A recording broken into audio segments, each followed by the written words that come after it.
Looks like they were up here somewhere.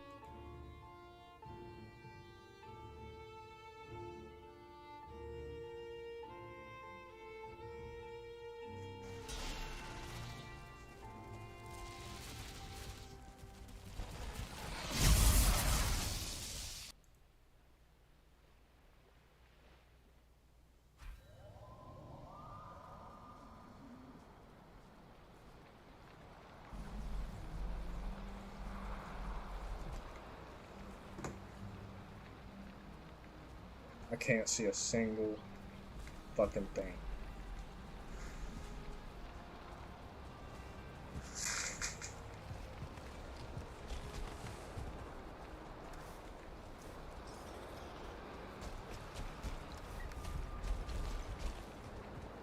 This game must be what it's like to be blind, you know, you're just walking around hoping you can fucking find something like shit.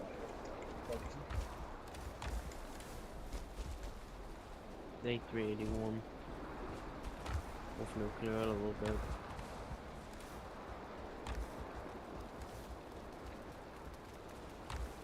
oh shit, dude, we found one.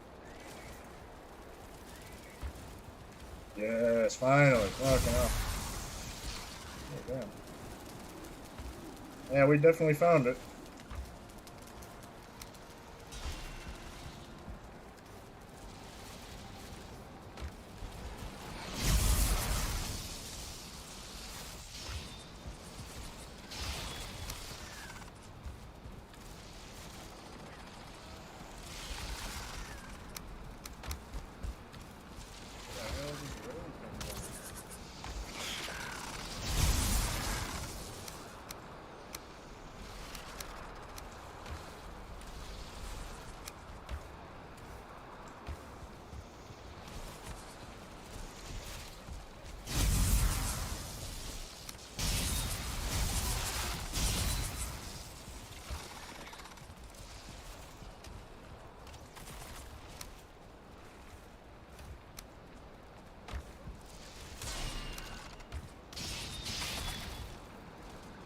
Teamwork with the diverger. That's what the bird is. Let's get in here and fuck shit up.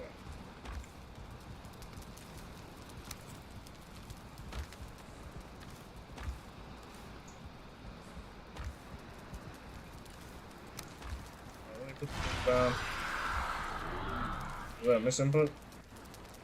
No.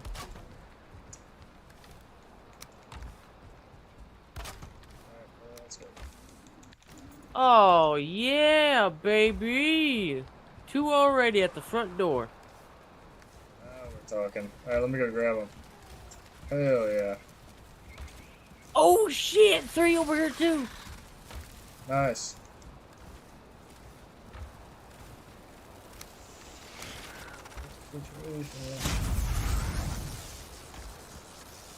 So that's already 5, almost 4, 5. Yeah, so we just need 4 more. And hopefully they're all in here.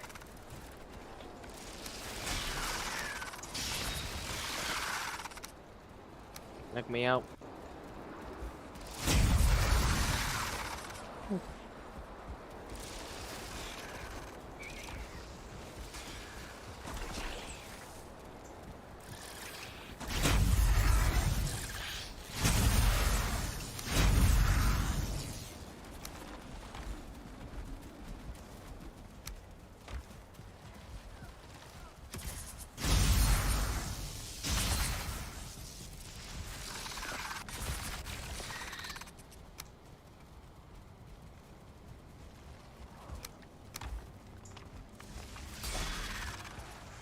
Did you already get the 3 that were over here?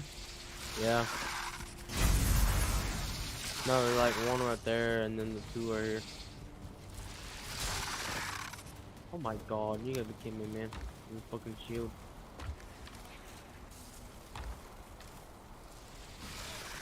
Oh fuck, I'm on a fucking dead end.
Oh, fuck,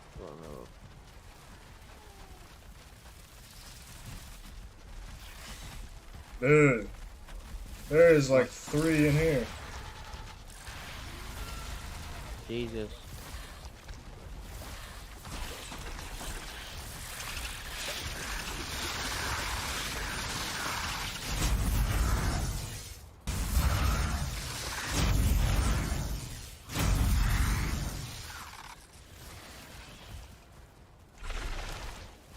I don't know how I just survived that shit.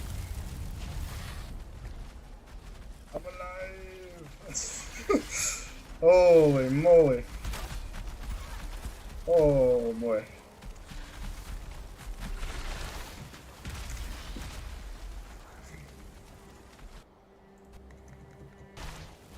I don't know.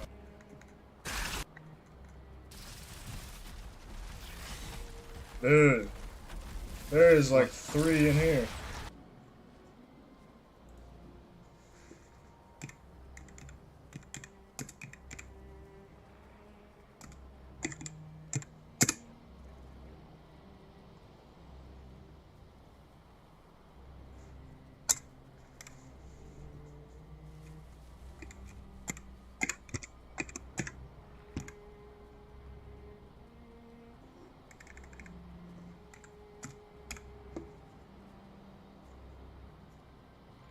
Was right. Fucking thing.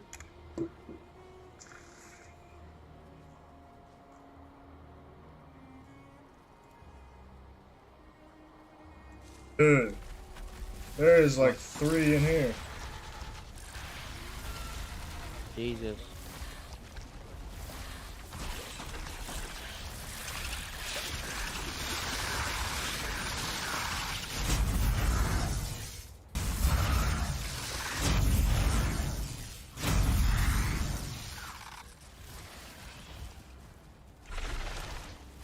I don't know how I just survived that shit.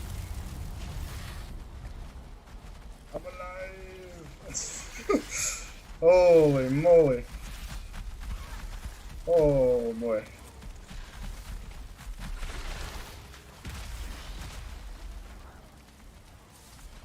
Oh god, fucking damn.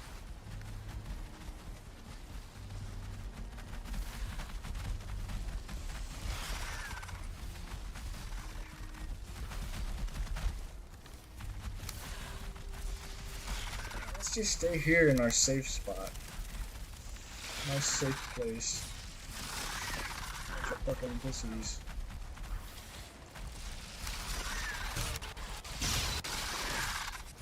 God fucking damn it, man.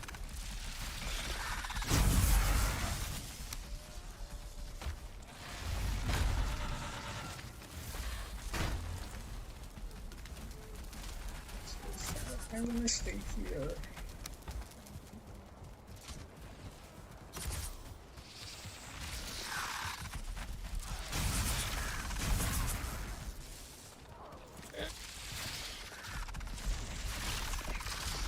Fucking my asshole.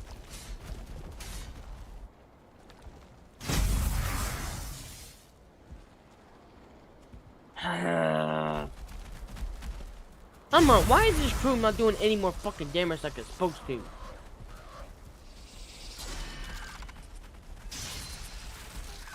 Oh!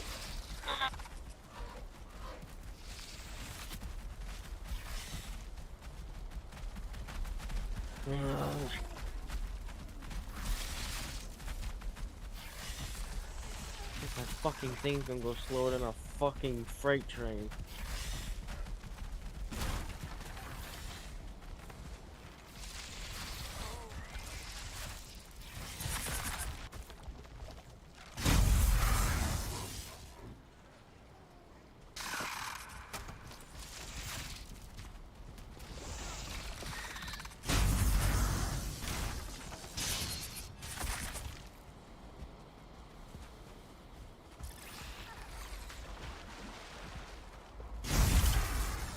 Alright, where's Big Boy at?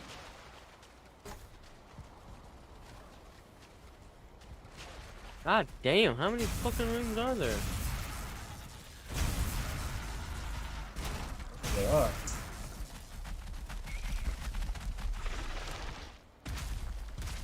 sure it's a rat that ran continue. There's 3 like right here, holy shit.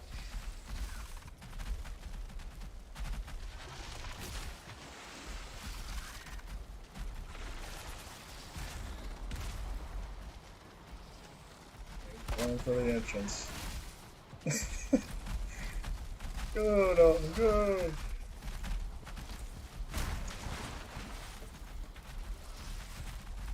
Yeah, let's fight him, oh shit.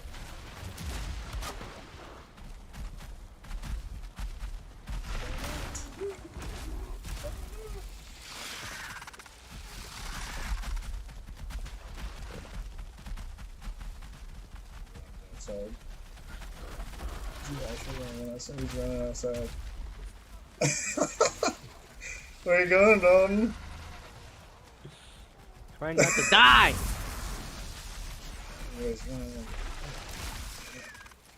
Oh, shit.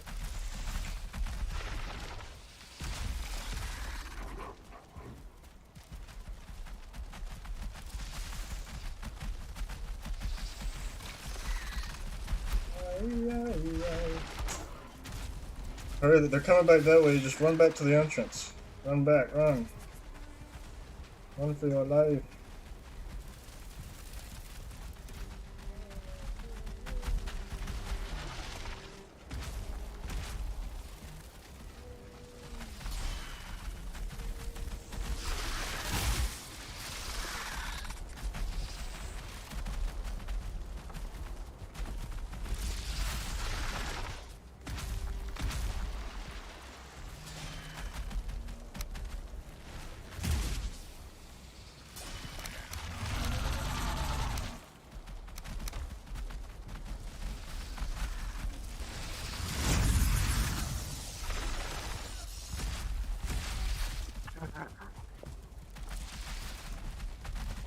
You knock him back outside? Yeah. What the fuck?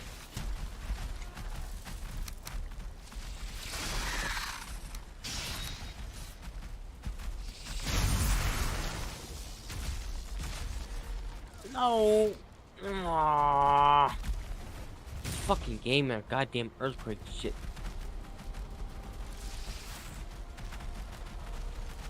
Well, don't bring it down fucking here!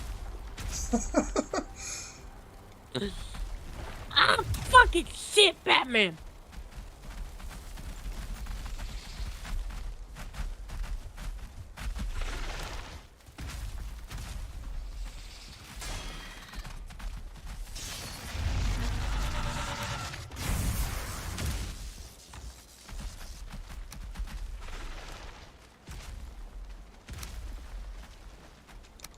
I get my sword and shield out.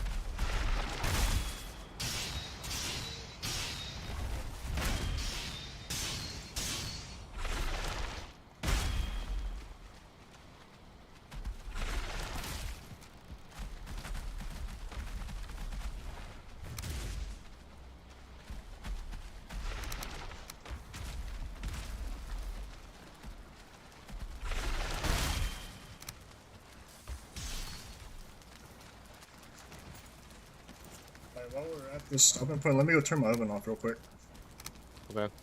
and then we can continue. Cause this is a good one. So hold on 1 second.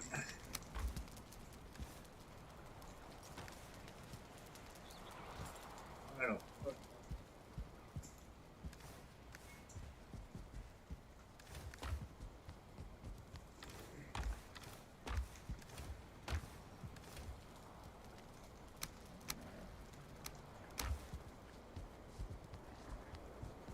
I'm back.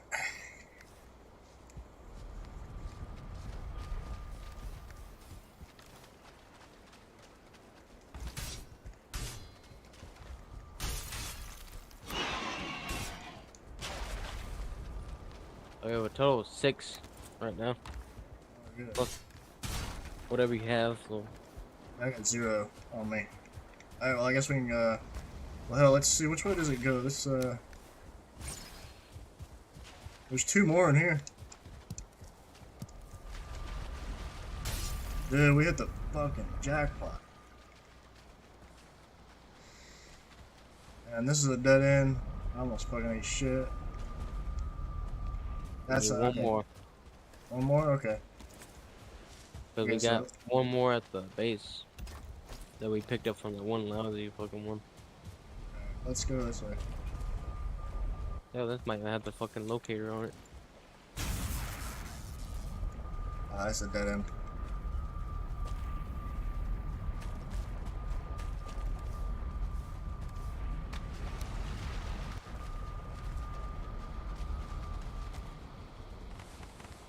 Shit. Shot. A black core, baby! A money. Let me get a rested bonus real quick.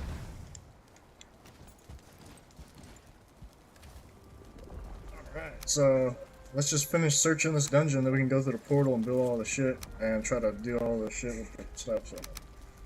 Hell yeah, we finally found a good one. After like 3 duds. Yep, right here. Oh, find that Queen Vegasphere thing here. Yeah. Because it might be here. Dead end.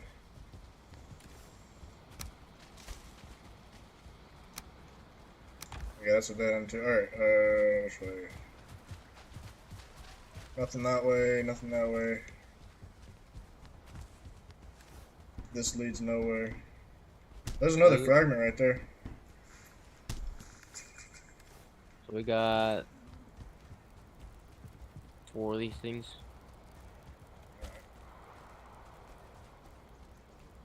I think that's it.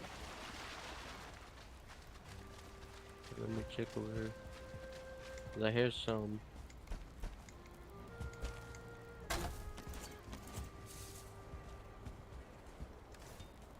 Oh, right here.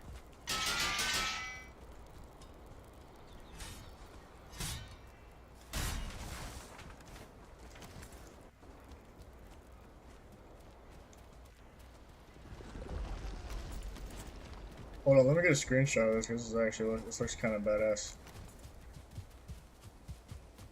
Holster your weapon. Yeah, there we go.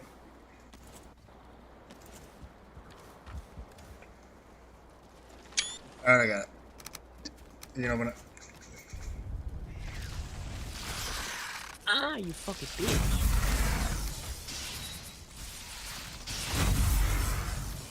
Ooh, another one. Yeah. Level 11. Oh, a secret trophy. Alright, let's get the fuck out of here.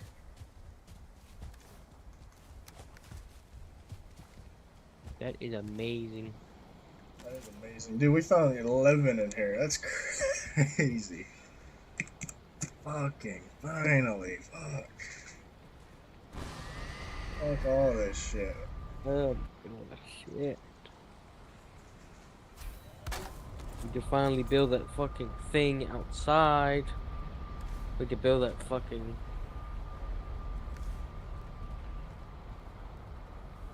So drop all the shit on the floor? Like, just all the stuff you have?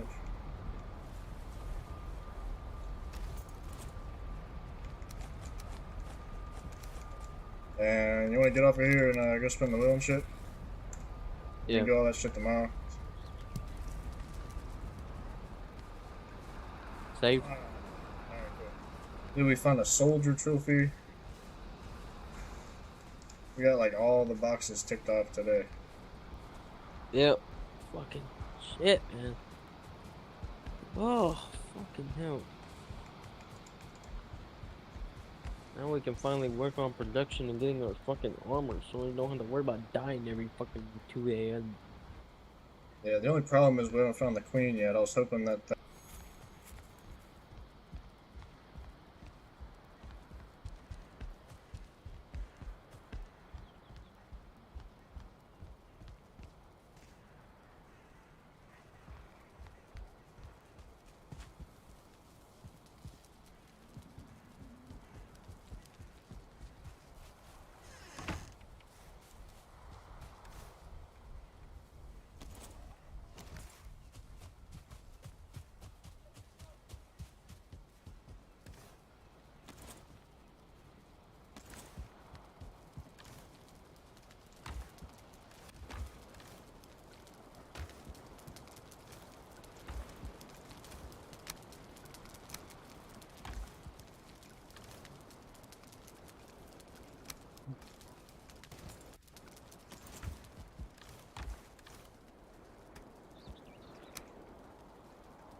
This gun is so fucking glitchy.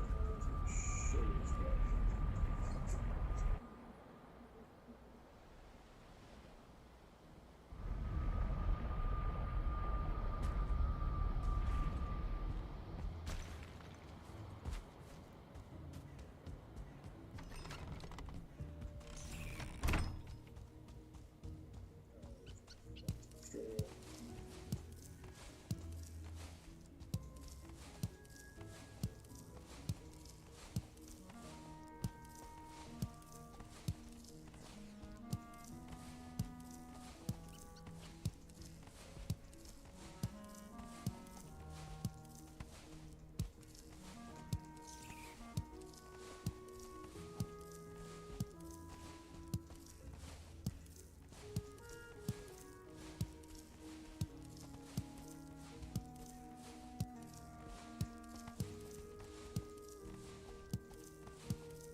This game is so fucking buggy.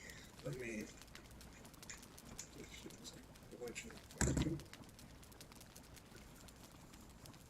Let me get it.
More news in the morning. We haven't finished. More news? They've obviously realised that they haven't filled 2 hours. Look for an ATM from our bank, or we'll have to pay a small fortune in fees. BMO has more fee-free ATMs than the 2 largest U.S. banks combined. Wow, saving money and more convenient. Can I play a game on your tablet? Sorry, no games. But we do have financial tools. Financial tools? Olive Garden's never-ending pasta bowl is back, which means the never-ending pasta you crave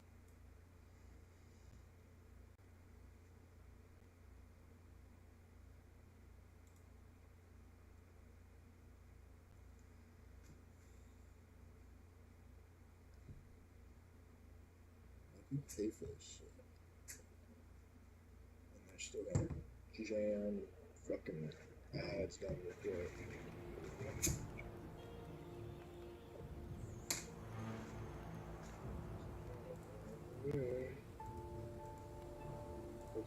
They've obviously realised that they haven't filled 2 hours.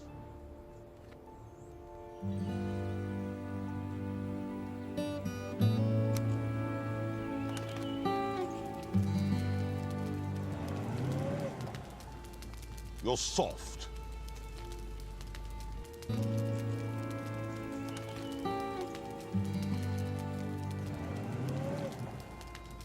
You're soft.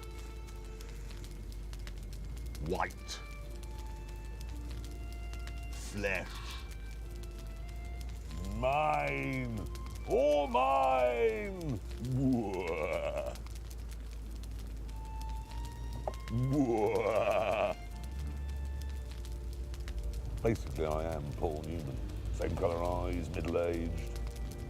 I like being this. What are you doing? It's a scene from Butch Cassidy. Yeah, I know that bit, but that's not a bicycle. He's really not Catherine Ross, and I'm a rubbish shot. I'm just having with Butch Cassidy's house. Oh, this is it. Thank you. This is the challenge. You will now drive to Ushuaia in Tierra del Fuego. It's the southernmost city in the world, the gateway to Antarctica, and the last outpost of civilization in the southern hemisphere. It was also the port from which the Belgrano, the battleship, sailed on its fateful voyage at the start of the Falklands War. As a result, anti-British feelings run high there. So you will use your diplomatic skills to build bridges. We don't have any diplomatic skills. No, but we're good at building bridges. We can do that. No, it's a figure of speech. It doesn't literally mean build a bridge. No, absolutely not. It says, when you arrive in Ushuaia, you must build a football stadium and host a game of car football against a team from Argentina. Really? So we're using our cars in car football? That's a bit big. Against a team from Tierra del Fuego. How far is it?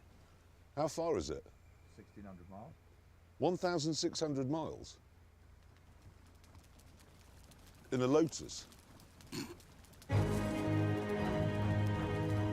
On the way to the tip of South America, our brittle, aging, complicated cars would face deserts, blizzards, snowdrifts, mud, swamps, grueling mountain tracks and jagged coastlines. It would be an epic journey. But before it could begin, Hammond had to mend his Mustang's power steering, which meant I had time to kill.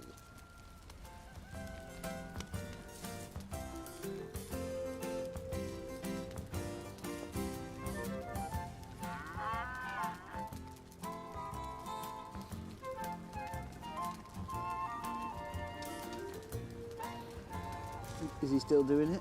Mm-hmm. Okay. Won't have it. Actually, I do remember this bit in the film because Paul Newman rides around on the bicycle, doesn't he? Yeah. And then Catherine Ross does a little playful ha ha ha ha ha giggle and throws some straw in his face. Yeah. Is that right? Yeah. Yeah.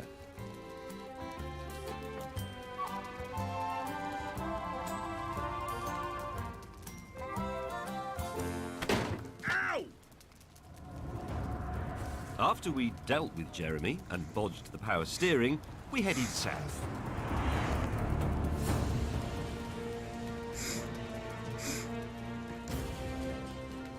Is the Lotus Esprit V8 a good choice for a 1,600-mile drive through Patagonia? In all honesty, no. But the question I'm asking myself, viewers, is will Hammond's Mustang make it? And I can't really explain this, but when I stand near an old car, I get a feeling when I know it's a good one, and I'm not getting that feeling with Hammond's Mustang. It feels like it's hanging on. Oh, now my seatbelt's falling apart again.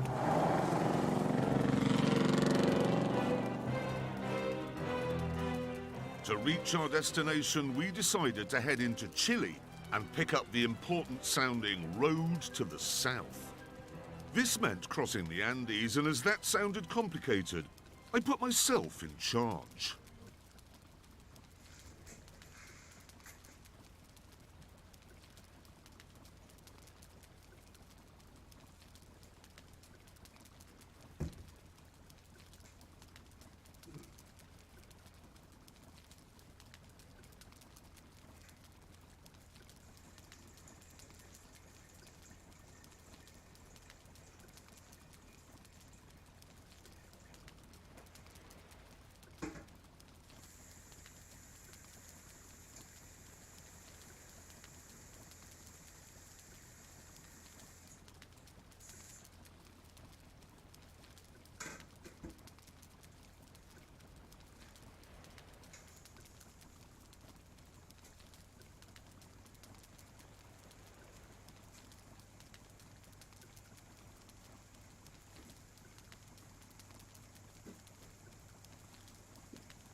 It strikes me that if we've got to cross the Andes, we should do that here rather than further south, because there'll be less snow here.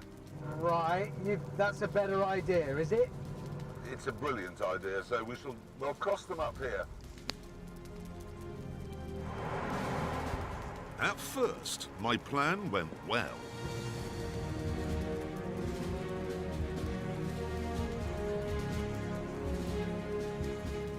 This road is simply mesmerizing.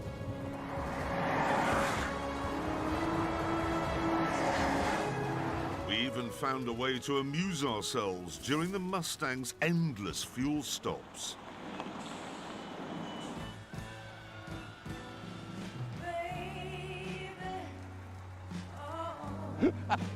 Look at his face.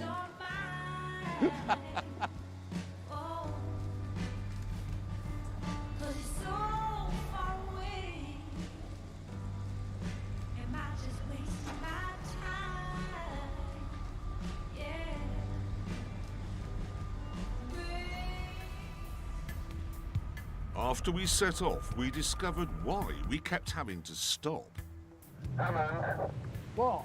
Just put your foot down, hard. Yeah, I think I know why your fuel consumption's quite poor. Map of the Falkland Islands with Argentina's forever.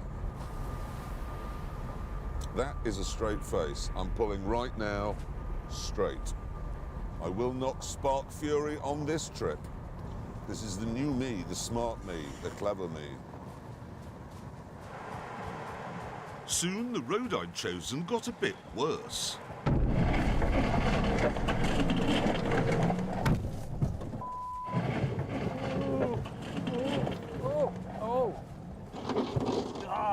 God. Oi, Clarkson, are you telling me that if you drive from Argentina to Chile, this is the main road? Because I don't believe it. Just goes to show, doesn't it, really, about how brilliant cars are, because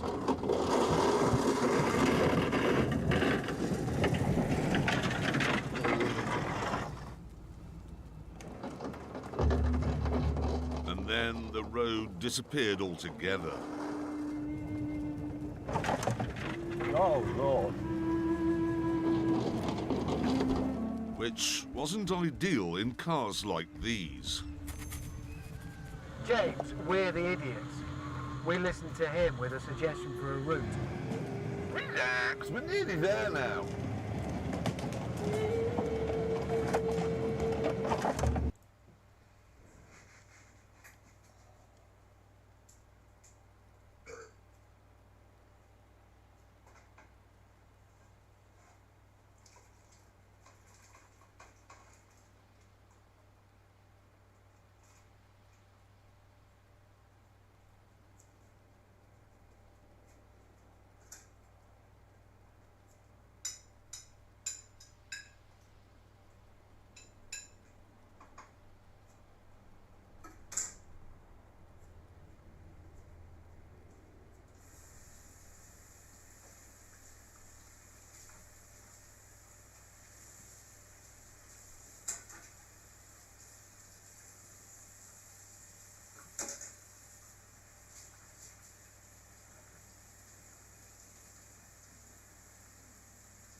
What's best? Keep going on Clarkson's stupid route, turn around and go back and find another one. Oh! Oh! Oh dear.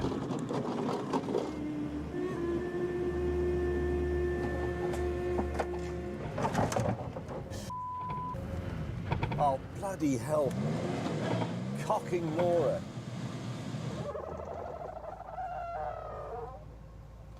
How can you not like this road? Go away. It's brilliant. And then, inevitably... Oh, I've lost steering.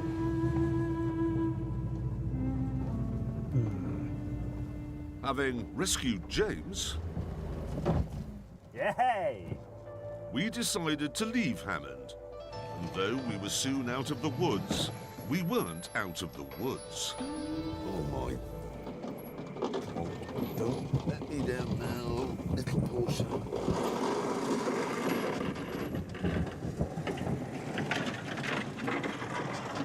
Here, the Lotus was way out of its comfort zone. Oh. But amazingly, it made it. I am absolutely staggered that Lotus is still working.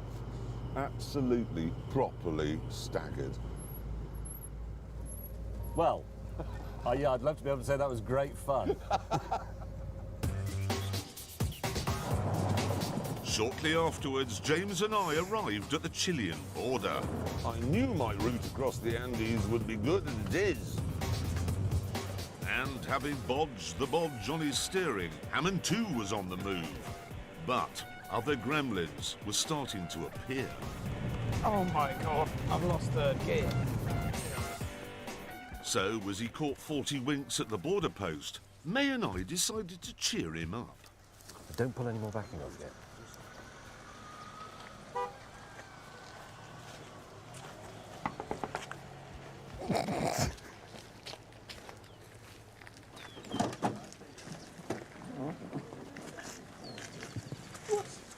Why have you put that on my car? In Chile, Hammond was not impressed with our efforts. How's your Peugeot, Hammond? Shut up.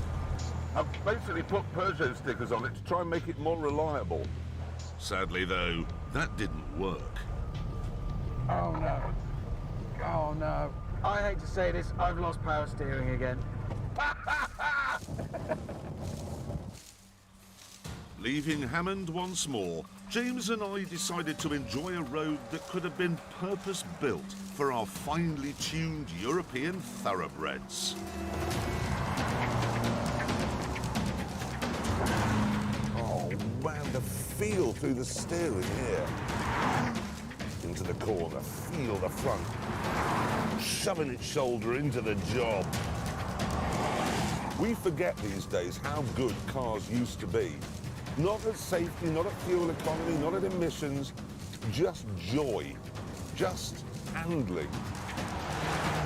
I'm absolutely confident I'm now having a better time because I'm in a car designed for this sort of thing. It's mid-engined. And of course, if you have a mid-engine car, it looks cool.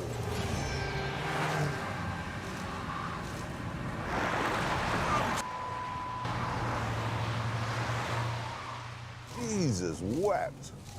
Yes. What I was just demonstrating there was the other side of the mid-engined argument, which is when it does go, it goes a bit more quickly. He'll now be sitting up to here in his own excrement. Despite this, though, we pressed on, savouring the whole point of our being here. Our engines. Listen to that, the grumble of an offbeat V8.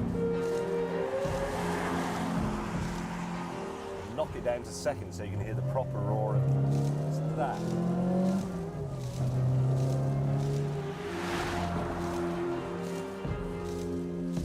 In the next town, we pulled over for a nerdy chat about what makes a V8 so special. It is a charismatic engine. That's why we like V8s, is because they are imperfect. Yes, very. Unlike a straight six engine, where you've got 6 cylinders in line, in one of those, when one piston's going down, another one's coming up, so it sort of balances itself and makes it smooth. Yes. A V8 is inherently unbalanced because when one piston's going down, there isn't necessarily another one going up to balance it. Exactly, and they're not going in the same direction, are they? Because they're in Yeah, the exactly. yes. So they're sort of doing that. So that's what makes a V8 wobbly. It is inherently wobbly. And charismatic. Yes. But the V8 in your car isn't the same, is it? Because, and I never thought I would use these words on Top Gear, it has a flat, plain crank. Very good. Exactly. In yours, the engine cylinders, they go... So you get two firing on the same side. Mine just goes... So yours is like Charlie Watts, and the other V8s, mine, is more Keith Moon. There's a bit more going on. And that's what makes it different. That's why traditional V8s, i.e. the American style V8, which is sort of what yours is, they burble, but mine's snarl.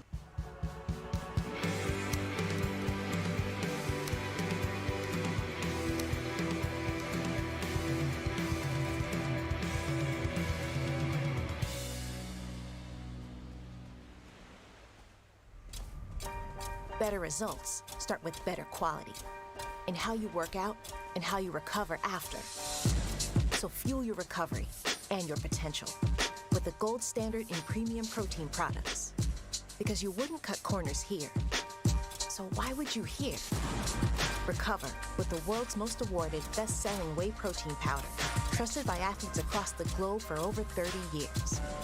Gold standard 100% whey.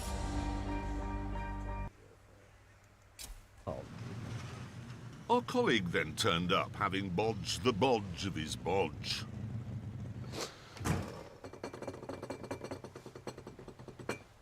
Fixed?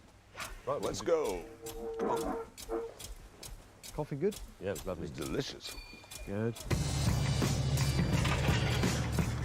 Jeremy Clarkson, James May. I was just thinking of remortgaging my house and wondering if I should go for a fixed rate or a flexible policy. What do you think? As you well know, businessmen do not drive cars of this nature. How was the turnip harvest last year? It's all very well being rude about the people of Norfolk, but so far they seem to have built the best car. Hasn't gone wrong, it goes off-road, and it saved me when I made a cock-up. We continued on Jeremy's idiotic route until we reached this. Oh my God. Is this 4 cars? Well, get out and have a jump on it, James, and go and just see if it is.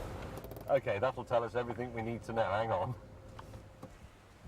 Oh my God, no, James, that is... Oh, hang on a minute. Oh, it's wobbly. I mean, look. It's rubbish. That is not... It's a footbridge. We either admit defeat and end the programme here. Well, I'm for ending. Goodbye. And on that bombshell. No, come on! Since James was on point, he went first. Here we go. Oh, God, it's... Oh, it does. Oh, it moves! Oh. Not looking, not looking, not looking, not looking. God, that's really disconcerting. How am I doing? How am I doing?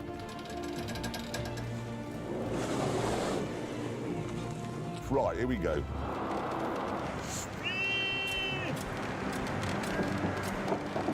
Yes! Speed has solved the problem!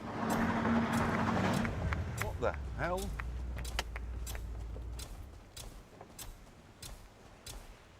It's a dead end. I know. Well, why didn't you tell me? Because I wanted to see you come across the bridge.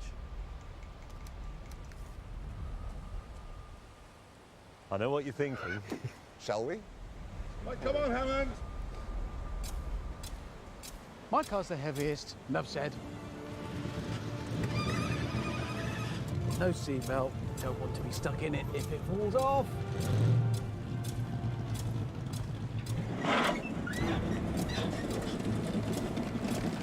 Oh. Oh. I don't like it, I don't like it. It feels like I'm running away from a disaster.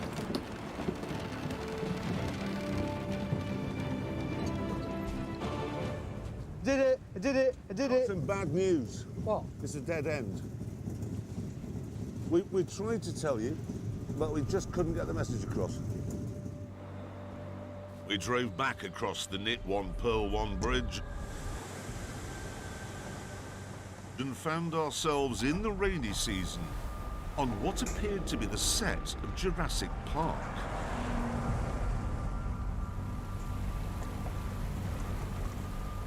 Petrified forests, mysterious lakes. This is all very odd. We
Did it! I did it! I did it! Some bad news. What? It's a dead end.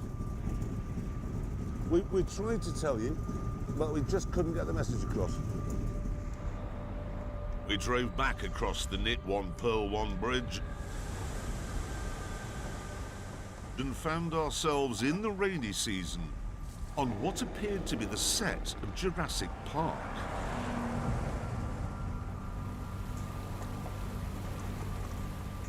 Petrified forests, mysterious lakes. This is all.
all very odd.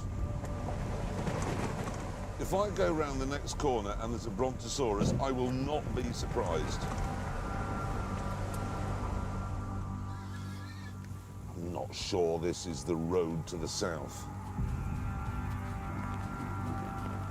When do we just accept this is not working, this is not right, this is not the way? Soon, the track led us into a primordial swamp. Oh, for crying out loud. It's a 928 Porsche, for heaven's sake. Oh, that felt bad. If you're Chilean, perhaps you'd like to write in and say, no, you went the wrong way. No, that's it, I'm stuck and I'm going to die here. A lonely, hideous death. Jeremy and I were now completely beached. However, This car is incredible. It is truly incredible. If I showed you a picture of this and said, what's that good for? You'd say, oh, I wouldn't want to take that into a supermarket car park. They've got speed humps. Here comes Norfolk to the rescue. Come on, Jeremy. Yes. Come on, Porsche. Yes, you good car. Desperate for the astonishing Lotus not to hog all the glory, I decided the Porsche would get the Mustang moving. International rescue is coming to Hammond's aid. Right, are you ready? Yes, I am. I'm going to start pushing in 3, 2, 1, go.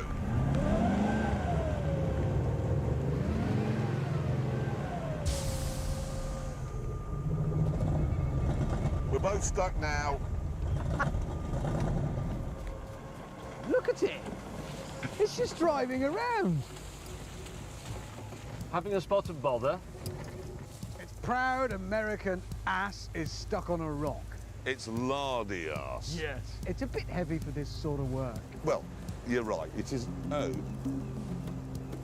What? What the hell is that?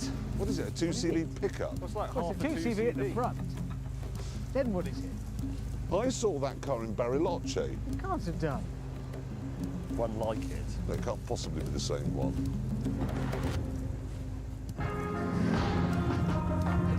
Finally, Hammond and I managed to get free. Yes. And then... There it is. There's the road to the south. Look. That is what we have been looking for, and we found it. There was a river between us and it, but there was also a bridge.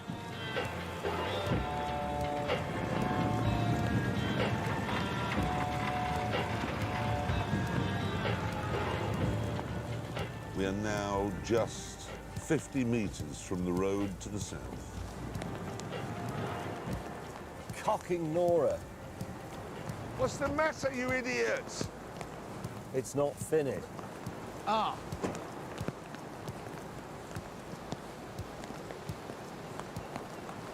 Why would you build part of a bridge? What have they built? It's 9/10. Look at that. Ready? Steady.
Whoa! It's really heavy.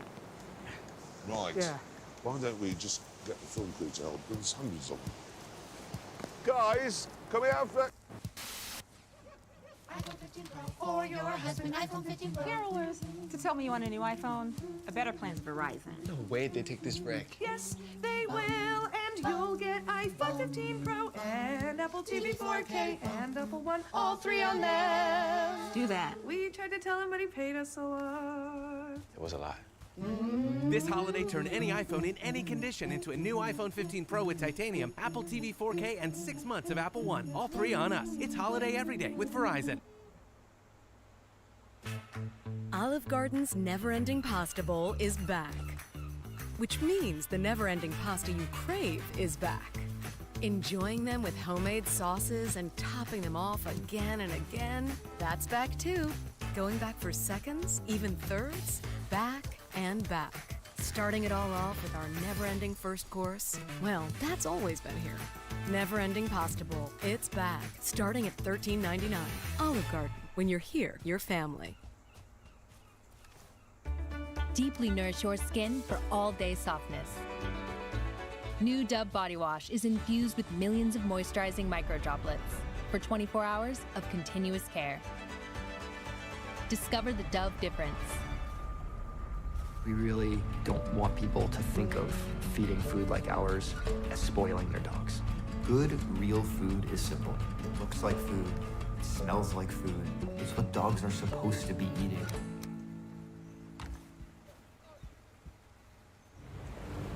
A short while later, the three of us had got the bridge finished.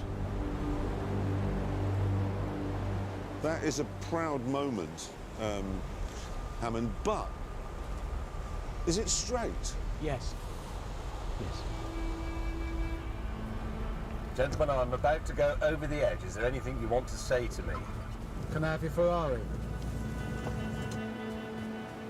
Oh, here he goes. Come on. He's done it. He's faced the peril and won. In fact, we all did. Oh, there it is. And at last, we were on the road to the south.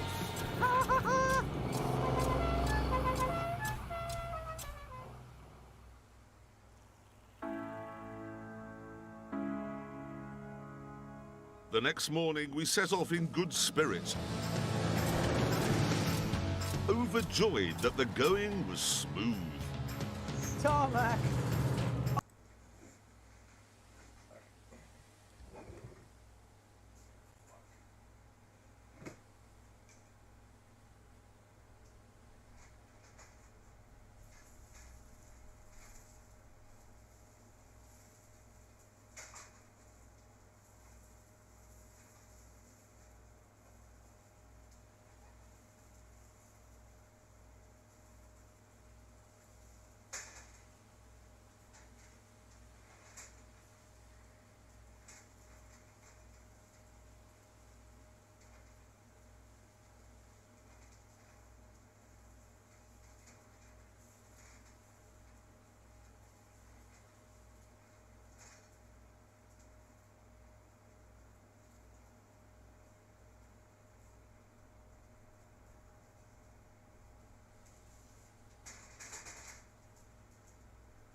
Damn, I need to drink something. Oh shit.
And when you get up early, you see the world like this. Commander Hammond, however, was too busy to notice Chili's misty-eyed goodbye. Right. That's Chile. I decided that to get to the better roads of Argentina, we should head back over the Andes immediately, which didn't go down very well with my colleagues. Hammond, you utter... Ah. Whoa! Guys, Hammond! It's ice here! If you possessed even an ounce of finesse, you wouldn't be slithering about like an idiot. I might be doing it slightly on purpose. Business car, eh? Ha ha! Oh, it's just a crazy car. It goes mental. Yeah, it's just really silly. Sliding about on the snow. Oh, look at me, full of character. Hammond assured us that once we were over the mountains and back in Argentina, all would be well. But he was wrong. Oh, God. Oh, yeah, Hammond, the roads in Argentina are much better. Bloody hell. This, frankly, is unacceptable. Soon, it became even less acceptable. Hammond, I need a brief exchange of words with you, and there are only 2 of them. There are only 7 letters. 3 of them are F's. Oh, dear. James, if you say, Jeremy, your car is not boring, I will give you a tow. Jeremy, your car isn't boring. Please, would you give me a tow? The noble German helped the plucky Brit out of the trenches. Thank you very much, Jeremy Clarkson, and your interesting Porsche. And then we continued down Hammond Highway, which was appalling.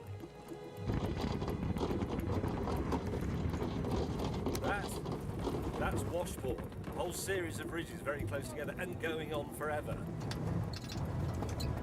Oh no, I've lost second gear. Still, could be worse. What's up? Driving along, the washers have suddenly gone on, wipers, and the engine has stopped. I didn't ask them to do that. I've never, ever seen anything like that. Oh, no, the engine's now back. That's really weird. Well, come on, let's just keep going. It'll run out of water fluid eventually. This is what happens when Hammond puts himself in charge. That was amazing. It was like it was possessed. Jeremy Clarkson and his haunted Porsche. No, the dashboard is a Christmas tree and the car has stopped. Passed it, yeah, it's dead. Porsche's dead. Hammond!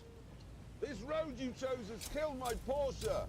I'm going to beat you to death with a bat. Right, what? If we'd have stayed in Chile... Now, stop questioning my leadership. That is not what's required in an emergency situation. I will deal with the responsibility. And I dealt with it straight away. By leaving. Right then, follow me. As leader, I had no choice, and believe me, it's a responsibility that it unsettles me, but I've got to leave a man in the field.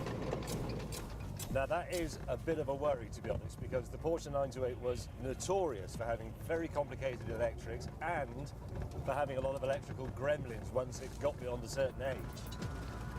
Yeah, Jeremy's chances of fixing that car. He did once wire his own speakers, in the sense that he plugged them in at the back of the stereo at home, you know, when you get the little plugs, left and right. Mysteriously, without me doing anything at all, the Porsche had come back to life. Sort of. OK, the wipers won't turn off, the dials aren't working, the heater isn't working, the lights aren't working, but the mighty V8 is back in business. However, a mile later...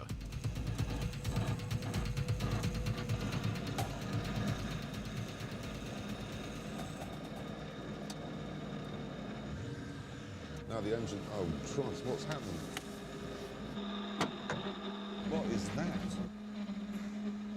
I have the key. There, it's off. The engine and the starter motor were both jammed on, and they could only be shut down by disconnecting the battery. The situation is a lot worse than I thought. This is what the top of the shock absorber should look like. If you look on this side, you can see it's been punched out of its mountings and has hit the wiring loom, which is what has made the entire electrical system go haywire. Now, I can fix the wiring loom, probably fix the shock absorber, but what damage has been caused to all the electrical components? I mean, do the lights work? It's 2:30 now, 5 hours of daylight.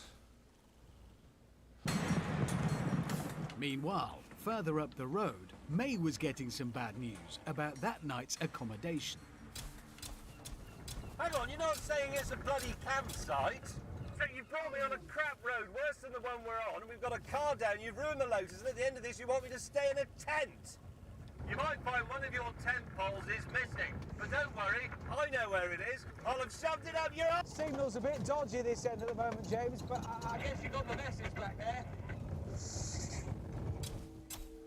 This is what Hammond's Road has done to the inside of my wiring loom. Look at this.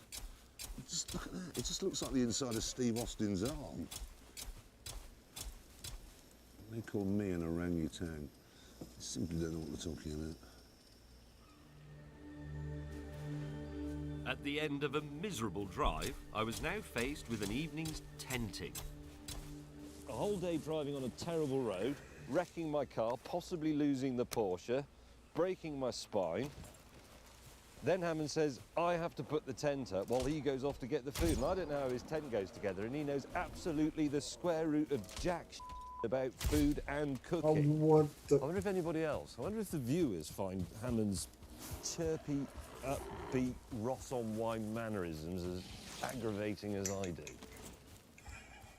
Right, everything is now posted up, so let's see if it starts.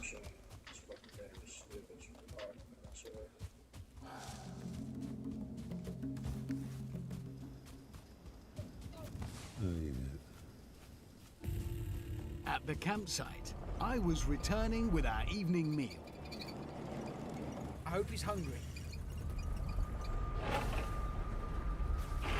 Hello! Hello! Dinner is here! Yeah! Meat. Yeah, very funny. A lot of it. Yeah, but we've done that joke because Jeremy did it in the top part of America about 7 or 8 years ago. You've probably forgotten. This time it's different, this time it's better. What you're going to have, no, listen, is a traditional, authentic gaucho barbecue. That's a whole cow. Hey, they eat a lot of meat around here. Finish the tent, I'll have it on in a moment. Seriously, crack on. Right. It's a problem essentially of getting the wrapper off. Several hours of peeling later, Hammond's dinner was underway. And while we ate, we discussed the fate of our colleague. If we hear the sound of two, well, or one cylinder, probably with 2 CV. Yeah. But any more than 2, it must be the Porsche. What if he couldn't fix it because he's stupid and ended up... No, he's an expert on electrics. Hang on, that's an engine. What is it? It's the unhappiest man in the world is what it is. Oh, no. Oh, no, I really didn't. I honestly thought that would be... Oh, hang on. That's it, There stalking it us. is. He's going to be Yes, so good. pleased with himself. I have been doing manual labour. Really? I hardly like to admit it, but I was praying that the Porsche would turn up. I didn't want to see it die. That is absolutely fabulous. Actually got dirty hands from actual work. What was it? I had to fix the loom, fix the ECU, and then find some metal, bolt that to the inner wing, and reattach the top of the shock absorber to that.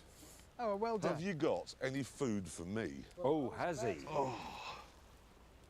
I'm not entirely... I can't remember where it came from. I sort of lost track. There's a lot in a cow. But that's a piece of it. Have you got any vegetables? Is that a vegetable then Yeah, here? yeah, sausages. Welcome to our little camp, that's the main thing. Right, where is the hotel where we're staying? Well, I just said, welcome to our little camp. What? Jeremy went to sleep that night quite cross. So, to cheer him up, May and I came up with a plan. That one. Right, I'm going to do these bits. Thing is, it's not making any difference to him, ultimately. It's making a difference to our lives. It's quite good. Quite good. Oh, I'm turning that off. Right, what else have we got? Another one of those on the other side.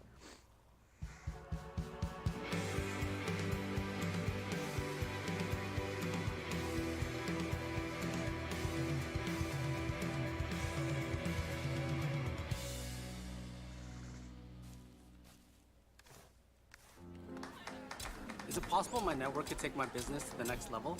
It is with Comcast Business, powering all your devices with gig speed Wi-Fi.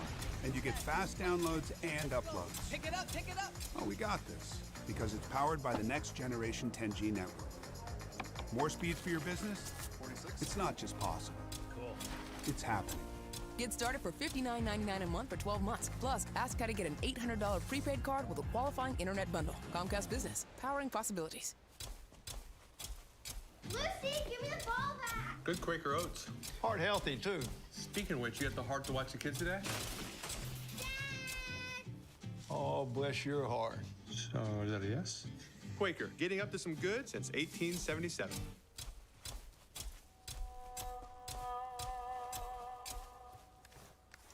Every bone in their crotches. That's what I'm going to break.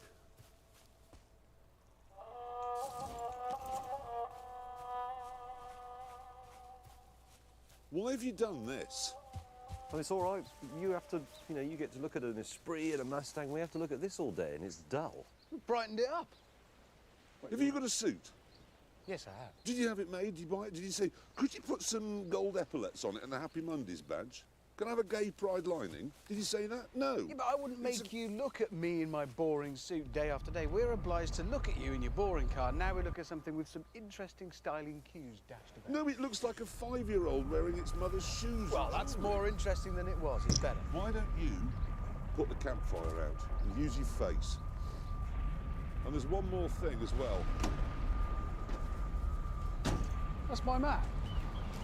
You're relieved of command. I'm with that.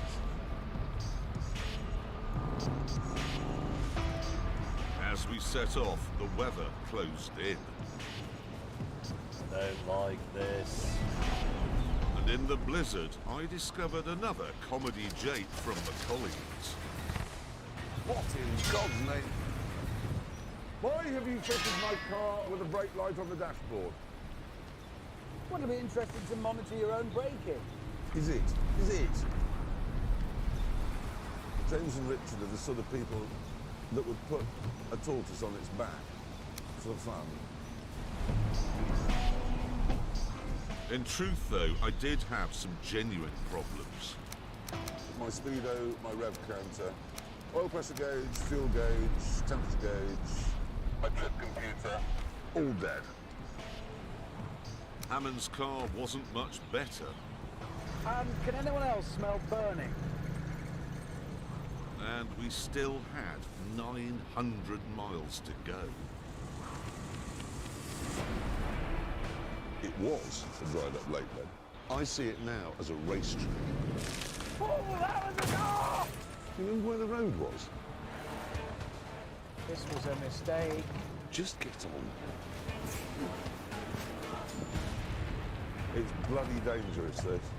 Bloody dangerous. I claim this land for Norfolk and name it Lotus Beach. Please move, Puss. Please move. Whoa, there you go. Rally stage. I didn't tell him I had a bad back. Ah-ya! Arrive a Swire, build stadium, play football, do diplomacy. What can possibly go wrong with that? Bikes behind star cars. Bikes behind the star cars. And looking for the Porsche.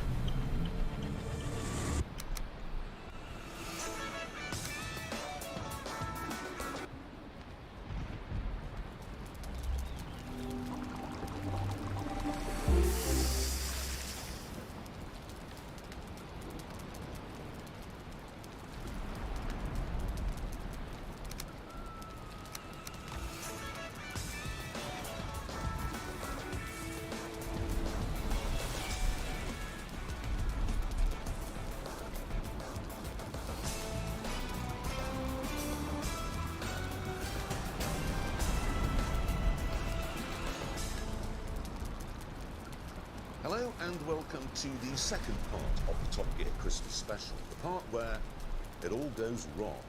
As you probably saw in the first programme, we were doing an homage to the V8, driving all the way across Patagonia, from the town of Bariloche here on our way to Ushuaia in Tierra del Fuego. Now, Ushuaia is the city from which the battleship Belgrano sailed on its final voyage at the beginning of the Falklands War, and as a result of that, the British are not overly popular down there. In a bid to build bridges, we were planning to build a stadium when we got there and play an Argentinian team at car football. However, there was a problem. Someone on an Argentinian website noticed that the car I was driving sported the number plate H982FKL, and they wondered if perhaps this was a reference to the 1982 Falklands War.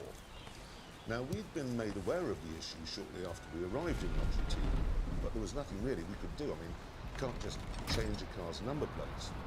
We did, however, develop a plan that would solve the issue when we arrived in Ushuaia. Unfortunately, as you will see at the end of what follows, we were never given the chance.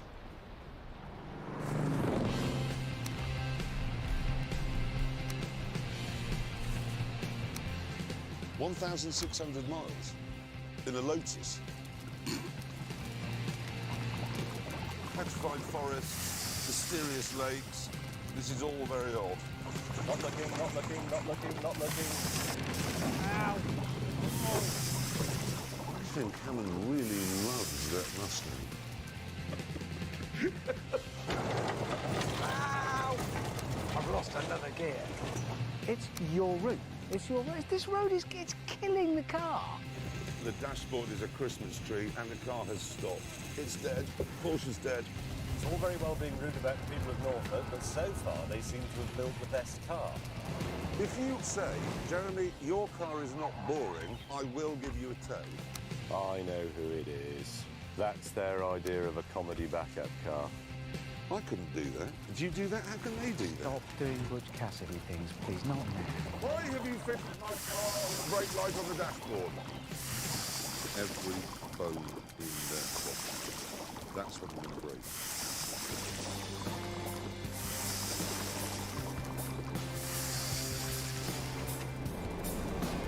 We began day 6 in Argentina on yet another one of Patagonia's endless gravel roads. 70 miles now, and I haven't seen a corner or another car. 70 miles. Mustang country.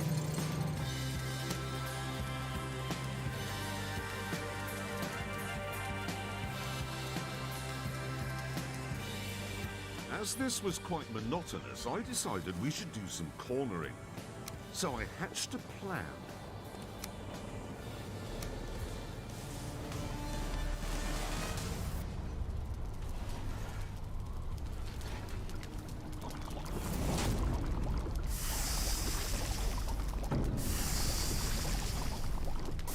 You know what this is, don't you? Dried up lake bed? Yeah, it is. It was a dried up lake bed. I see it now as a racetrack. Yeah. We could replicate any track in the world here, and we shall. I therefore decided to make a carbon copy of our favourite circuit, Imola. So here we go. This is the Tamburello I'm making here. It's a long, sweeping left-hander through the S's, like so. Lovely job. That's a lovely corner there. I've just made a lovely corner. Right, good. Track is made. I must confess, the finished product looked more like a placenta than Imola. But we were all looking forward to staging the inaugural V8 Desert Marathon. I'm going to turn petrol into dust and noise. 3. How many laps? Oh, 50? Many. Let's do 100. In 3, 2, 1. Hit it. Short shifting into second and into third, and already my lead is commanding and excellent.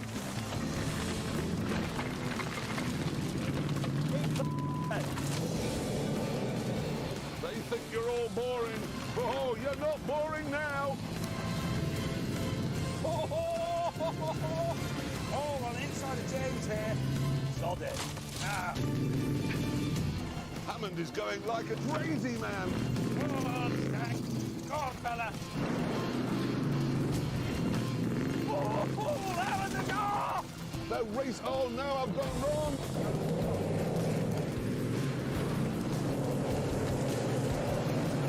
Heroic manoeuvre from the mighty Mustang. That is James May coming through. Damn and blah. Got it. Oh, no! In the next half hour, there were more overtaking moves than you get in a whole season of Formula One. It was brilliant. Hammond and I are... Yes, we are side by side. The most almighty battle. Like gladiators, but a bit fatter. Oh, really wide. Yep, that is a Lotus Esprit, famed throughout the world for being one of the most unreliable cars ever made. And look at it. Oh, nicely done. I can't see anything. Ah! This is an endurance race. That's what you need to remember, because the Mustang will break. And sure enough,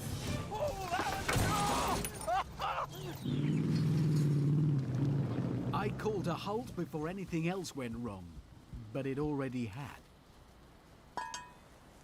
Oh my God. Things you want in your carburettor.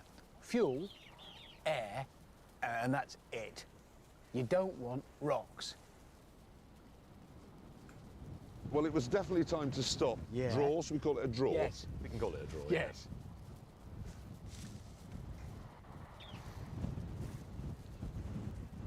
Do you remember where the road was? Which side did we come onto the lake? That side, I think. No, we didn't. We came from that side. No, we didn't. We had the hills to our right, so I still think it's over there. Well, we didn't drive over this stuff to get to the lake, did we? Yeah, but we could have been round it. I think we came in from there. unable to agree, I put myself in charge and told the others to follow.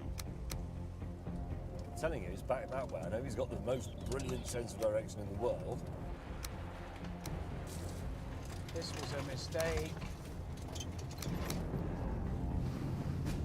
Very soft there, keep going, very soft.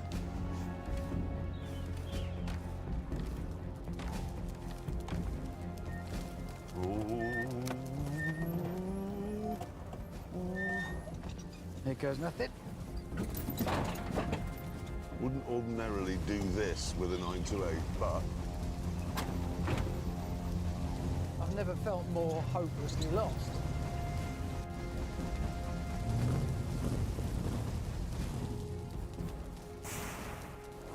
After many hours, we did find the road, but our path to it was blocked by a locked gate. That fence goes on... Forever. Well, just knock it over. What do you mean, knock it over? I'll use my Mustang, I'll just drive at the fence and flatten it and What, and then leave the owner a note? Yes. And a few dollars. I mean, it's a bit of fence. You can put that Hammond, what will the note say? Sorry we broke your fence and let all your animals escape, and by the way, the Falklands are British. We're supposed to be mending fences, not knocking them down. Oh, he's got his map. Oh, good. We're saved. Right, look. We went into this desert to do the racing. So we come off the road somewhere here. Mm-hmm. It can't be more than 20k to Tres Lagos. Mm-hmm. And get some bolt cutters. 20k? Mm-hmm. 12 miles. We could walk it. We could walk that. I can't walk 12 miles. What else do you suggest? No. No. No. No. No. No. No. No. No. No. It's -1. I am allergic to walking. Just no. I know those horses we rode in Burma, they were like Caterhams. These are like Ford Granadas. How do you know? Because they look like Ford Granadas. They do. Just get on. Hello, horse. Hola. Hello, horse. I shall call you Burger.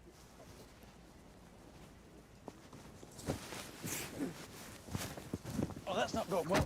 Oh, that's not going well. You all right, mate? You all right? Stay still. Stay still. You all right? You all right? Just stay still. Stay still. Stay still. You're just winded. I guess we're walking then. Leaving James in the hands of our doctor, Hammond and I set off on the long walk into town, which gave us time to chat about many things. The weirdest thing, it looked up and I thought, oh, it's going to go mental and run away. It walked towards the peacock, so it was interested. See, I hate both.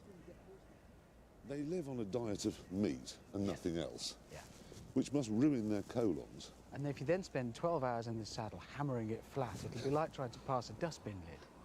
No, because I think that's really weird that snails give trout piles. In town, we found a shop and bought the bolt cutters. And when we returned, we discovered that James had cracked 3 ribs and completely lost his sense of humour. What the hell was Clarkson thinking of? Even suggesting. What was I thinking of listening to it?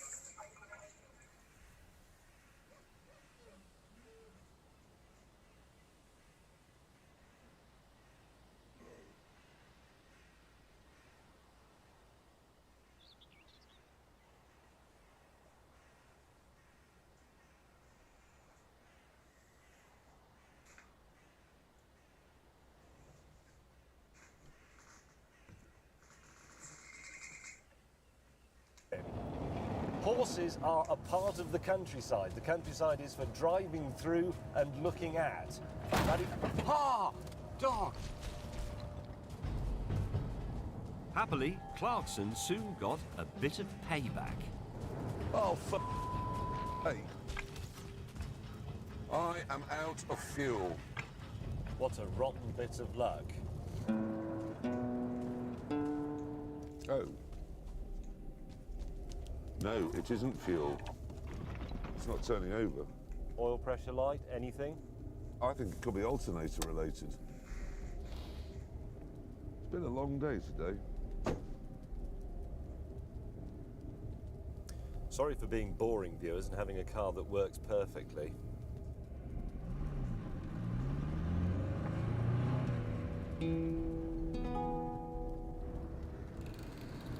Lovely evening!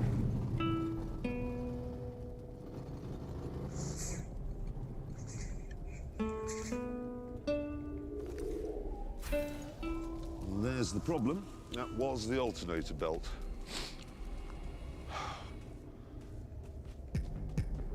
With night falling, I was back on the road, but not out of trouble. Sit rep. I didn't have a spare alternator belt, so I put a new battery in the boot, which now isn't being charged, which means I can't run with any electrical equipment on. No lights, no heater, nothing. 50 miles from the overnight halt, I caught up with one of my colleagues, but he wasn't much help. Hammond, is that the full range of your lights? Yeah, that's it. That's all I got. Just one. I have literally nothing at all. Nothing. Oh, bollocks, that's still working. Yeah, the one thing I don't want is your joke brake light. Sorry, is that less than funny now? Hammond offered to ride shotgun so he could share his headlight. If you come get your nose slightly in front of my nose, absolutely no difference at all. And then night fell completely. It's bloody dangerous, this. Bloody dangerous. It's about 30k to where we've got to end up tonight. I don't know if there's 30k in that battery in Jeremy's car, almost certainly not. That is concentration now. I'm tired now. I'm really tired. I'm scared. Oh! Oh, never saw that coming. 10 miles to the hotel.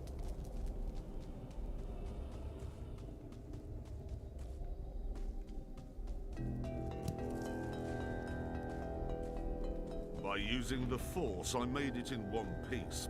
And the next morning, after James had leapt into his Lotus,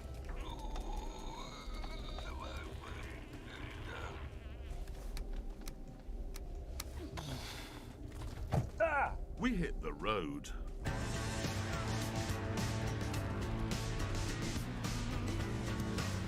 Couldn't mend my car last night because, well, couldn't get an alternator belt in this town, amazingly, and the dashboard is unmendable.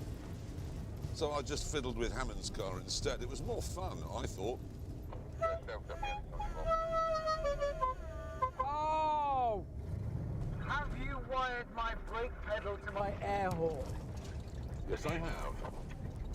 Have you also taken the time to put the air horn inside the car? Yes, I did. Oh! Oh, God!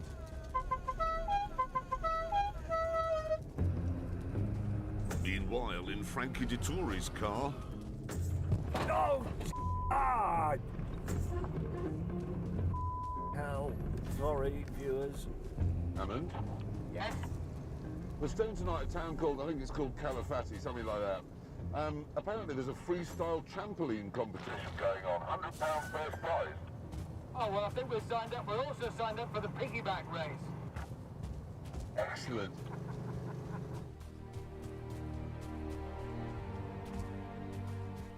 soon we started to get a bit distracted by the backdrop. Bloody no, look at that! What's that all about? We had to stop and take a moment.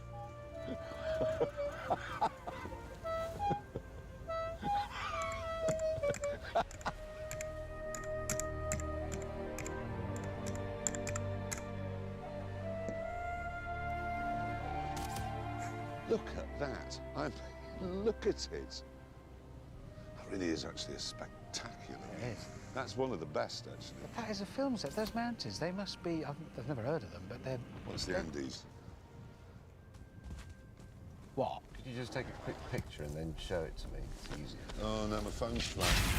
Hop out. We'll help you. Even at the best of times, that's an idiotic expression. Nobody hops out of the car. Jump out. Nobody jumps out of the car. Nobody hovers. Nobody leaps out. He's quite grumpy. Nobody pops the Back pain does that to people. It does. Like, it puts them in a bad mood. It does. Back on the road, I started to think about the football stadium we'd have to build at Journey's End. I've had a thought. What? Builders don't turn up in Porsches or Lotuses or Ford Mustangs. At some point, we're going to have to make our cars a bit more workmanlike. I get you. Okay. And so, that afternoon, after a wonderful drive on glorious roads, we reached El Carapace. Oh, sorry. I've wired it up. And there we found what we needed. That looks like a workshop. We can use that. We can do work.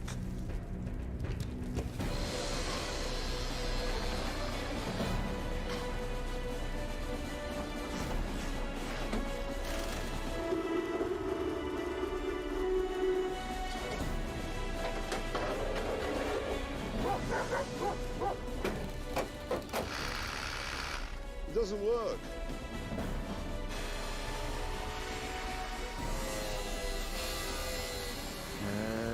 Largos Grusos.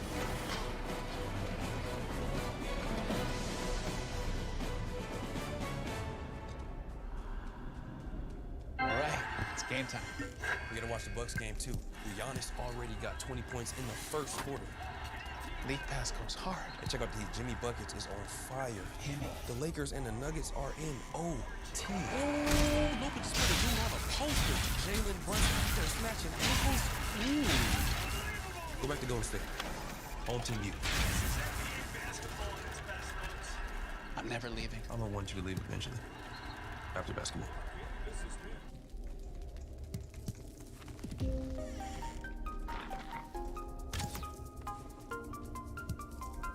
We get it almost every night. And when that moon gets big and bright, a supernatural delight. Everybody was dancing in the moonlight. Everybody dancing in the moonlight.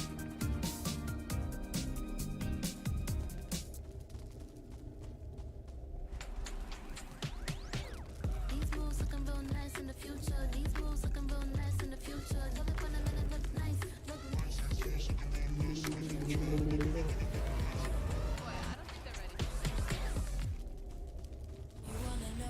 I'm Jeff Lewis. I've pretty much always worked with celebrity clients. When I usually design houses, I immediately know what I'm gonna do.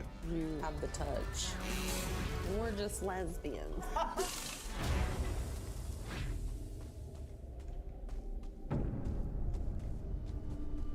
24 hours later, our modifications were complete.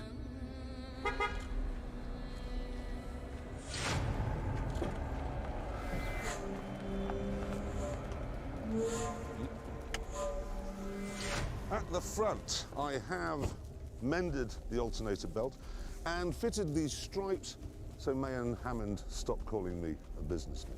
At the back, I've been a little more radical. I have converted my 928 into an pickup truck. Oh.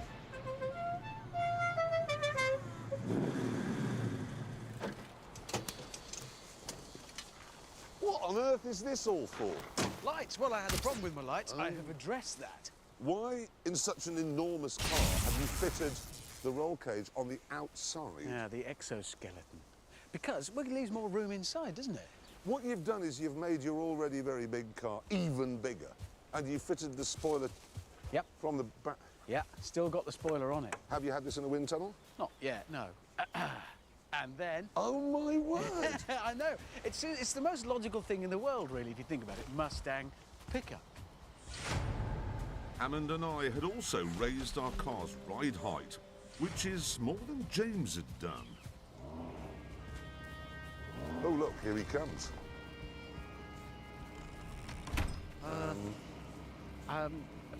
What has he done?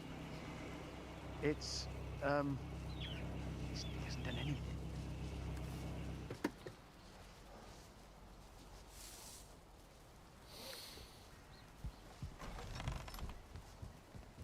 We'll speed this up in the edit, can't we? We'll walk slowly and then we can speed this up. Right, and back to normal speed. Now, what have you been doing? Well, I've largely been having hot and cold baths to ease my aching bones. James. Yeah. We've made pickup trucks. You've done absolutely nothing. How are you going to carry any of the supplies and the tools we need? Aha. Aha, what? This is brilliant. Oh, I see. What, behind this? Seriously? Behold. Tow bar, yeah, I see. So this is your trailer? It's my trailer. Right, so we're all ready, and I'm going to be in front because I have fitted my car with sat-nav. Have you?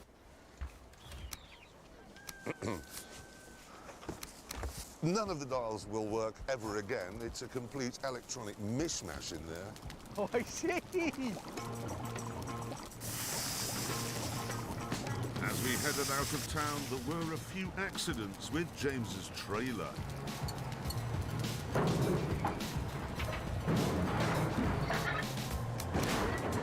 This is brilliant. Now James has a trailer, we can run into him without Sorry. without damaging his Lotus. We annoy him, we don't damage the Lotus. Win-win. And Hammond's go. Well, This is like tennis.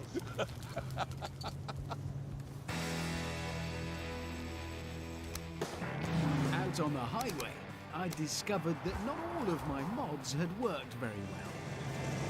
I haven't improved the forwards visibility so much because there's a bar across my windscreen. Yeah, that's better. My sat-nav mod, however, had worked very well. And as a result, I was able to come up with a time-saving plan. Okay, we are here. We've got to go here, Ushuaia, southernmost city in the world, and so on, yeah? Now, this is the road. Look, it's tarmac, gravel, ferry, on to Tierra del Fuego, back into Argentina, and then all the way to there, yeah? Now, I think we've already proved the Porsche can handle anything that Patagonia throws at it. Well, wait a minute. We haven't, have we? I mean, we've proven the opposite.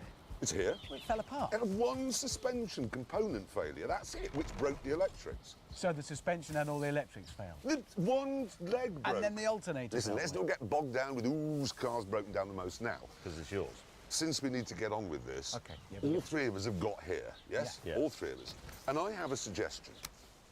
Punta Arenas. No, look, honestly, it's brilliant. You have to use a ferry to get to Tierra del Fuego, okay? Because it's an island. So I'm saying we go here, Punta Arenas. I see. Yeah?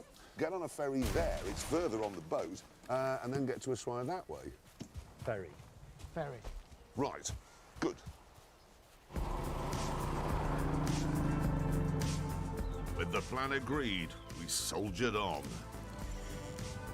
Go to Punta Arenas, catch boat, arrive Ushuaia, build stadium, play football, do diplomacy.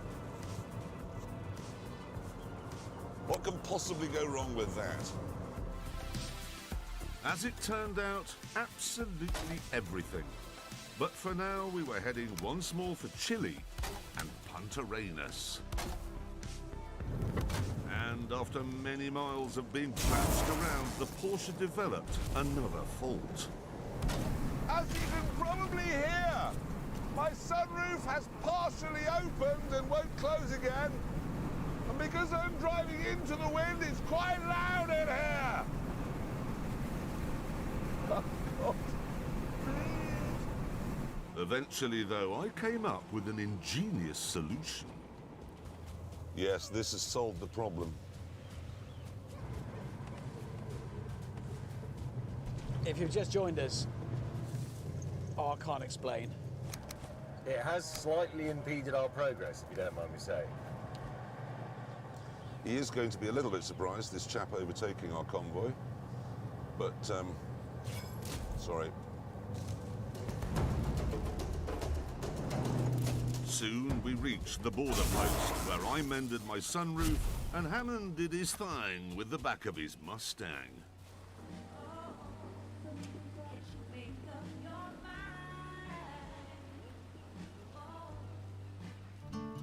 Then, we were back in Chile.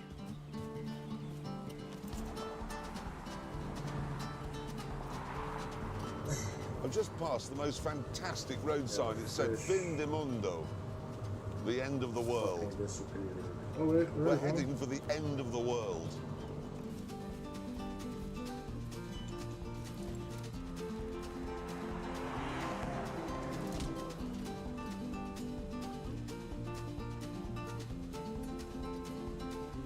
Eventually, our brilliant, wonderful, magical cars reached the port of Punta Arenas, and before boarding the ferry to Tierra del Fuego, we decided to buy some things for our football stadium. Pies, beer, goalpost, corner post, a trophy. And we need 3 or 4 former footballers in a studio to talk about the football. In the town centre, we split up to do shopping. I don't really want to get out of the car if I can avoid it because I've got a bad back. This looks like the sales assistant. Buenas tardes. Tiene una carretilla? The man says this isn't real grass, it's synthetic. You'd never know.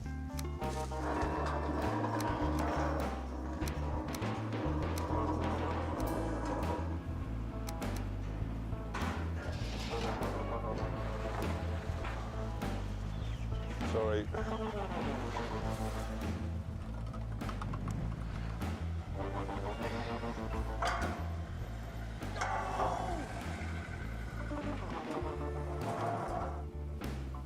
else do I need?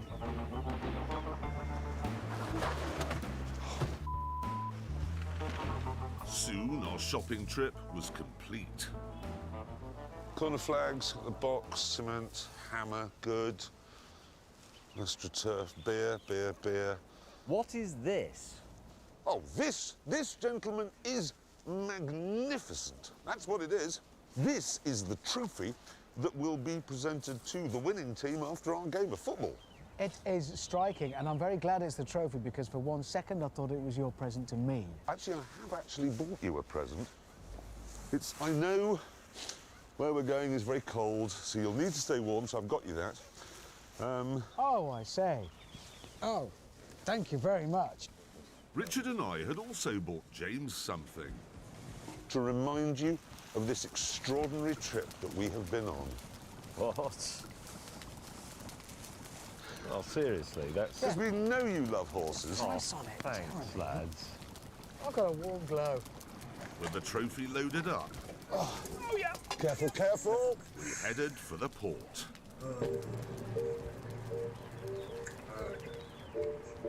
Right, the ferry.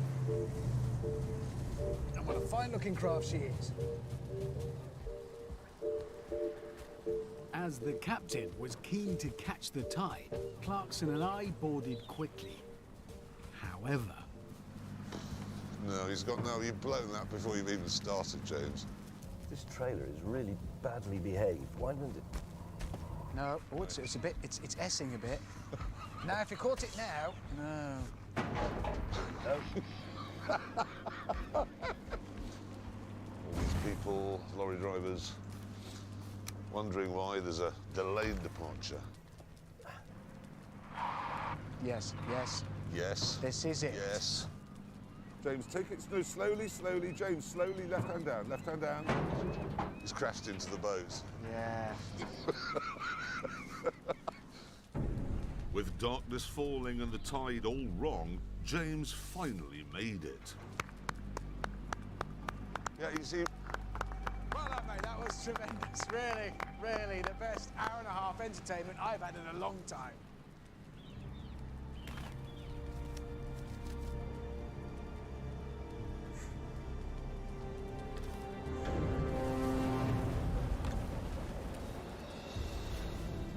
You seen that? That is the southernmost tip of the American continent. Right there. That's a significant spot on the globe, isn't it, this? It is.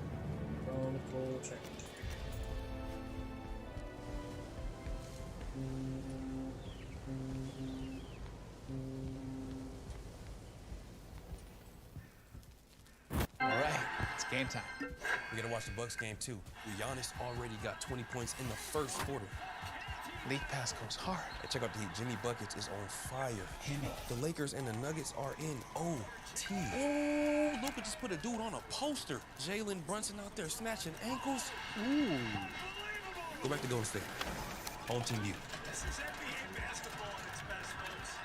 I'm never leaving. I'm gonna want you to leave eventually. After basketball.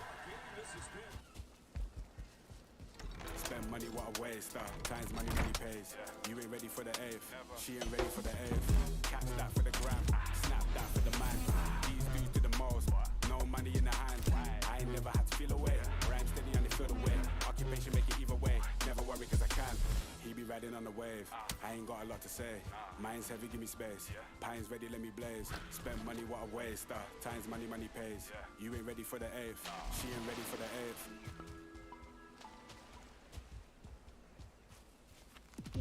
SoFi is helping me get my money right to achieve my ambitions. Want to see? Like saving for the ultimate tailgate setup. Like perfect hedges. SoFi can help you fund all your ambitions, no matter how big or small. Like investing in the athletes of tomorrow.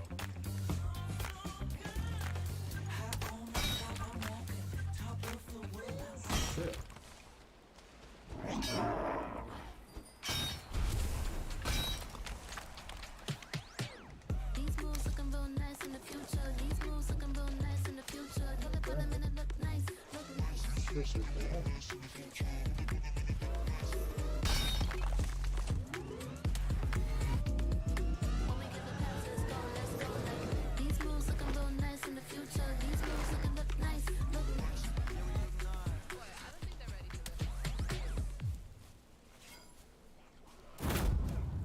It was not the most comfortable voyage in history, but we forgot all about that the next morning when the sunrise revealed the spectacular islands of Tierra del Fuego.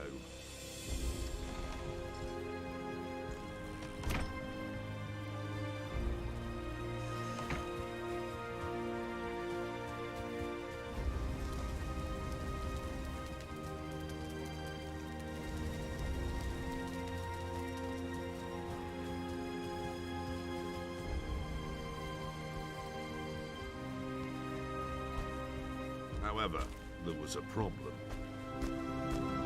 For political reasons, we can't go to Ushuaia on this boat. What sort of political reasons? Well, all these islands here belong to Chile, okay? But Argentina think they're theirs. No! I know! But anyway, let's not get bogged down with that. The captain has very kindly said he'll drop us here, and then there's a track, can you see? Oh, yeah, there it is, look. It goes down there to Ushuaia. Sadly, for geological reasons, the ferry couldn't dock at the track. So the captain dropped us off a mile down the beach.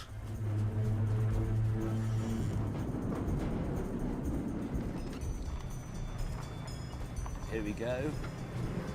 James May is on Tierra del Fuego. I claim this land for Norfolk and name it Lotus Beach. Oh, yes. Yeah! We are going to Ushuaia. Cock. Chaps, the Lotus is beached on Lotus Beach. Oh, good, that's a massive hole. So if we take this off and smash it to pieces, we can use the slats. Yeah, to make a sort of sand ladder in front of him to get him up and out of this. I bought a pickaxe, it's in there somewhere, which is excellent. There it is, in fact. Right, if you do the ropes, ready? Hang on, hang on. Hang on. Take it out of the trailer before you... No, why would I do that? This is the right height. Yeah, Also, but you can lever it. hold on. That's the wrong tool for Stop. You can lever it. Still got the plastic protector on the end of the pickaxe. Oh, yeah. I'm not... Ah! Just breaking the slabs up. Now you can't use it. If you put it on the ground and jam the prong in there, you can lever them up. Exactly. And lever Oh, them well, up. that's it then. I'm not helping. I've done all I can do. That isn't going to really help. I decided to leave them to it and go on ahead. What an absolute...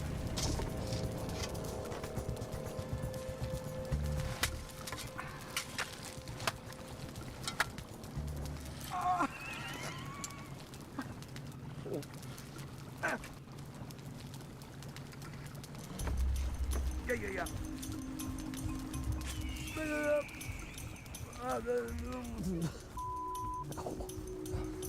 In 3, 2, 1, and go. And we're through. Up ahead, after we'd rounded an apparently pointless wooden fence obstacle, there was a problem. Oh, God, look at it. Massive boulders. Won't go over that. Won't go over that. Because Hammond, look down there. Won't go over that. Look at the next bit. Won't go over any of that. Luckily, the backs of our cars were full of stuff we could use to make progress. Ow! Bit of right. Got a lot of right. No. What? Oh, bloody hell. 3, 2, 1, and go. No, it's not helping Other at way. all. Now left, full left. You mean right? Full right, sorry. Lever. Oh, yes. In 5 hours, we had moved just 200 yards, and our cars were taking such heavy punishments That is clutch. that we completely failed to notice the rising tide. Oh, God. Hammond, go now. James, get out of the way.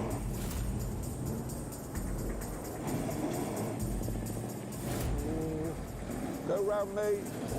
Up ahead, the beach narrowed so much that soon the tide would cut us off completely. What we needed now, more than ever, was teamwork. I'm sorry, it's every man for himself now. The situation is actually quite perilous. Come on, Portia, please, please, please, please, please. Ouch! Oh, for God's sake. That's punched a hole in the door.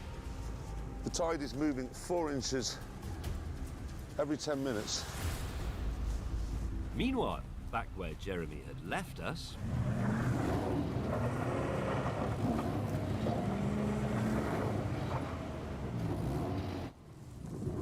Just going to wear the cliff up, I'm not careful. Come on! Please move, Portia. Please move. Come on, yes, you brilliant. Come on. Come on. Come on, Portia. Come on. Yeah. Go on. Oh, God.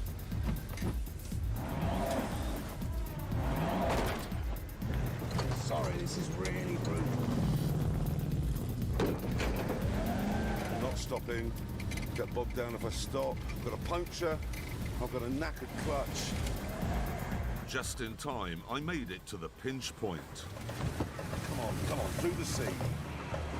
And moments later, I was joined by Hank B. Hammond.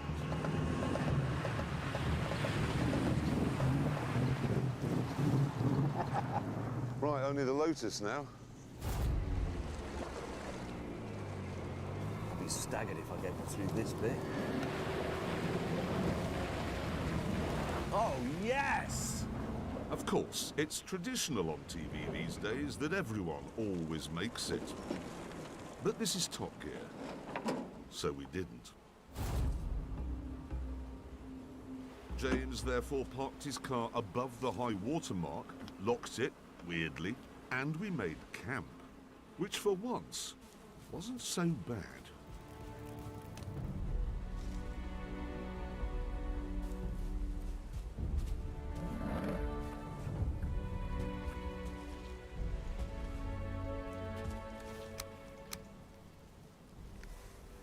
What have you done? It's mind-blowing. It is mind-blowing. I think we have to all agree that Tierra del Fuego is the most beautiful place in the world. I'll go with that. I'm happy to accept that. What are we eating, by the way? Beaver. What? Beaver. There's a plague of them here. Honestly, back in '46, Peron introduced 25 pairs of beaver down here. There are now hundreds of thousands of them. Half the riparian forest around here, half of it has gone as a result of beavers. Because the beaver here likes hard wood. And you can eat it. I'll let you know in a minute. A mate of mine said he did once. What, a mate of yours said he'd eaten beaver? Yeah, I believe it. Let's try it. I'm fairly sure I don't like beaver, actually. I mean, I'll eat anything, as you know. I'll just warm you a piece up, Hammond. It was a wonderful evening, and after the sun went down, it got even better.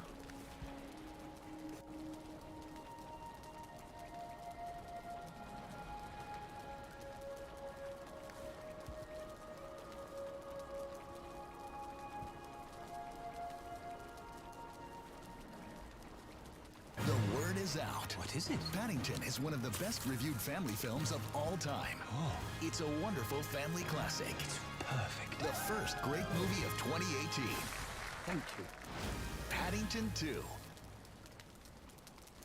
When it becomes dark earlier, we always have our lights in sunset mode. With Alexa, we can program routines to make seasonal transitions in our home completely streamlined. This routine allows for our smart lights to adapt to the time that the sun goes down. It's great to have our smart lights looking out for us, and it doesn't hurt that the sunset lighting creates such a cool ambiance. Automating your lights to turn on at sunset is easy. Just say, Alexa, enable the sunset lights routine.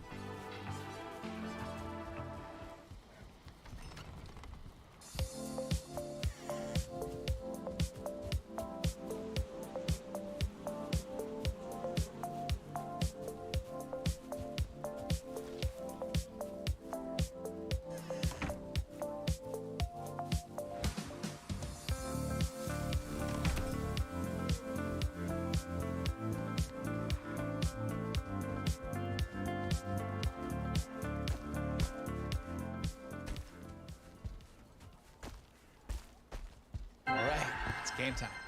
We gotta watch the Bucks game too. Giannis already got 20 points in the first quarter. League pass goes hard. Hey, check out the Heat. Jimmy Buckets is on fire. Hit me. The Lakers and the Nuggets are in OT. Oh, Luka just put a dude on a poster. Jalen Brunson out there snatching ankles. Ooh. Go back to Golden State. Home team view. This is NBA basketball at its best, folks. I'm never leaving. I'm gonna want you to leave eventually. After basketball. The next morning at low tide, we rescued the Lotus and set off on the final leg of our journey to Ushuaia.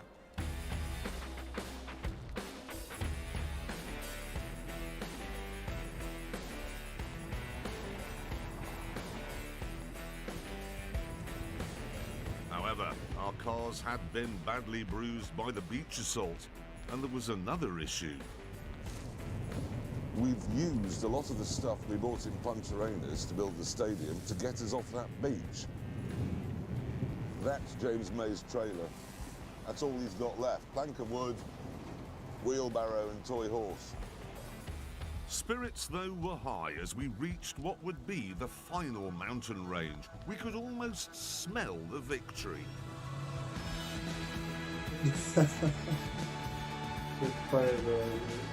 Well, this is lovely, isn't it? This is the most scenic bit yet. Jeremy and I, however, were too busy enjoying ourselves to notice the view. Oh, there you go. Yeah. Rally stage. Stick it into the corner, power it round, a little bit of boot full of opposite lock. Yes, I'm going well. Whoa. Oh, no. I turns out I'm not good at rallying. There's evidence to suggest neither am I. Both of us were stuck, but luckily we had the right equipment for such a cold weather emergency. The beaver we ate last night, we made some clothes out of its fur, and that's going to be handy now. Beaver mittens. You know that carpet you're carrying? Yeah. We could use that, couldn't we, to get going? It is incredibly heavy. I've got a bad back. Right, let's get this out. Then we can get the carpet out, get it underneath the tyres, and then we can be on our way. Oh, okay. Right, Hammond, I've got it. Right, go. Just walk away. Out the door? Just walk Do you want away. to turn around now? Because you're not welcome anymore. Okay. That's it. Change that We're stupid ready. lock. Should have thrown away the key. If I'd known for 1 second, you'd... Yes, the lyrics go on. We know that. Put it on the floor. I can't put it on the floor. It's not going down. Oh, shit. Sadly, the carpet wasn't a solution. And then we saw why. So that wheel is straight, that one is hard left. Oh, holy moly. Something massive has snapped underneath. When was the last time somebody saw the 2CV? Having assessed the situation, I dug myself out, fired up my stereo, and left.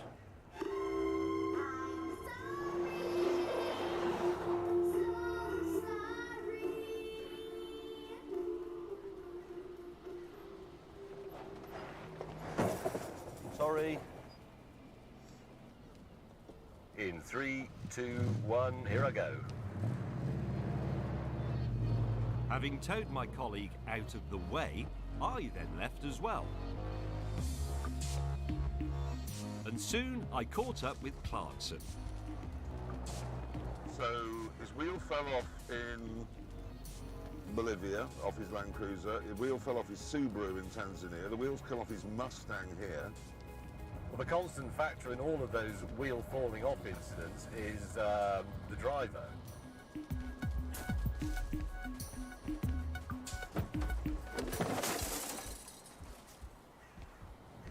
I really genuinely believe Hammond has had it. Absolutely had it. That car is mendable if it were in Stevenage, but it isn't. And having removed the wheel, I felt the same way. That is the culprit.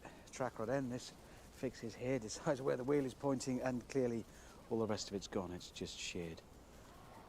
And there's nothing to suggest it was going to if I hadn't hit the big wall of ice.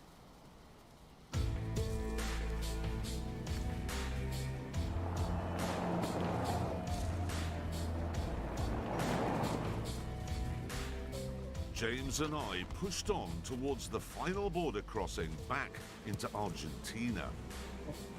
But when we reached it, we couldn't help noticing it was a river, and something important was missing. Well, why isn't there a bridge? I know there's been a few problems the last 24 hours, but that's our biggest yet. Is it? How deep is it? It's not so much the depth, it's... Look, it's muddy. I mean, we get stuck getting... Oh, look, something's been driving through it. You can see the tracks. Well, what about that? That lorry must have driven through it to be there. Buenas tardes! What's the Spanish for, does your lorry back over here and could you lift our cars onto it? Hola! Oh, he's trying it off. God. I thought that was a bit too good to be true. No, wait. Oh, wait a minute. Wait a minute? Well, perhaps this is his business. Perhaps it's a ferry. It's a lorry ferry. Is that? I suppose it's possible. If it was a ferry, it didn't seem very at home in the water.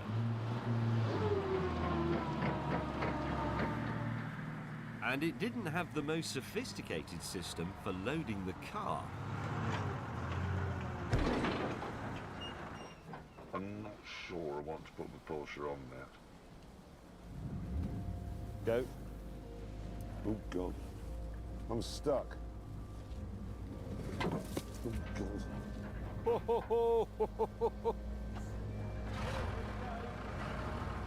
What if there's nowhere to turn it on the other side?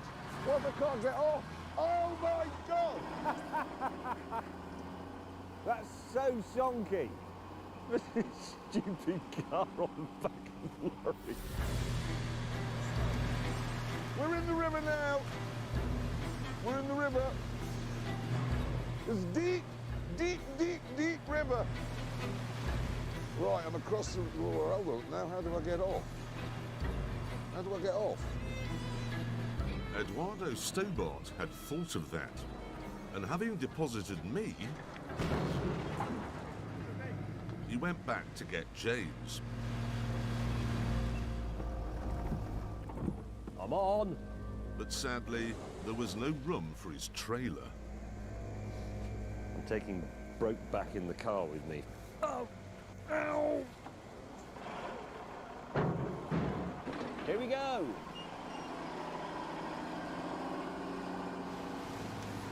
I didn't tell him I had a bad back. Hiya! James was deposited gently on the bank. Ow! Okie-doke. Right, good. We're both in definitely Argentina now. And then we were interrupted by a familiar sound.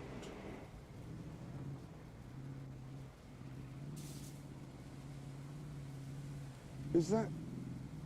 It can't be.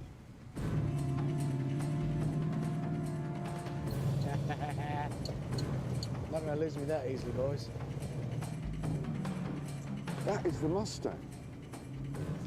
How the hell's he mended that? Unfortunately, Hammond then rather spoiled the majesty of his arrival.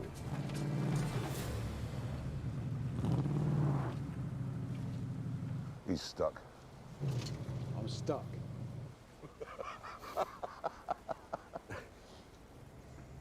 Jeremy and James, is that you over there? It certainly is. Well, you come over the river and then you're in Argentina. What? Yeah. Hello, yeah, but how do I come over the river? We drive over it. It's a ford. It's not a ford, it's a river. We drove over. Easy. Sadly, because Hammond was bogged down, we had to ask a local digger driver to go and get him. Okay, could you over and then tow? Empujar. Huh? traerlo de tiro para acá. Yes.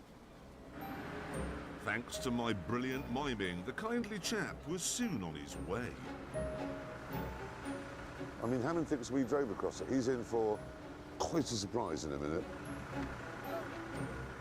Yeah, this is suddenly seeming like not such a good idea. Oh. Oh, it's deep. Is that bottom of the doors? Yeah, it's bottom of the doors. Oh, there is water coming in. A lot of water now in my car. If he sees this lorry... He might be really angry, actually. We might have to hide. There is water coming out, but a lot of it. Where are they? Should have seen James coming across the river. It was almost up to the top of the windows. Phenomenal. Yeah. Got them quite muddy again in the drive from the river to here.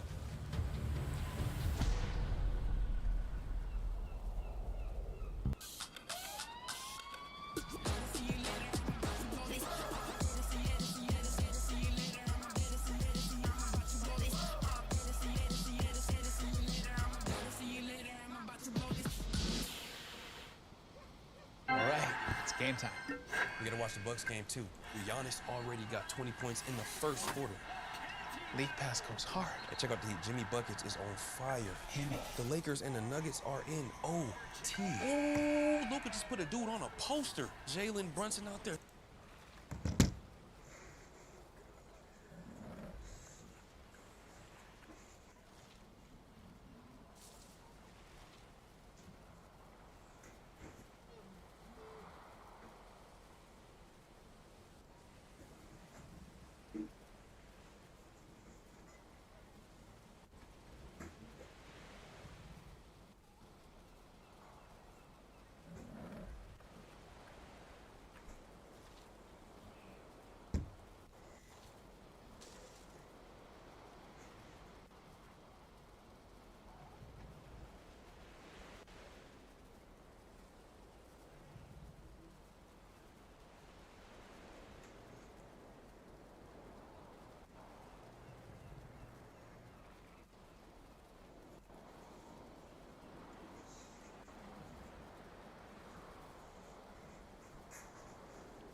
Snatching ankles.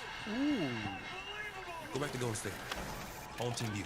This is NBA basketball at its best, folks. I'm never leaving. I'm gonna want you to leave eventually. After basketball.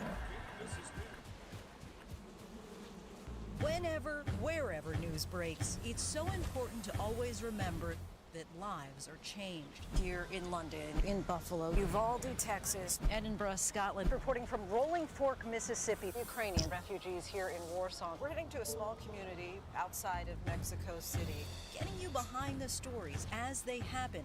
ABC News Live Prime. We'll take you there. Stream ABC News Live weeknights.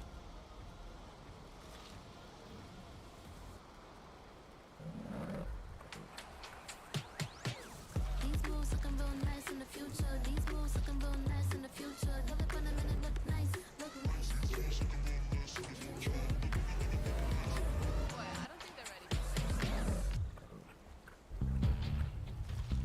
The next day, we were on the road early, with Hammond worrying about the quality of his Alpine track rod end fix. I hope that well holds. If it doesn't, this shot is going to get very tumbly.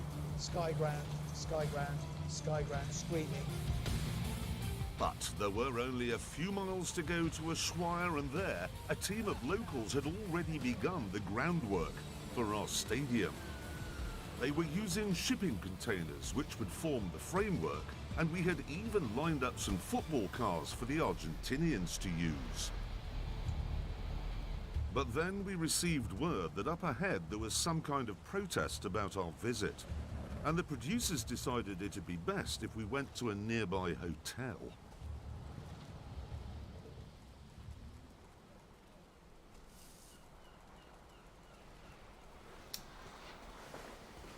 Who's that lot in the car park, James? Do you know? I've seen them before, but I'm not sure who they are.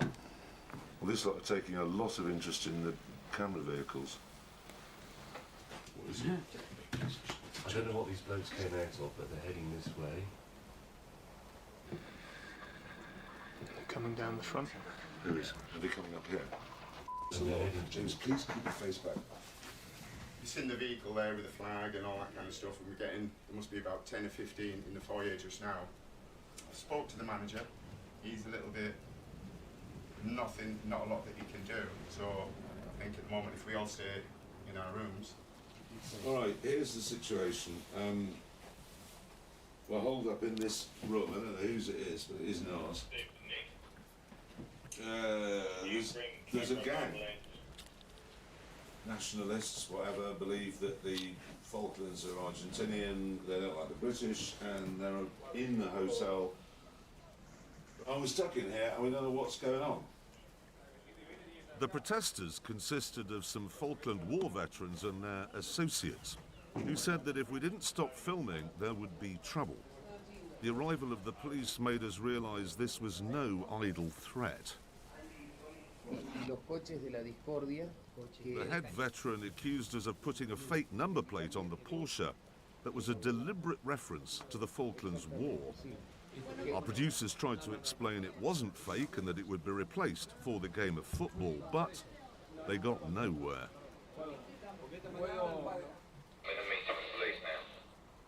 Are you saying we've got to get the hell out of Tierra del Fuego? Absolutely. We're being ordered to leave Tierra del Fuego, yes? We are. They want us as people out. We have just been ordered out of Tierra del Fuego, ordered out of, effectively, Argentina. But we haven't had any animosity whatsoever in the whole trip. Everybody's been perfectly decent, very charming. All we wanted to do was come here and play football. And what's happened is...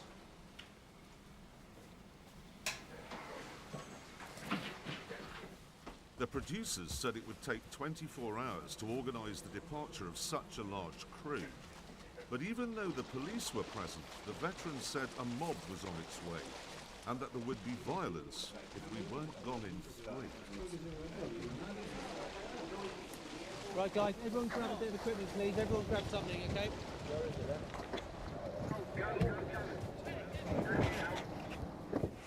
Can we get an escort? Meanwhile, the 3 of us, who were the main target for the protesters' anger, were still holed up in our room. Now, we've been doing a whole lot of Butch Cassidy stuff. Come on. This is Butch Cassidy for real. Guys, everyone in the cars. With 4 tons of equipment loaded into the cars, the 31-strong film crew headed out of town. You're on your tail, Gav. Keep it tight in the rear. Yep. And soon, darkness fell. Yeah, everybody just remain cool. The main thing is just to keep this convoy rolling. A police escort would take them 184 miles to the border town of San Sebastian, where they'd cross over into Chile. And since the protesters' demands had been met, the crew hoped they were out of danger. But a short while later, they realised they were not alone. Bikes behind the star cars. Bikes behind the star cars.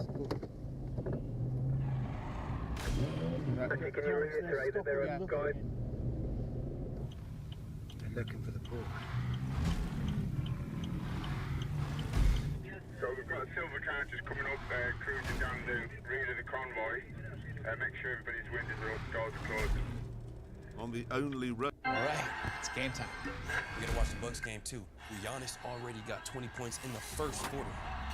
League pass goes hard. And check out the heat. Jimmy Buckets is on fire. The Lakers and the Nuggets are in OT. Oh, Luka just put a dude on a poster. Jalen Brunson out there snatching ankles. Ooh. Go back to Golden State. Home team you. This is NBA basketball at its best, folks. I'm never leaving. I don't want you to leave eventually. After basketball.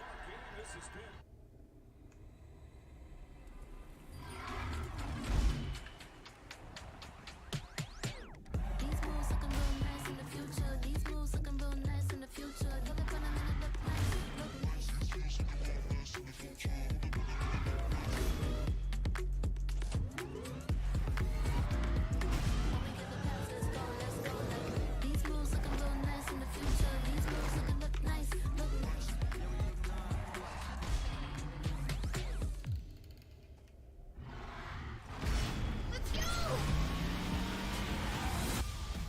Steps aren't enough. It's a feeling. Why do you want to go out on tour with me? You hate me. I'll be in a place where I'm turning my life around. That woman deserves her revenge. I am gonna kill Bill. The Watchers want me to team up with you. We are empowering young women. Families stay together. I can't not be a nurse.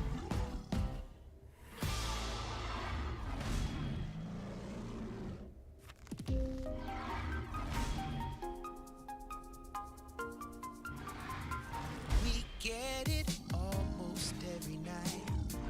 And when the moon gets big and bright, a supernatural delight.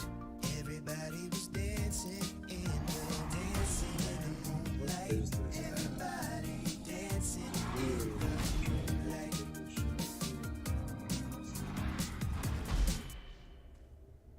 Road in the middle of nowhere with no phone signal, the crew were being hounded.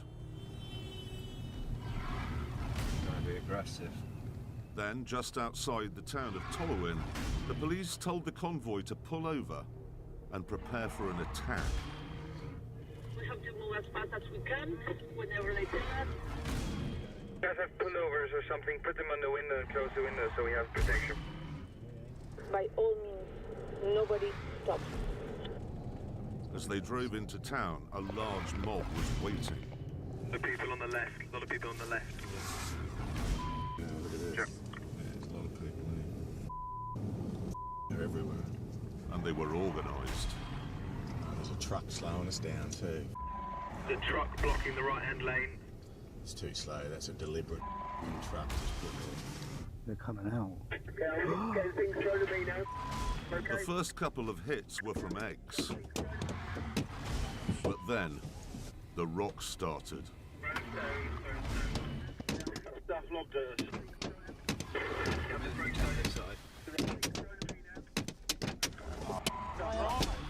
Drive. Keep it free. Andy, you're right. We'll do this lot. Put down. Give me the gun.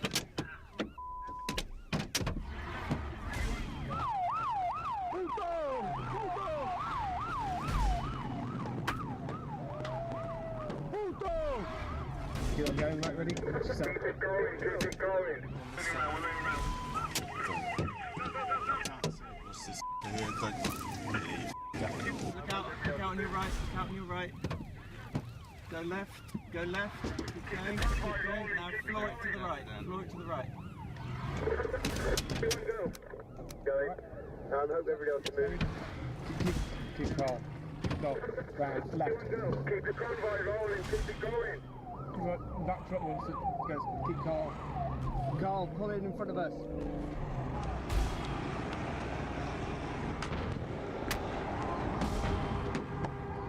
Please hide our driver window, smashed in on B.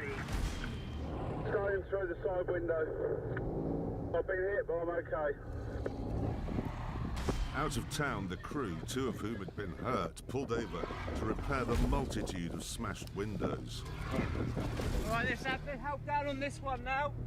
And because they were a magnet for trouble, they had to abandon the Porsche, Ford, and Lotus. Guys, everyone keep up, let's go. Back on the move, they were now heading for the much larger town of Rio Grande, where they were told a mob in some 300 cars was waiting. Is there another way? No, there is no other way. Yeah, can we get on the phone to an embassy? Negative. We've not got any signal on our sat phone. We're still trying. Fearing for their lives, the crew abandoned the road and headed cross-country towards the river border we'd used earlier. Yeah, but they're going straight through. The border is totally closed. We know that. There's a metal bar across the road on the Argentinian side, and we realised we would be crossing it illegally. There's a metal gate on the other side, both of which we could cut and go through.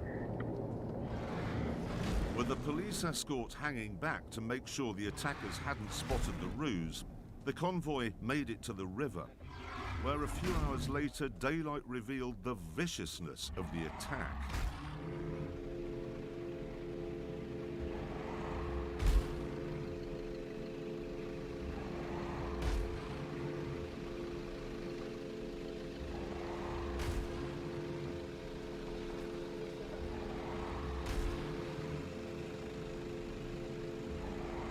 This time, there were no diggers or trucks to help ford the river. But after many hours of struggle, our team made it across.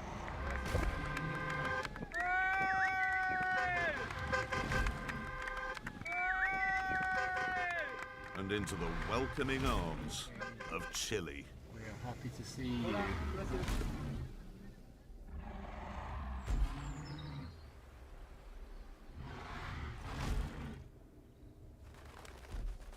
Us three, meanwhile, had decided to conclude this whole sorry saga in the same way that Butch Cassidy and the Sundance Kid had ended theirs. I've had a great idea. Australia. Yeah, they got horses you could learn to ride. No horses. Well, listen, the important thing to remember when we get out of here is... Hang on, did you see the 2CV out there? 2CV? No. Good, for a moment there I thought we were in trouble. Right.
For the first time ever, we are being broadcast simultaneously right around the world. So, bonjour, good day, mushy, mushy, and willkommen.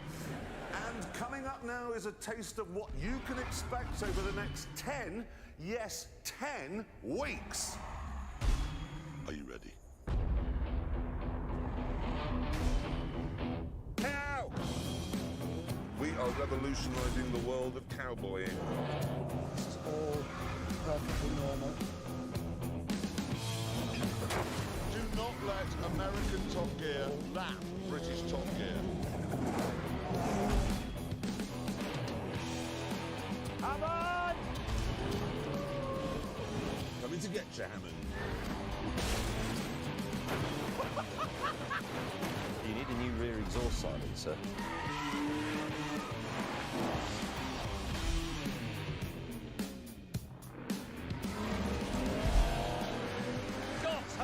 Trousers. Calm, controlled, smooth, good for the pension. Fueled up, I'm amped up, I'm pumped up. But it is the Stig's Australian cousin.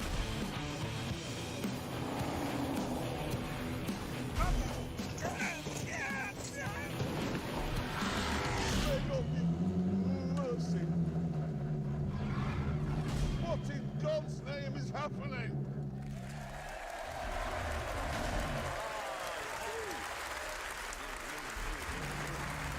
Now that all looks very exciting, but we start tonight with our sensible hats on. You see, a few years ago, we staged a race across London. We used a car, public transport, bicycle, and a speedboat down the River Thames, and it was one of our more genuinely interesting tests. Yeah, it was, but it's always troubled us because the bicycle, ridden by me, won, and the car, which is the whole point of this show, came home stone dead nuts. That's because he was driving it. Well, Yeah, look, it wasn't entirely fair, was it? Because the car I had was a gigantic Mercedes off-roader. It's not really suitable for London traffic. Yes, whatever, okay? We decided we would rerun the race, only this time we'd use a car that was a little more suitable for city centre work. Absolutely. The question now, though, was which city, because we'd already done London, obviously.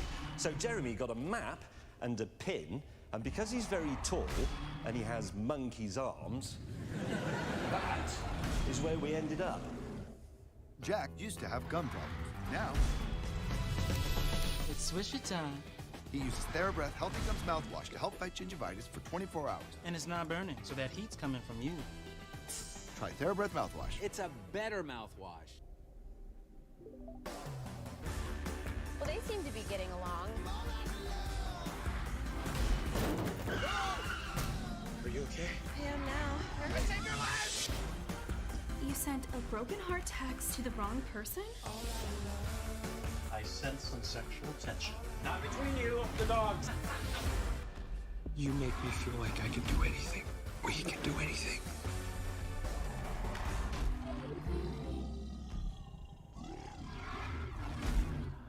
Bro, you reek. You smell like you've been marinated in wet dog. Really? Ugh, time to up your laundry game, son. OxyClean Odor Blasters. Blast clinging odors at their core. You're welcome. Don't skip leg day.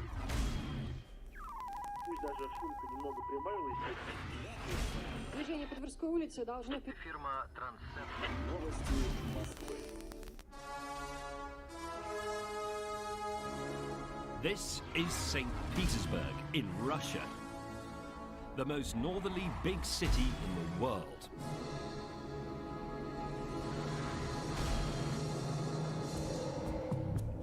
And this is the car I'll be using. This is the two-seat Renault Twizy. It costs just £7,000 and it's an all-electric car designed specifically for the narrow streets of Europe's cities. With this, I can't really lose. Yes, he can, because I shall be using this. It's the same sort of bicycle that Chris Froome used in this year's Tour de France. Now, it is expensive, £9,000. It's £2,000 more than James's car.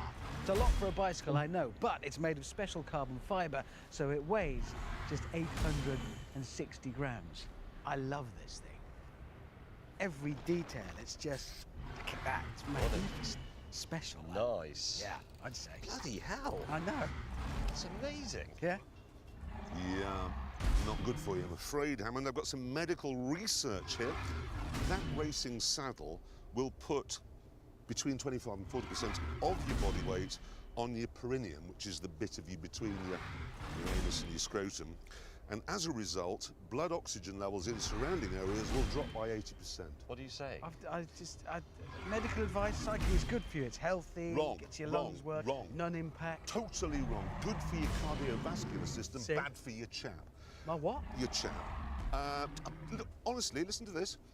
Cyclists aged over 40 are considered at greater risk of erectile dysfunction. Yes, thank you, Dr. Clarkson. That's fascinating. What about the Stig? Oh, he's just on public transport, as before, yeah. And you? Well, now, you see, last time, as you know, I used a speedboat to go across London. Yes. But at the end, it couldn't go on land, so I had to run, which cost me the race. This time, however, I've chosen a boat that can.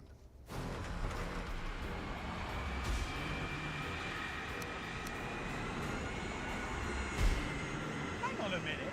Isn't that a hover van? It looks like that. Well, now, listen, gentlemen.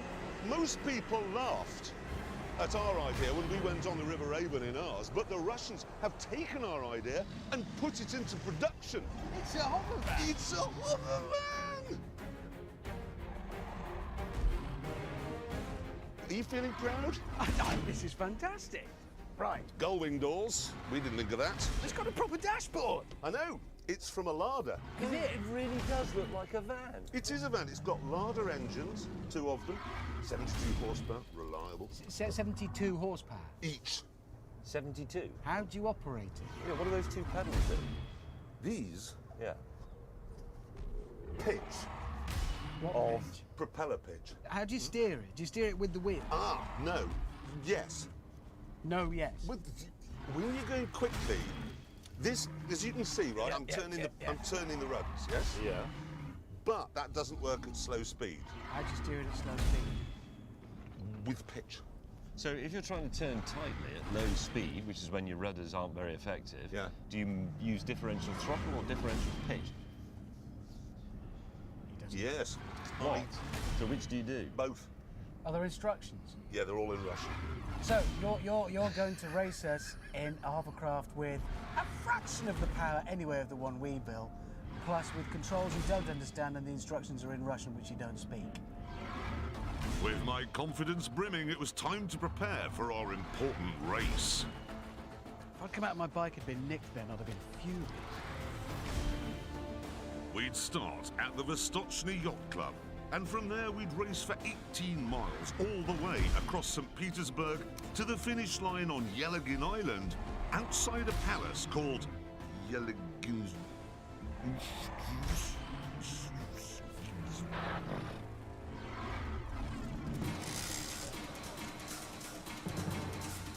That's all in Russian.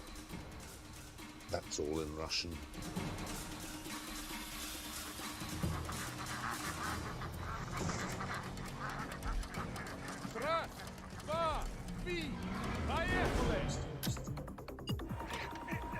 Right, this is it.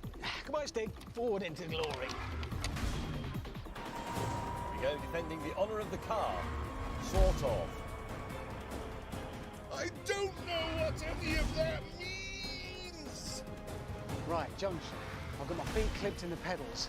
I simply cannot stop. Stupid boy. Wrong gear.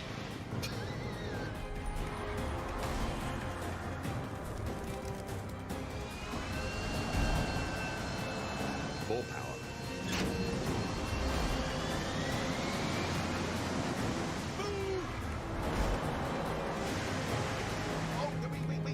Wait. Oh, Christ!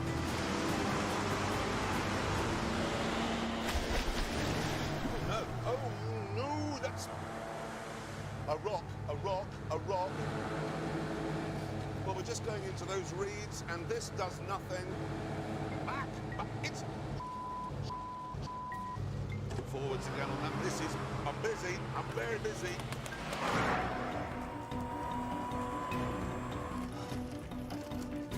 I think that's on. Both! Ow!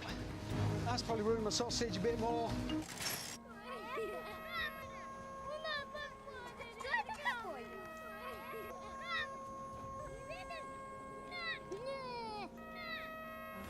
Teeth sensitivity is so common. It immediately feels like, somebody's poking directly on their nerve. I recommend Sensodyne. Sensodyne toothpaste goes inside the tooth and calms the nerve down. And my patients say, doc, it really works. Good morning.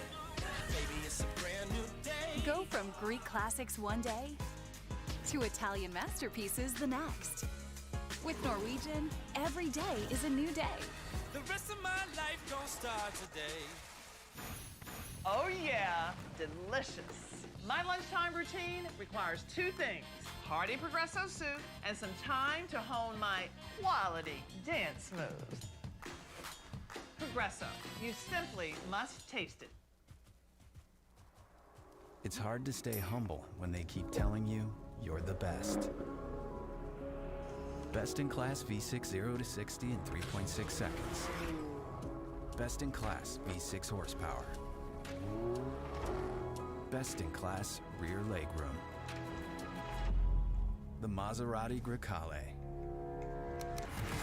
Part of the all-new Maserati showroom. Visit a retailer near you.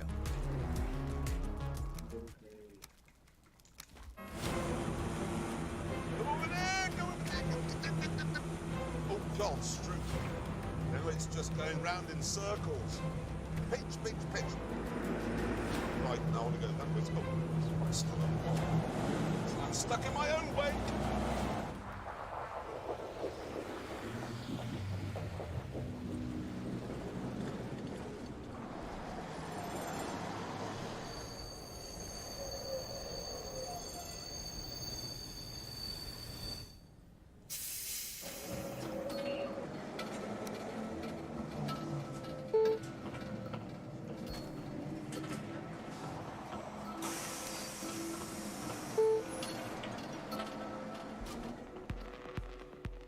As my three opponents... Come on! Well, two of them settled into the race, I was getting to know my car. So what is a Twizy exactly? Well, it's a metal cage, this frame, and there are plastic panels hung all over it.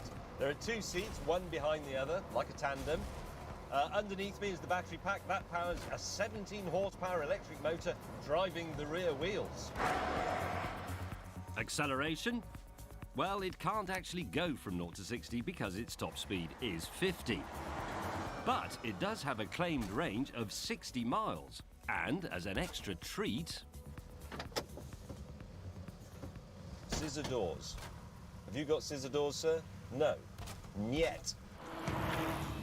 However, the Twizy is Stone Age technology compared to my bicycle. Now, I actually have electronic gears on this thing. So when I hit the button on the handlebars, the derailleur, the thing at the back that changes gear, moves across with a Robocop-like noise. And to make the whole thing as streamlined as possible, it's been shaped in Jaguar's wind tunnel. It even directs the air around the front forks and around the drinking bottle so it doesn't hit the rider's shins, which are very unaerodynamic. Haha, there's me. Yes. No, Hammond, here's what 17 horsepower will do. Yeah! Oh, God. On board the only petrol-powered vehicle in the race, I discovered the solution to my problems, as ever, was more power. If you go quite quickly, the steering works well. Whoa, whoa, whoa. Now I'm heading for the wall! No! I'm in the power slide! I'm doing a skid! Away, birds! I can't steer! Stig, meanwhile, had finished with his tram and was now heading for the underground station.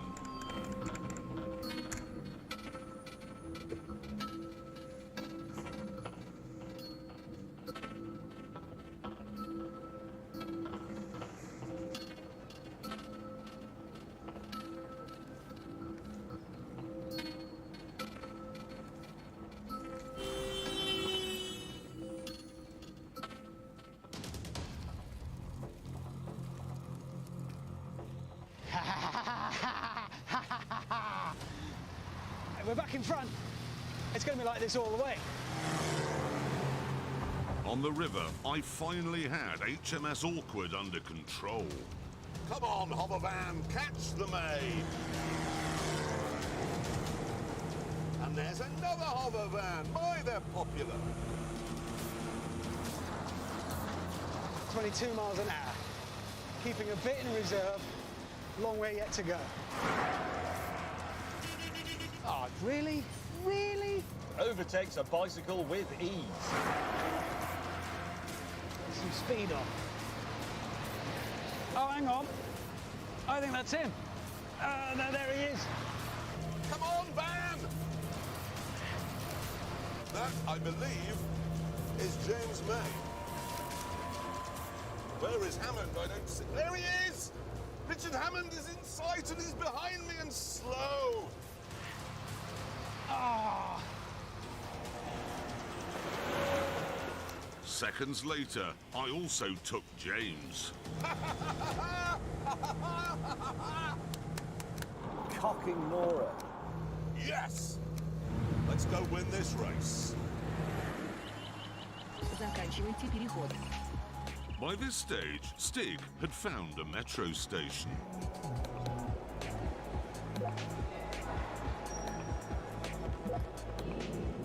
And in this weird subterranean world, he was distracted by many wondrous things.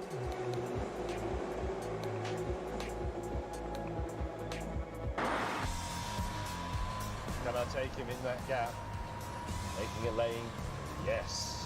The interesting thing about the Twizy is it is a genuinely small car. It's a genuine city car. See, there's a tram. I hate trams. They're trains running down the road. Trains can't stop. Whoa. Oh, oh, oh. Ugh. Chuffing tram lines. Still, could be worse. Oh no, I don't want to go on the tram tracks! I'm on the tram tracks! I don't want to be on... Ah, there's one coming in the way! Oh, oh, oh.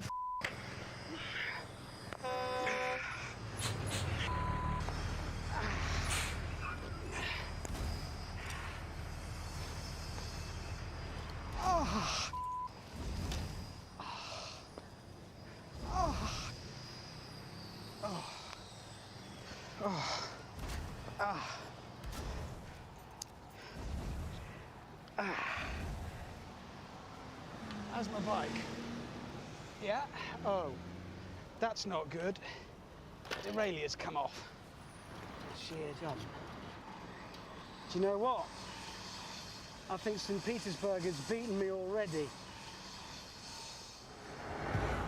When the news reached my colleagues, they were suitably saddened. I mean, the one thing you have to avoid on a bicycle in a city with trams is tram lines. Setrat, the fruit and nut-powered Richard Hammond is not only ruined his testes, his penis and his anus, but he's fallen off. This is a proper three-way race to the finish now.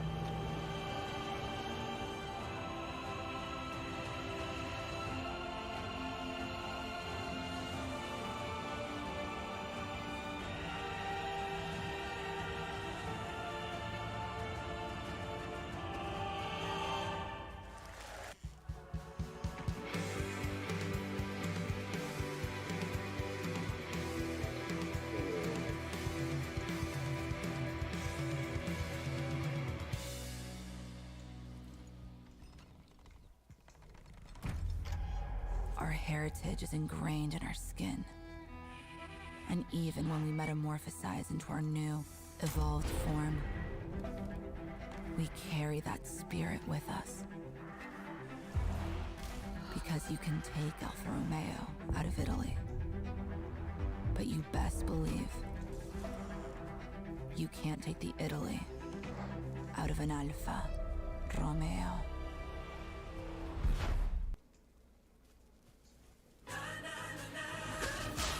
With Norwegian, wake up to a new city nearly every day. Come aboard and enjoy free unlimited open bar, free specialty dining, and more. Experience a different tomorrow with Norwegian.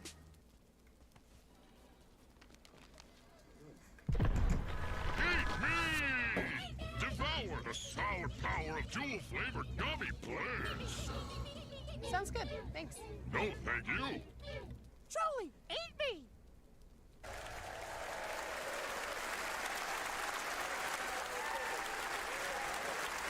James, hang on.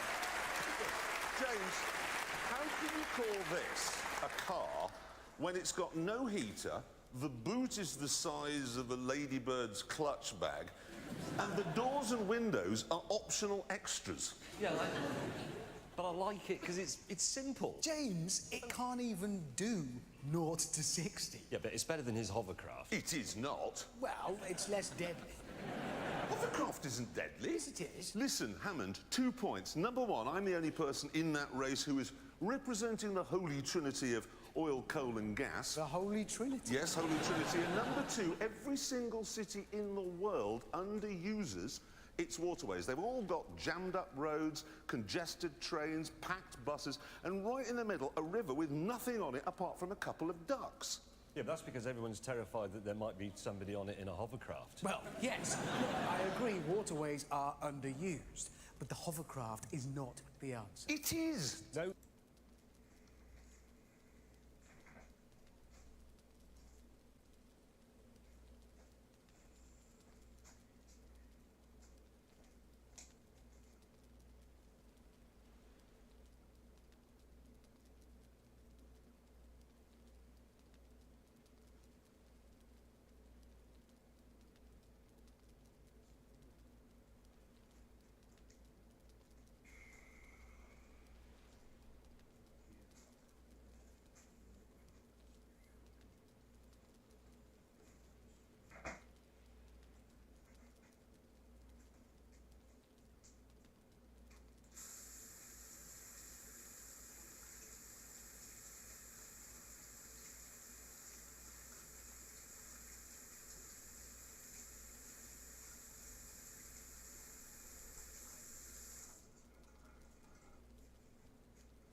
it isn't. So let's do the news. How? How can we do the news when it's over there and we're all three over here? See, normally we say, let's do the news, and two of us do, and then one's over there, and he starts it, and then we join. Yeah, exactly. But if we're all here, no, yeah, we can't. I know. While we and the cameras move over there, we'll show some footage of a squirrel.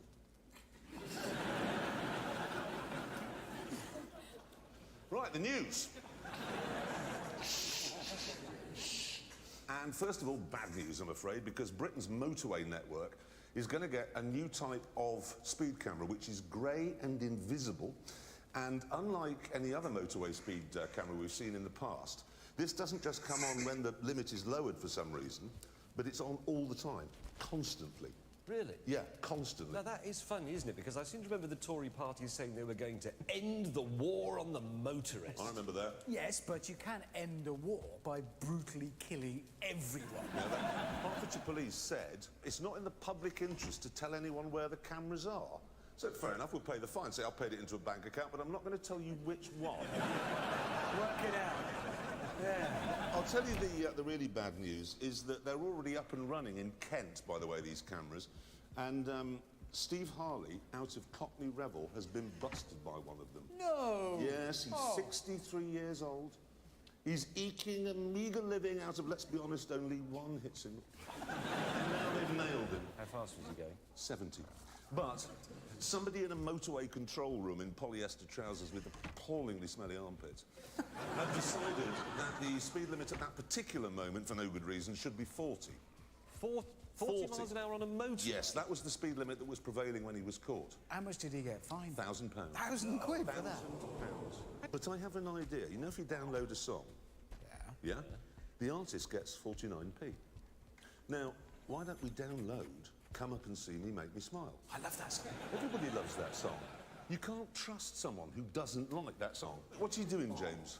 Well, I've already got it, but I can delete it and download it again. So imagine, everybody did it. He'd wake up tomorrow and realise, I'm number one. Where did that come from? And he wouldn't know why, if he's not watching Top Gear, why am I number one all of a sudden? Let me cheer him up. And the great thing is, if he does go to number one, then he'll have enough money to help other people out with their speeding fines. We could call it the Make Me Smile Foundation. Oh, that's a beautiful idea.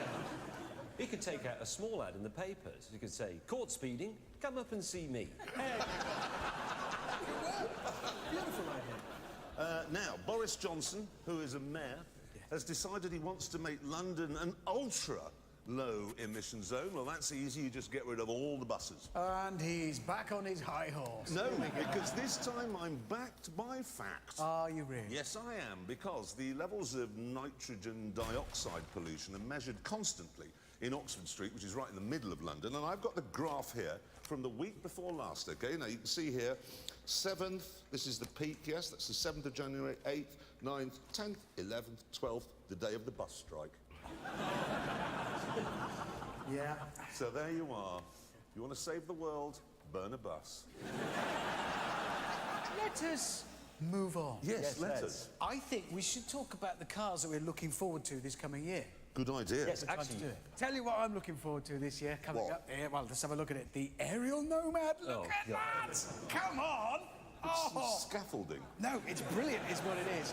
It's from Ariel, the same people who made the Atom. Remember the car that ripped his face off? I remember it. It grew back, sadly. But this thing is kind of an off-road version of the same thing. It's got a 2.4-litre engine now, and it's got all those body panels there. They're made out of the same material they use for traffic cones and boat fenders. So that thing is indestructible. It's a pity. It's brilliant. I love it. Yes. What are you going to do with it? Well, drive it about. You can drive it on the road. That goes on the road. Maybe you can drive a tractor on the road. I know.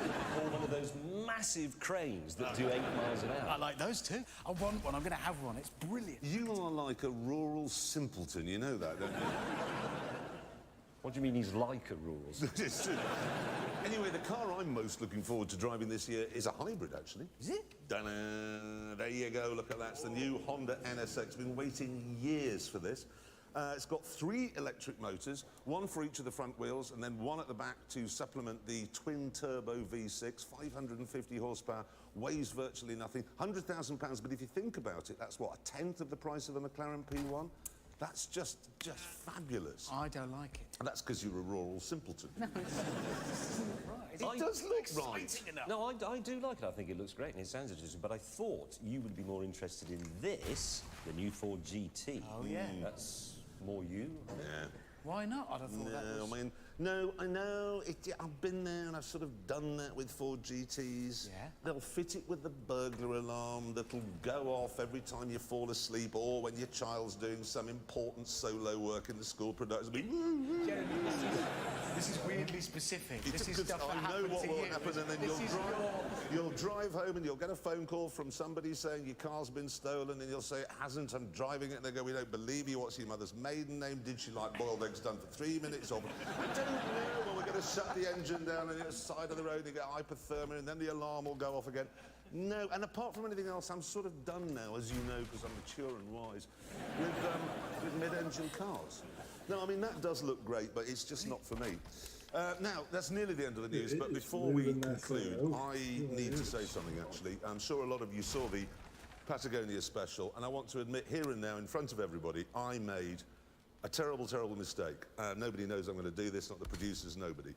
But I want to get it off my chest now. Right in the middle of the programme, I said that the condor is the largest flying bird in the world. It isn't. It's the wandering albatross, and I'm deeply, deeply sorry. Oh, well done for getting that off your chest. Well, you feel better? It's nice to have it out in the open. I feel better. If you make a mistake, own up to it, move on. Fair enough. Right. Now, we must move on to this, the Lamborghini Gallardo. It is the company's best-selling car. In fact, of all the Lamborghinis ever sold, over half of them have been Gallardos. Now, though, sadly, it's gone. And in its place, there is a new car. Bro, you reek. You smell like you've been marinated in wet dog. Really? Ugh, time to up your laundry game, son. OxyClean odor blasters blast clinging odors at their core. You're welcome. Don't skip leg day. Teeth sensitivity is so common. It immediately feels like, somebody's poking directly on their nerve. I recommend Sensodyne. Sensodyne toothpaste goes inside the tooth and calms the nerve down. And my patients say, doc, it really works.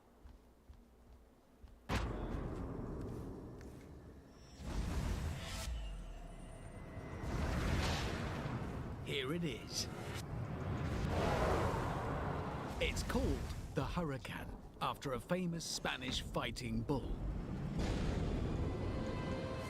It costs £187,000, and it's brand new from the ground up.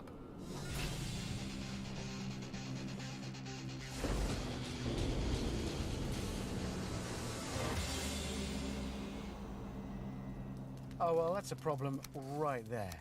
I could have sworn this car was bright green, but according to the options list, it's Verde Mantis. Other colours available include Arancio Borealis, Grigio Nimbus, and Marron Alcestis. How's a Premiership footballer going to get his head round that? Anyway, to business.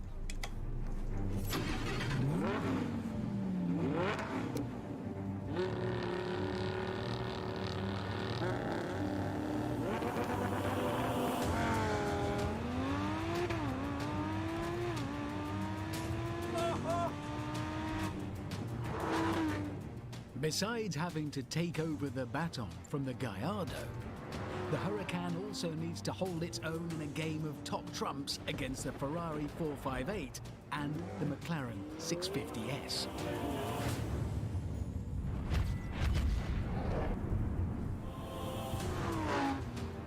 To do that, there are some very big boxes to tick.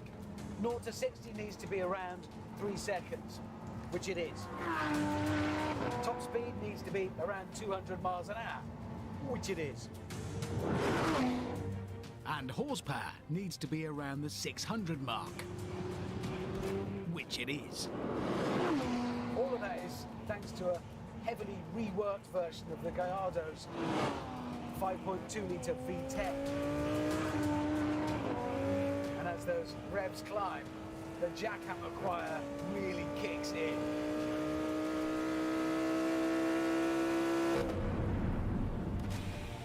The Huracan also has a brand new state-of-the-art twin-clutch gearbox, which is superb.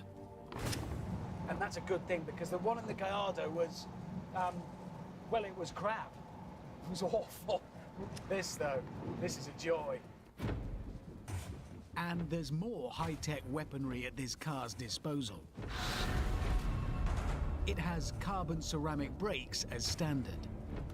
The back end is sculpted so it doesn't need a stuck-on rear spoiler for downforce.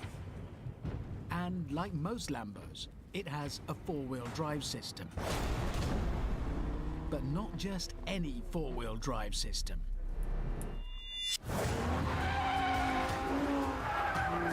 It has 3 gyroscopes on board, like you get on a fighter jet, and they're busy monitoring everything that's going on. Send all that information back to the four-wheel drive brain, and it then decides how much power to send to each individual wheel. My head hurts just thinking about how all that works. The result is, you can corner at sensational speeds. I'm glued down. The grip is astonishing. It's almost undefeatable. If slithering about is your thing, you can have some fun in the Huracan.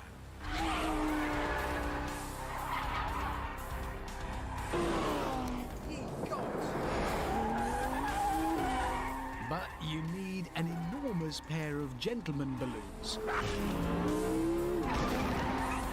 And your own personal airfield to play on.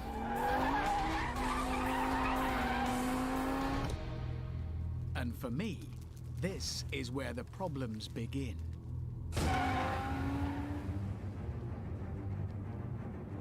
This Huracan has been designed on the road to feel tame and user-friendly. You don't get that special Lamborghini mentalist feeling unless you are out here with an entire airfield under your wheels.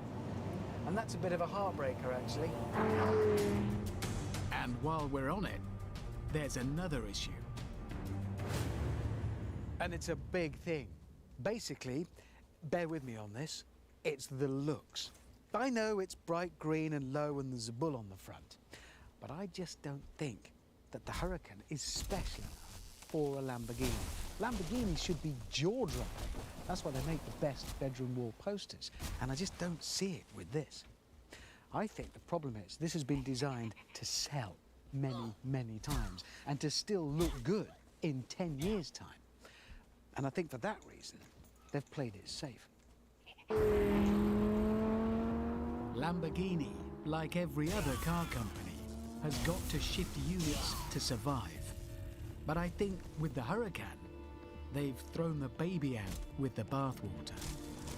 I've had some good times, no, great times in Lamborghinis on Top Gear. And if the producers got my email, they shall now follow a montage showing that.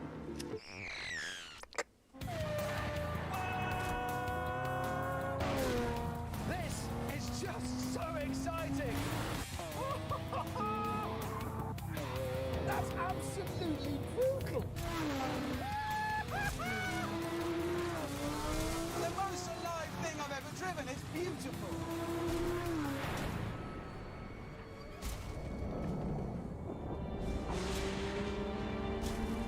Now, as a car, this Huracan is probably better than all those other Lamborghinis.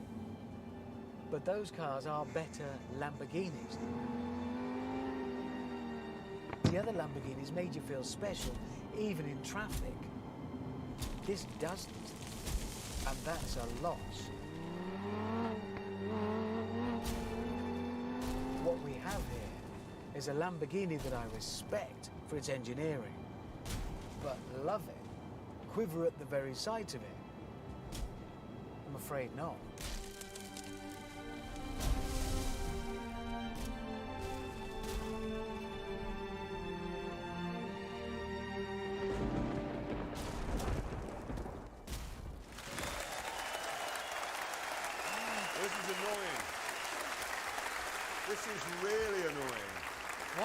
Because I completely agree with you for once. You? Yeah, I don't know, Lamborghinis should be mad and stupid and have rockets coming out of their exhaust, and this, I don't know, it just doesn't float my boat. I know, but it's almost as though they actually want to sell cars. And that is idiotic. No, seriously, because you know James and I have always said that one day we'll open a pub. Yeah. And it'll be the best pub in the world, specifically because we won't allow anyone in it. Anyone? No, nobody at all. Nobody. Now, I know an accountant would say that's a ridiculous business plan, but it'll be good because it won't be cluttered up with people with smelly bottoms wanting scampi in a basket. Yeah, but what's this got to do with Lamborghini? Because Lamborghini should be making cars that they want to make, not cars that their accountants think will make a few quid. Yeah, I think maybe the problem here is that Lamborghini is owned by Audi. And would you drink in a pub owned by Audi? Oh, no. So would you drive a car designed by Wetherspoons? No, I wouldn't do that either. Anyway, listen, we've got to find out how fast this goes round our track, and that, of course, means handing it over to our tame racing driver. Some say that his favourite football formation is 8-8-19. And that while we were off air, his iCloud was hacked, and now everyone in the world has seen his helmet. All we know is he's called the Stig! And he's off. Tiny bit of wheel spin, and then the gyros and computers tell the four-wheel drive stuff to do its thing. Flying through the first corner, Stig really working hard at the wheel of Kermit's wash bag.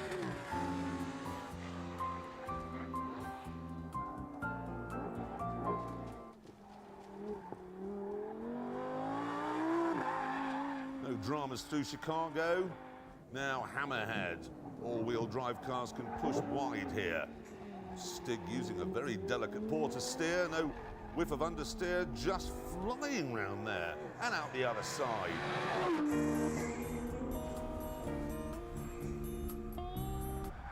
Okay, follow through, a chance to really get the 10-cylinder hammer down.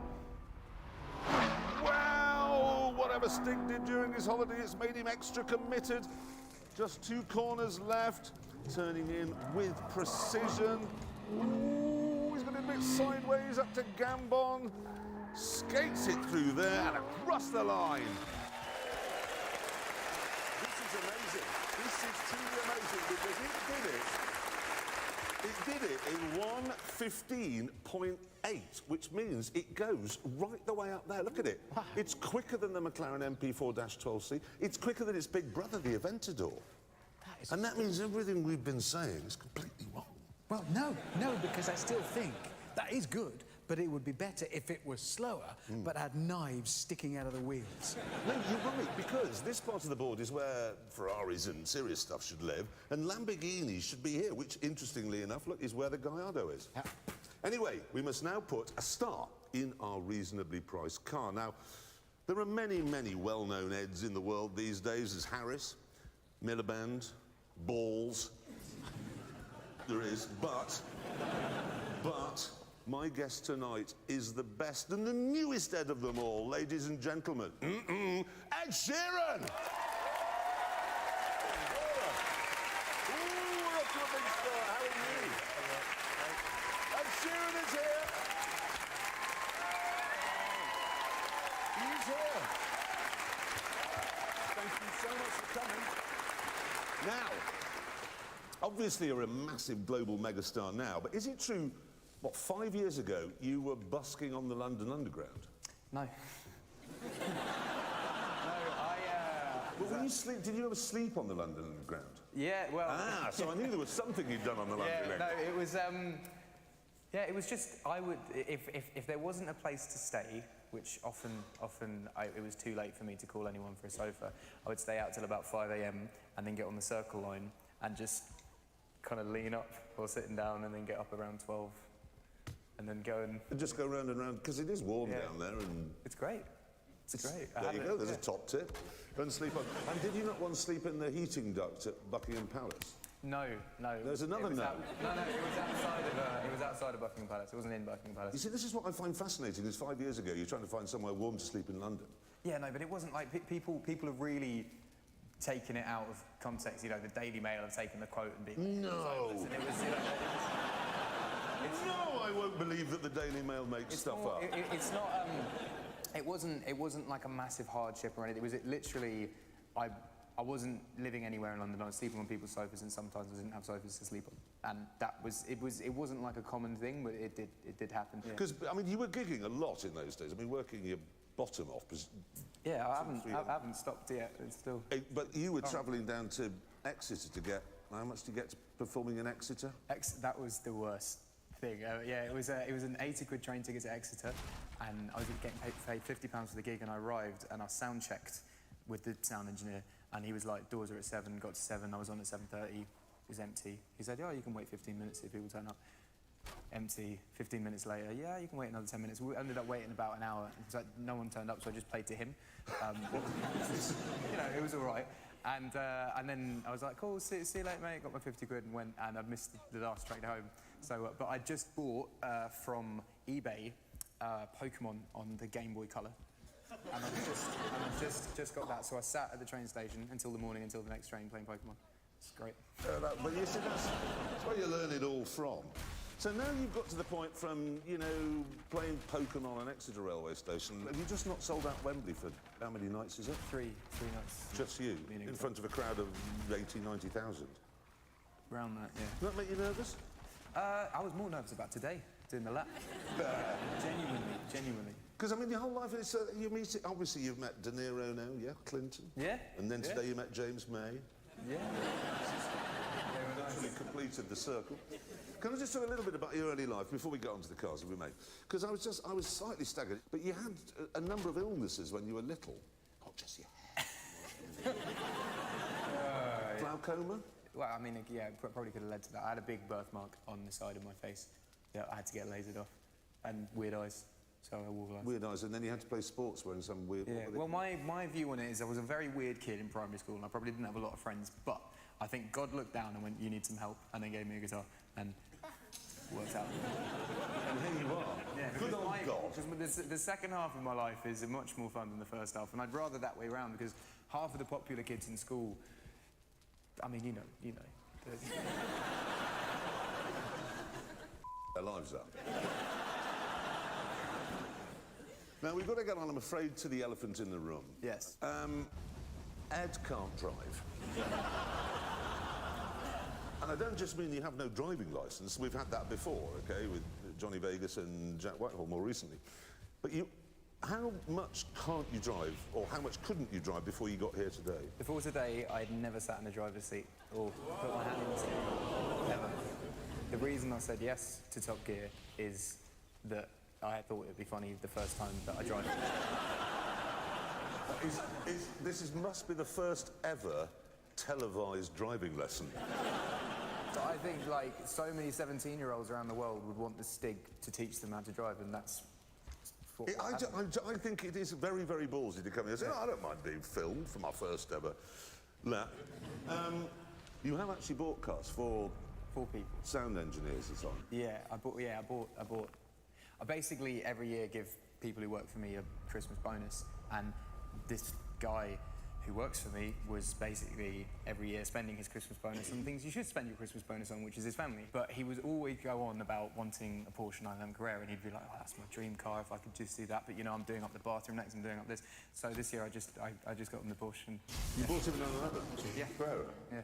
But didn't you buy another sound engineer a smart car? Oh, no, yeah, no, I bought my guitar takers.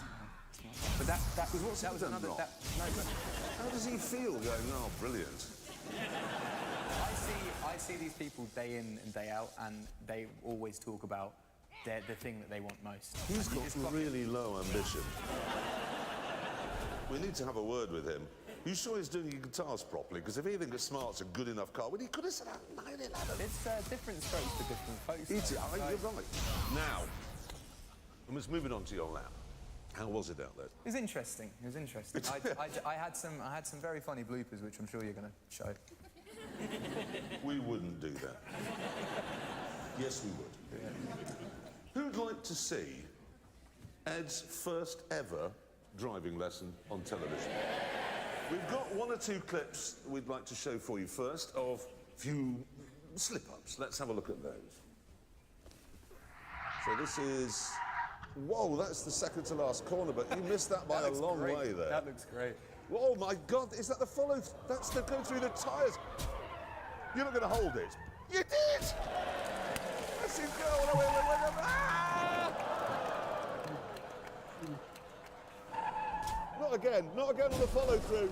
The sign! What staggers me about that is when the car is sliding, particularly going through there, which is about 80 miles an hour, so it's sliding like that, most people just give up if they don't, but you actually were wrestling with the controls in there. That wasn't planned. I just couldn't. I didn't know to take my foot off the acceleration. Just there like that. You just kept it on. Yeah, I wasn't like, oh, I'm gonna like sort this out and show everyone that I'm really good at driving. It was literally just like, just like that. How do you actually walk about when they're that big? Well, shall we have a look at the fastest lap? Everybody ready? Let's play the tape. Come on. Here we go. Yes, wheel spin from an automatic. Oh, it is wet, isn't it? Yep. Come on. It will, and here it comes down to the first corner and around it. I still can't believe that you had never driven a car before this morning. And you're around, it's wide, but never mind, we're off towards Chicago now. Come on. Yep. Like it, neat and tidy through there, no real problems at all. And with tyre, yes, the tyres are squealing. Surprise, keep your hands on the wheel, that is important. And this is the Hammerhead, designed to catch out the unwary and the new. But it hasn't got you. Right, now this is it. This is coming up to what we call the follow-through, because if you get it wrong, that's what happens. Lifting? No, not lifting. Nobody's ever had tyre squeal on their first ever driving lesson. Through the tyres, can we do this? Yes, looking good. Oh, crikey, little bit of brake action there, or that could be automatic on the car's part. Second to last corner catches most people out, but not you, not today. Into Gambon, and oh, there was a burst of acceleration, and there we are, across the line.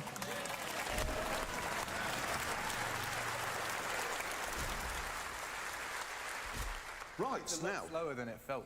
Like it looks. It does. It does. It's not a fast car. There are faster ones available on the market. Where do you think you've come on our? As long as I beat Jack Whitehall, I'm happy. Two things. One, Jack had driven a car before he got here, although he had no licence, and the track was what we call mildly moist for him, barely wet. No, it was very wet for you, so that obviously slows you down. All right, so he did a 1:54.5, and you, Ed Sheeran, you were 1:54.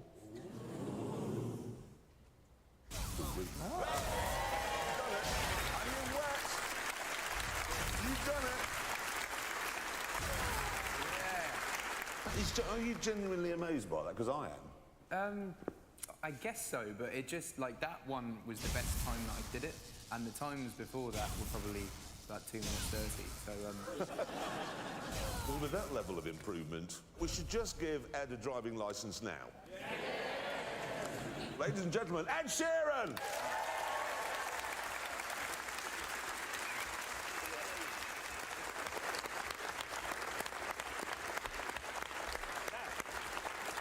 Tonight, we are staging one of our important races between the car, public transport, a bicycle, and Jeremy's rather fanciful belief that we should travel everywhere on rivers. Yes, we are racing across St. Petersburg in Russia, and when we left the action, Jeremy was in the lead in his uncontrollable hovercraft. James was second in his tiny electric Renault. The Stig was somewhere or other on a metro train, and I had fallen off my bicycle and broken it.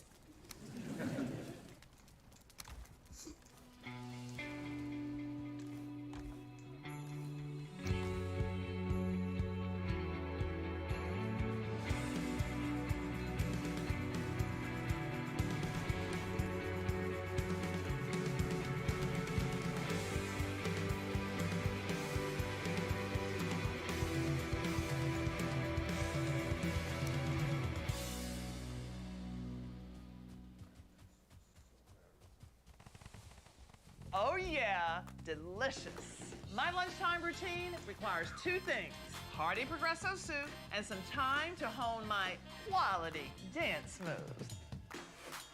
Progresso, you simply must taste it. Our heritage is ingrained in our skin. And even when we metamorphosize into our new, evolved form, we carry that spirit with us. Because you can take Alfa Romeo out of Italy, but you best believe you can't take the Italy out of an Alfa Romeo.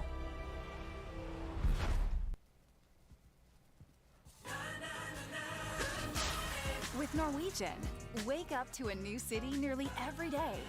Come aboard and enjoy free unlimited open bar.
Six.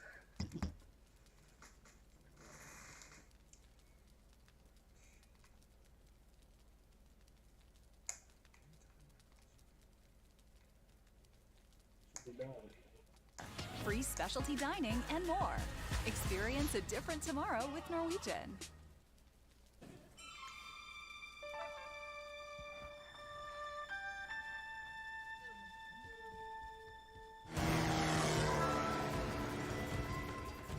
Okay, this is good. Flat out on water. Remaining range, it tells me, is 40 miles. That's plenty. Bit of a jink round him. Oh. Now, you're probably thinking, what's the point of that tiny little car? Look at the size of that road he's on. Yes, yes, of course. But we're not in St. Petersburg proper yet. We're still on the outskirts. When we get near the middle, there's going to be a small alleyway, something built before cars were invented. Things wide enough for a horse. And then I shall sweep to victory.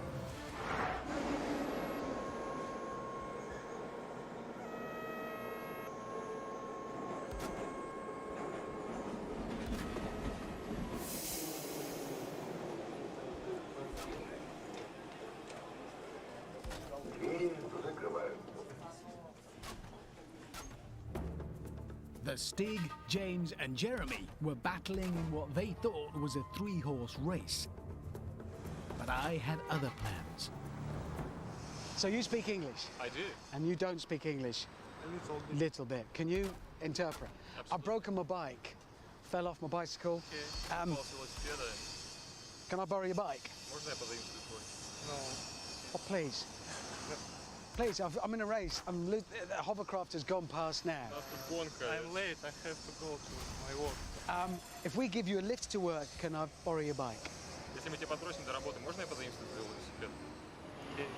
Really? Can we? Yes. Really? What a gentleman. As a producer took the kind young man to work, I was getting to grips with his wheels. Okay, this isn't as fast as the other bicycle, I'll be honest. I'm doing 16 miles an hour instead of 22, and it's killing me. Hammond would have struggled to catch up with me on his £9,000 Tour de France bike, but on some clunky old piece of Russian pig iron that he's borrowed from a local, he's got no chance, has he? Let's be honest. On HMS Petrel, I wasn't worried about Hammond's recovery because my lead was immense. And I was going like a bat out of hell. Power! Right through the middle. But then, I hit the city centre.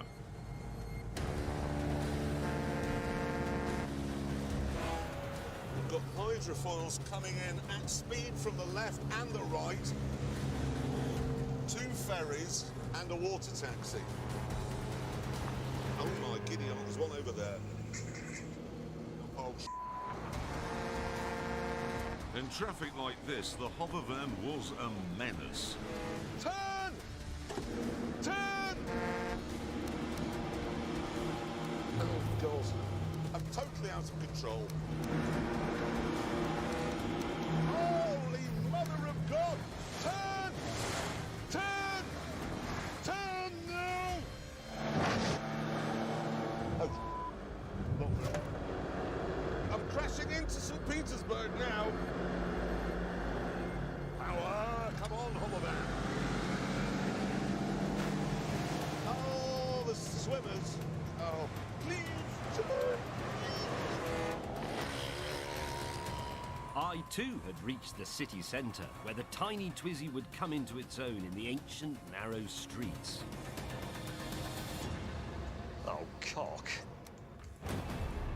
The main roads were 8 lanes wide, and the side roads weren't much thinner. Small wonder there are no parking regulations in St. Petersburg. There's no need. Look at it. Could have done this in a stretched Lincoln Continental or a Hummer or something. Worse! Worse! Just worse! Oh. I will not give up. I will not give up. 22 miles an hour there. Oh. And I think I'm going to be sick. Meanwhile, back on the river, Holy moly! And another one! in order to avoid death by hydrofoil, I decided to leave the river and use St. Petersburg's canals. This is a canal. It's what I need. They were much quieter, but there was now another problem.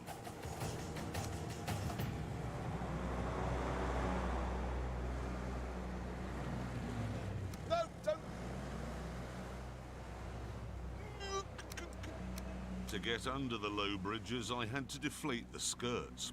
That meant coming off the power and coasting, which went well. Sinking now. Oh, giddy on. Oh, Christ almighty. This is lower. This is even lower. Now, 2.5 metres, that's pretty much the height of the props on the back. No, don't rise up, So, Mike. In the Twizy, I discovered that no matter how wide the streets may be, a jam is still a jam. See, look, small cars don't make any difference. If I was on the bike, I'd be down there. But no car is narrow enough for that. While James sat motionless, I was now entering the city centre. Oh, I can still do this. Oh.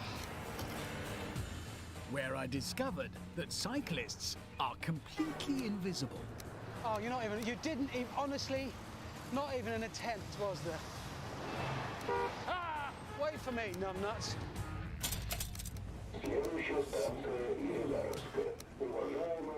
On the underground, Stig had noticed that many of his fellow passengers were holding on to strange things. And so, at the next station, he decided he should have one too.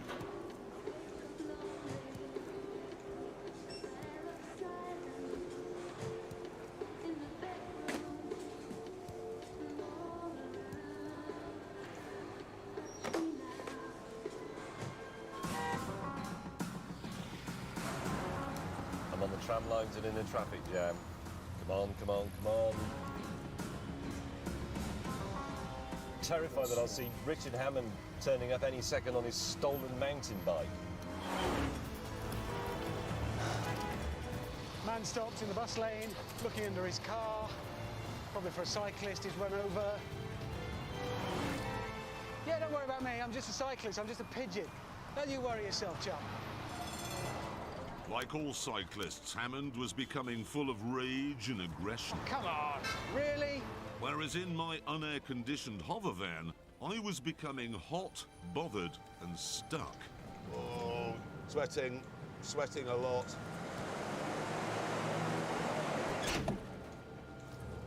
Not certain this was a good idea. I really am not. Oh, now this one is tight. Lower. No. Christ. Bloody hell. Scary. No. Oh. Not now. I'm in a big problem. What?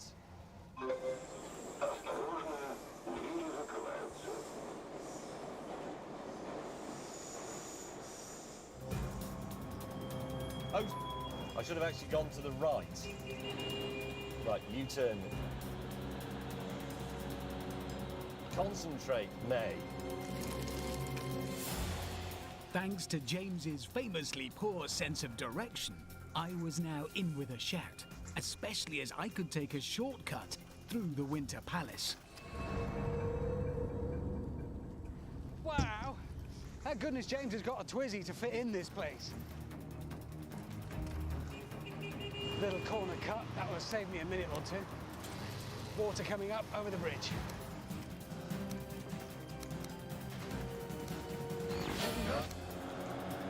In the hover van, I was finally free of the canals and back on the now traffic-free river.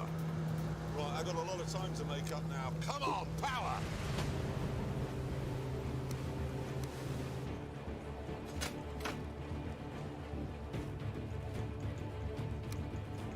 We were now entering the final stages of our race.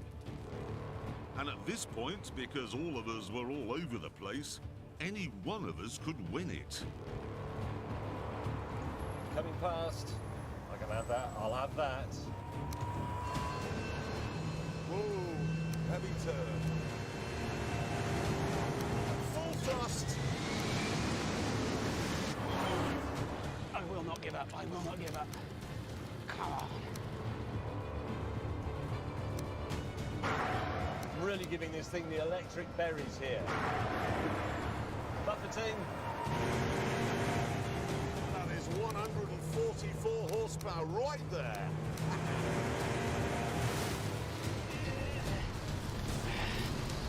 What the hell are you? You great gangly knuckled greasy-head bag. That's more like it. A narrow side street.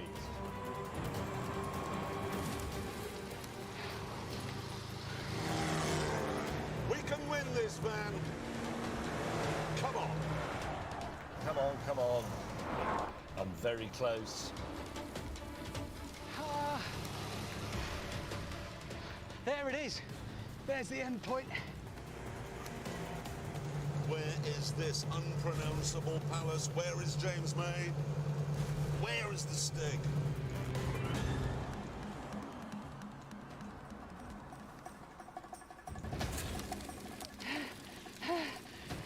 There it is. Yes, there is the finish line. Oh, wait a minute. Have I got to get up that bloody thing? I have, haven't I?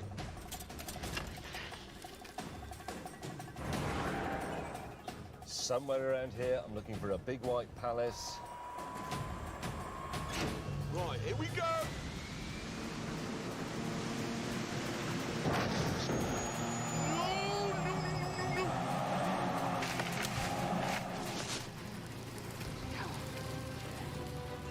Stopping.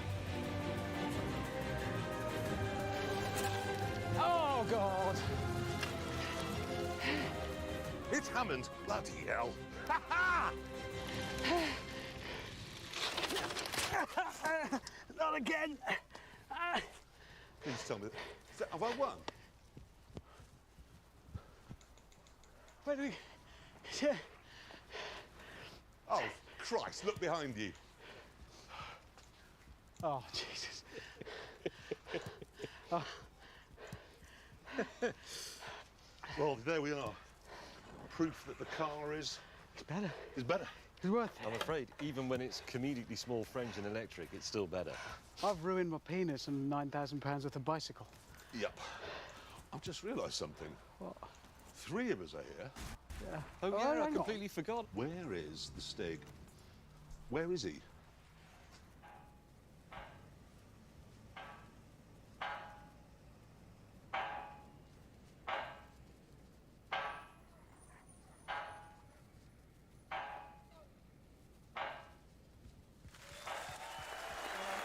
James May has restored the reputation of the car. Yes.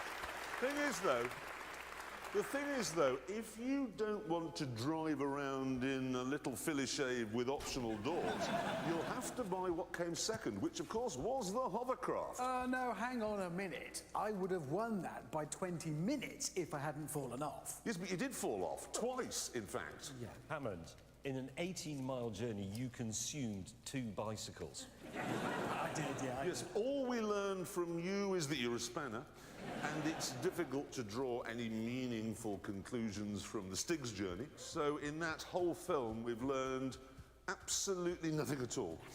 And on that bombshell, it is time to end. Thank you so much for watching. See you again next week. Good night. Good night.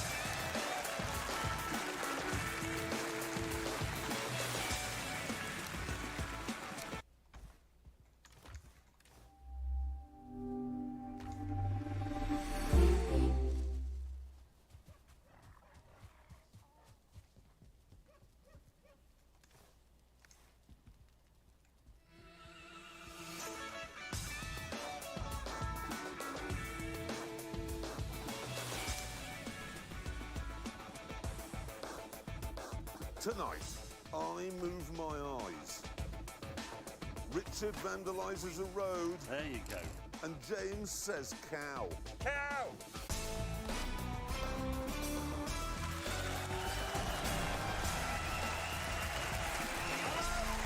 Hello, good evening, and welcome. Thank you so much. Now, this is a mobile telephone. It's fully functional, and what I'm going to do is throw it in that lavatory. I know that's the first time you've ever seen a programme start that way, but bear with me, because if we now look, yep, it's only been in the water for a few seconds, but it's ruined forever. If you wanted to communicate with somebody, you'd be better off using a Brussels sprout. Yeah, but of course, because if you expose your phone to any form of moisture or heat or dust or vibration, it will break. It's not just phones, it's everything. Printers, laptops, Wi-Fi routers. My coffee machine breaks even when you expose it to coffee. Anything with a circuit board is as reliable as a Greek accountant. It is, except, weirdly, except cars. Now, we were talking about this in the office the other day, and there was a bit of an argument. We were saying you can drive a car across the Sahara, the Arctic, you can run it through hurricanes and dust storms, and it'll be fine. But the producers are saying that because modern cars are so complex and so electronical, they're bound to suffer from reliability problems like everything else. Right, so to see who is correct, the producers said to us, go out and each choose your favourite modern GT car and then report with them to what's billed as the most hirsute and manly proving ground of them all. Austria. No, James, Australia. Same thing.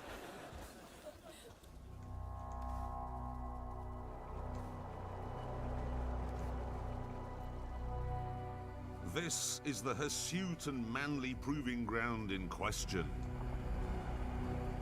The vast, almost completely uninhabited Northern Territory, better known as the Outback.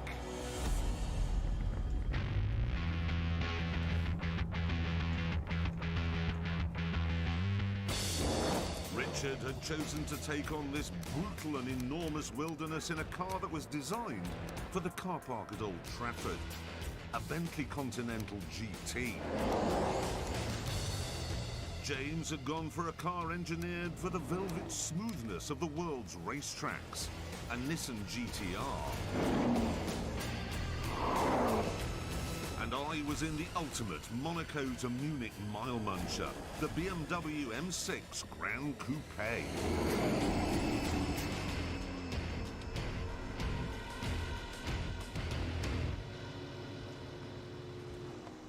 I'll tell you what. What? I think this is the first time in all of Top Gear's history where all three of us like all three of the cars. I mean, normally I get out and go, yours is rubbish and you've made the wrong decision and I'm the only one who's done it properly. No, it's a good point, actually, because I do like your car and I do like your car, Hammond, and I like my car, It's a obviously. GTR, you can't not like a GTR. If you like driving above all else and to the exclusion of all other considerations, you have to have one of these. If you have a Ferrari or a Lamborghini, what you're saying is, I'm not that interested in driving. It's showing off. It's showing off. Speaking of which, the Bentley Continental. Now, what happened there?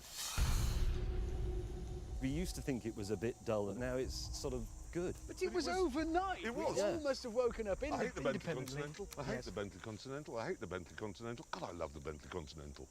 I don't understand that, because they haven't changed the styling much. Not since, I mean, it's been around a while now, but... But then you just woke up one morning and I went, that looks really good.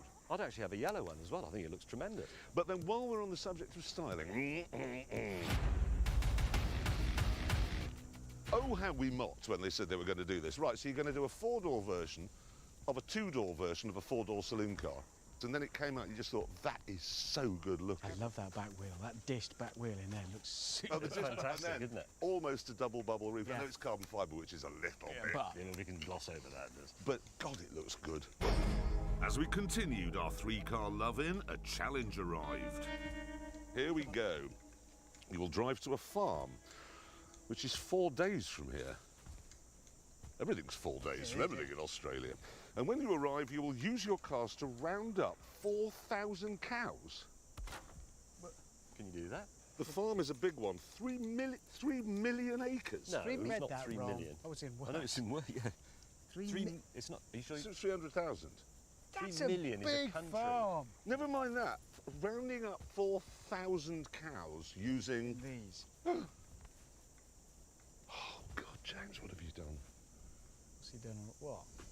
As we know, there is a strong Republican movement in this country, people who think it's ridiculous to have a head of state living in London on the other side of the world.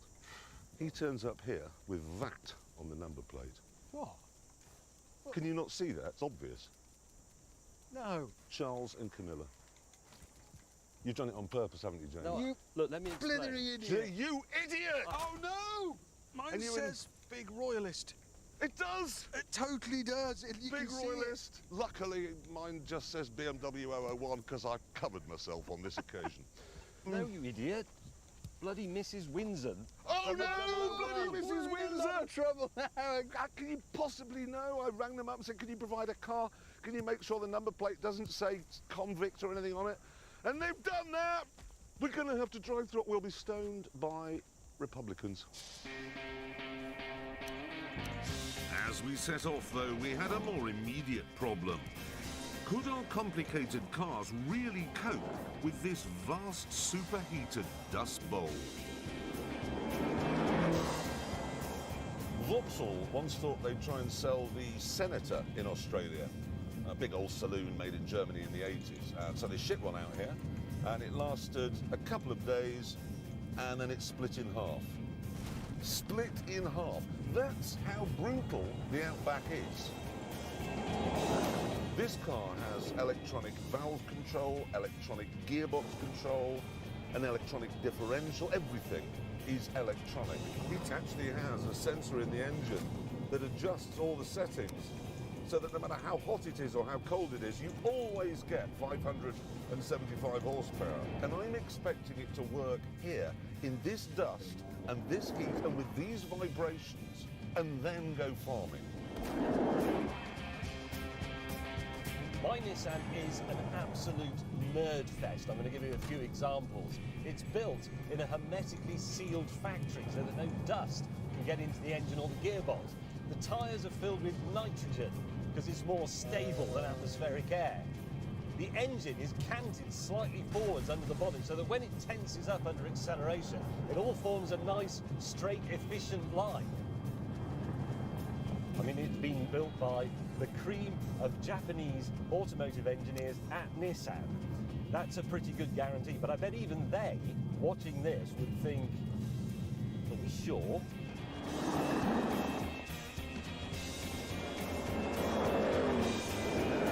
This has 30 ECUs in it. That's 30 laptops buzzing away all over it. It's got 2 miles of wiring in it, a lot of which is super fast, super sophisticated, super delicate fiber optics. I mean, this dust is going to get everywhere.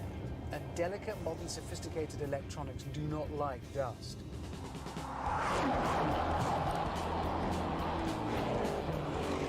As Hammond was rabbiting on about dust, I decided to have a debate with James about which of our cars was the fastest.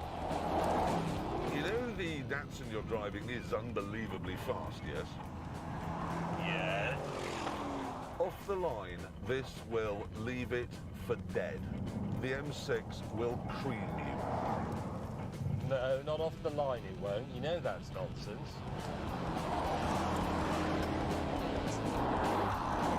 To prove him wrong, I decided to have a drag race on one of the many World War II airfields that litter this part of northern Australia.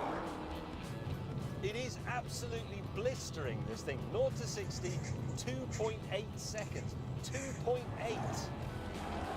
Hammond, would you like to come and amuse us with your stately home in a drag race? Yes, all right, if I must. He's probably got a demented relation living in a tower in there somewhere. You're such a good listener, Thomas. It makes me feel so special. You are special.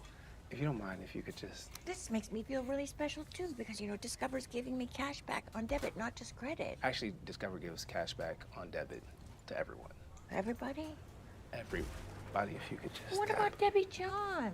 All those years that I couldn't find my bike, it was in her garage. Like, she gets it. If she has Discover cashback debit, then yeah. Introducing Discover Cashback Debit, a checking account with cash back for everyone. They say you've changed. Hey Google, take a selfie.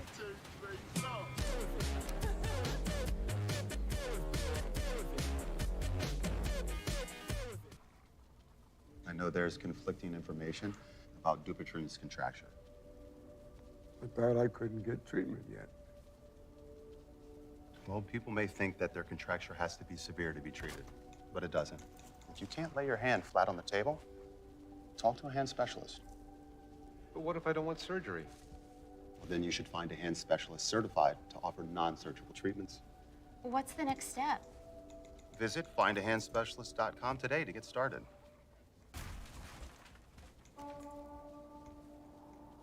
It didn't take long to find an airfield, and we lined up on the runway with me resigned to my fate.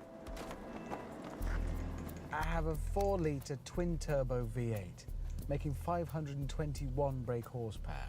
But I think Go may struggle here. They've got launch control, more power, and they're lighter.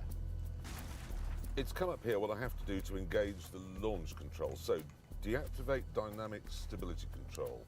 Select sequential mode with drive program 3. That sharpens up the gear changes. With the engine running, depress the brake with the left foot. Done that. Push the selector lever forwards and hold. A flag symbol appears in the instrument cluster. And doesn't.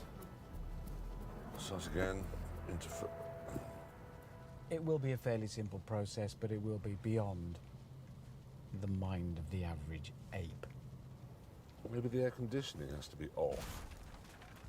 Let's try that. Nope. Things were much simpler in the Nissan. Right, on. Red, red, red. Manual mode first, left foot on the brake. This is a tiresome formality. I'm sorry to waste your time, viewers. Nothing in the world moves off the line more quickly than a Nissan GTR. That's just one of those facts. It's probably in the Bible somewhere. Right, not a lot to do in the Bentley before we do this. Lower the ride height. Done. Firm up the suspension. Let's have that on sport. And that's it. I'm ready to go. And after about half an hour, so was Jeremy. Okay, we're good to go. We're good to go. 3, 2, 1.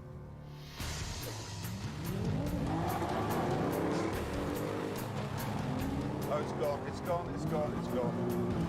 BMW scrabbling about for traction all over the shop. Should prove the point. Wow! This launch control doesn't work. It does about 5 feet and it goes, oh, I can't be bothered. As it seems, James. Why did you stop? What? Do you mean you won? The flags are down there. No, you said which is the quickest off the mark. Mine was. No, you weren't. It was. It wasn't. I went like a scalded rabbit. I know, but I was off the mark quicker. You Nothing weren't. is quicker off the mark than this car. Do you want to check the camera? Yes. Well, I'm going to go and check the camera. Right, we're going to check the camera. We went to check the camera. You watch this, okay? Right, and go. God, we haven't got very good reactions, have we? Oh my God, we are useless. No, that can't. That's an. Yes, thank you. Yeah, you thank were you. first. What? Oh God, look, the BMW is. Why am I last? Right, we've established. I think the Nissan just wins it over 16 metres, followed by the Bentley. The BMW are rather a poor third. Yes. I therefore decided we should have another drag race, in which James would go all the way and I'd go old school. Doing manual gear changes, manual start, no traction control, me and the machine. This is a serious test, actually, of these cars, drag racing them in this heat. 107 degrees Fahrenheit. 3, 2, 1.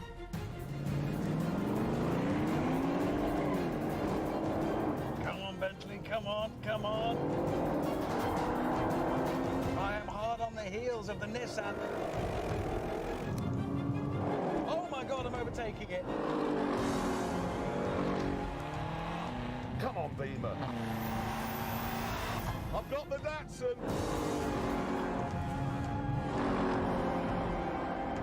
That Bentley is unbelievably fast. But I'm going to get him. Oh, this is the closest I've ever seen. Come on, Beamer, you can't lose to that monster. No way! No way! Yes! What a machine you are, BMW! Having established that the most powerful car is the fastest, we got back on the road.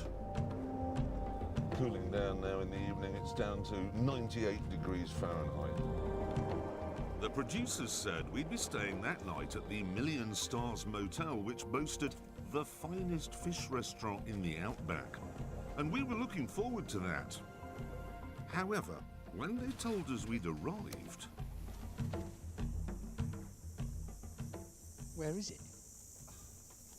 I know exactly what this is. I've got it. What? Million Star Motel. Yep. Best fish restaurant in the outback. It's a joke. Stars. Yes. It's a funny joke. Funny. Funny, yeah, good. So we're tenting. We were given some horrible camping stuff and an Australian kitchen. And once that had been set up, we had to catch our supper. May. Thanks. Welcome to Top Gear. Oh, fucking hell. What are you struggling with? Every single No, one. watch it. Can you look behind you when you do that? Yes. Why are you in your car? I am in the car because the crocodiles are in that pond. Oh, there are no crocodiles here. Well, there are. They can sit underwater. These are machines for killing and eating. They can tackle a water buffalo whole. Are you not scared of crocodiles? Well, I'm not when they're not there. Well, then there's the snakes. Oh. There's the death adders. There is no country on earth where the public perception of the country is further removed from the reality than Australia. It's just tourism. Hold on, what was that? What did that? Well, it's gone under the water. Where's he gone? I don't know, but he's gone down, so... Oh, look at that! Yes, it is. That is moving towards us, isn't it? Yes. Did you read last week about that one that ate a Bentley hole, complete with the man in it? Yeah, but it spat the Bentley out. He knows. Carries a spare set of teeth. Does it? Yes. Teeth sensitivity is so common. Immediately it feels like, you know, somebody's poking directly on their nerve. I recommend Sensodyne. Sensodyne toothpaste goes inside the tooth and calms the nerve down. And my patients say, you know, doc, it really works.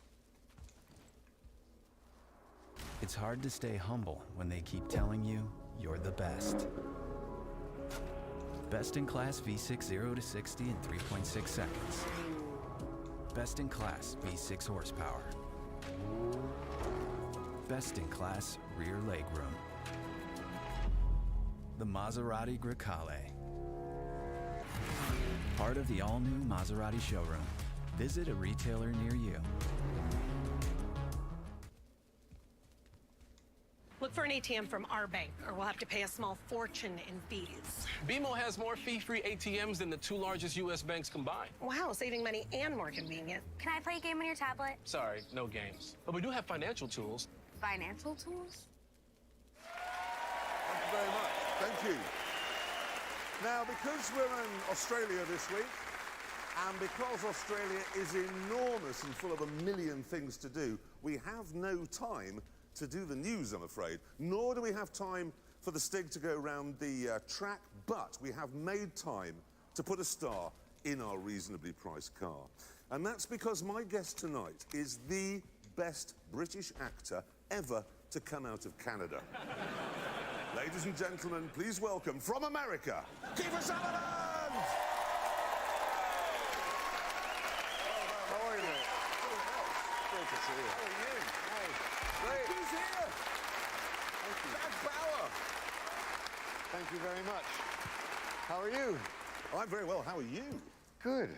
I think a lot of people would be surprised to find that you were actually born in London, weren't you? Yeah. I was born in Paddington. In fact, there was a very funny moment. I was doing a documentary with a friend, and he was following with a camera, and I said, oh, St. Mary's Hospital is right down here. That's where I was born. And as I was showing it to him, a wrecking ball came out of nowhere and just knocked it down, and apparently they were moving it across the street. So I got the last vision of the hospital that I was born. The place of your birth, they've knocked it down. Yeah. I know, they did that with mine. While I was being born.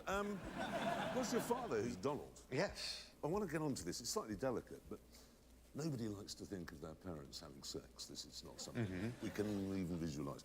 But your father, of course, was in Don't Look Now. Yes. With Julie Christie. Yes. Is that a struggle for you to watch? It was a real struggle at about 13, 14, because Julie Christie was stunning, and you're 14 years old, and you're watching, and you're trying to block your father out. and then, no, this isn't going to work. This isn't going to work. But yes, that moment was kind of tricky. Now, obviously, you're best known for 24, and I know a lot of people here will want to talk about 24. Sure. No, I think I'm right in saying, was it the first of the sort of what we now take as the norm, the binge viewing box set? Yes. It sort of was. Before, and there'd never been, like, you were a big-name actor who took up a TV role, which now is the norm. I mean, you've got Kevin Spacey going in House of Cards and so on, but back then, you were either a TV actor or you were a movie actor. And so it was a groundbreaking thing. Well, for me, it was a no-brainer. I noticed that the film world was changing.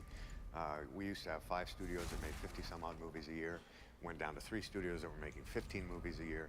And all of a sudden, the movies that I liked, like Ordinary People or Terms of Endearment, the kind of $20 million movie wasn't getting made anymore. It was all superheroes. And all of the great drama was kind of shifting over to television. And with regards to the binge watching, I ran into a gentleman at an airport, and he said, "You ruined my honeymoon." And I said, "How?" And he said, "Well, my wife." I said, "I don't even know your wife." And he said, no, not that, not that. We watched the first 12 hours of 24 on the plane from Los Angeles to Paris. And the first day of our honeymoon, we spent the next 12 hours in the hotel watching the next 12 hours. I went, well, and I was flattered by that. Yeah, ruining people. But it was 24 actually ruined my children's lives because they were young when it first started. And as soon as it was 9 o'clock was their bedtime, but they had to go immediately at 9 o'clock. And even now, when they hear the word previously, they go to bed. That's, we go to bed. That's quite a great tool. But it was very important in my life. Very important. Thank you very much. No, I mean, I'm sure a lot of people here would agree with me on that. Didn't you do rodeo riding? I did, yeah. Actually professionally, or just because... I roped in the USTRC circuit, and I was fortunate enough, I think, I won about 3 or 4. So why don't you do more movies that call for you to ride around on horses? They don't make a lot of them. I'm one of the few actors I know that's actually gotten to do a Western. Earlier in my career, I got to do films like Young Guns 1 and Young Guns 2. I wish they made Sheen more. ride a horse. He must be able to ride a Charlie Sheen didn't like horses, and horses didn't like him. And that was firmly established when we were shooting Young Guns 1. And most of the scenes involving Charlie on a horse, he was on a ladder with a saddle and some poor teamster holding the bit, and he would hold the reins, and he would kind of act his way out of that. And when we went to go do Three Musketeers, I remember saying to the AD, Lee Cleary, "What are you shooting right now?" And he said, "Oh, we've got Charlie coming around the bend on a horse." And I said, "You do you?" "Oh, that's going to be great. I'd get your people out of the road." And he said, no, he's going to stop right by camera over there. I said, "I promise you he's not." And they called action, and you could hear the horse starts off in a kind of a trot, and then in seconds you could hear it's in a full gallop. Then off in the distance you hear, "Whoa, fuck, whoa, whoa, whoa, fuck, whoa." And then he came around the corner, and he's holding on to the mane. He's let go of the reins. He's now holding on for dear life, and he's hitting the horse in the back behind the ear. And I remember Lee Cleary went, "Oh, you weren't fucking joking there, were you?" And he didn't move a muscle to help him, you know. Now, we're going to move on to your cars, because I've looked at your car history, which is pretty good. Thanks. Because you began with a '67 Mustang. I did, yes. When I was about 17 years old, I was living in New York, and I wanted to get to Los Angeles, and I did a print ad for Levi's. And I took that money, and I bought a '67 Mustang, 6-cylinder, and I learned how to drive somewhere between New York and Maryland, and then got pretty good at it somewhere around the Texas Panhandle. You got a Panamera now, Stick? I do, yeah. What in the name of all that's holy possessed you to buy a Panamera, which is not a good-looking car? It was, I think it's one of the most beautiful interiors I've ever seen. I like those buttons in a Harry Potter. That's brilliant. I think it's phenomenal. But I was actually going to shoot 24 in Cape Town in South Africa. And the flight I had was from Los Angeles to Frankfurt, and then Frankfurt to South Africa. And Porsche, before Panamera had come out, they would take you off the plane. They would take your luggage off the plane. They would put it in a Panamera. The Panamera was being driven by a race car driver. And they would take you to the next terminal, which was about 5 miles away. And he would get it up to about 145 miles an hour. And halfway to the terminal, you're like, "Holy shit, I gotta get me one of these." Anyway, the lap. How was it out there? Well, first of all, you know, it's an amazing experience, I have to say. I've been watching the show for years. I've been making fun of people driving this car all the time, and the whole time while the Stigger's driving, I'm like, oh, I wish I'd never made fun of anybody driving this car. It scared the crap out of me. He got it going at such a point where I'm like, you're not gonna make it, you're not gonna make it, you're not gonna make it. And I felt like that sticker of Garfield at the back of the car, trying to fall out. That'll be the follow-through, or going through the tyres. So, who would like to see the lap? Can I introduce this? Yes. The following events take place in real time. Always wanted to do that. Here we go, let's play it. I like the colour. Yeah, the colour stands out well. You see, this is unusual weather for Britain in January. This is that moment where you think of nothing to say. Except Shiza. You should have said, damn it. Damn it. We would have liked a damn it. Or maybe send me the schematics of the track on my PDA. That would have been another good one. That's very tidy through there. And, oh yeah, no, that's very well done in that weather. Come on. Oh, you're in fourth, you Pratt.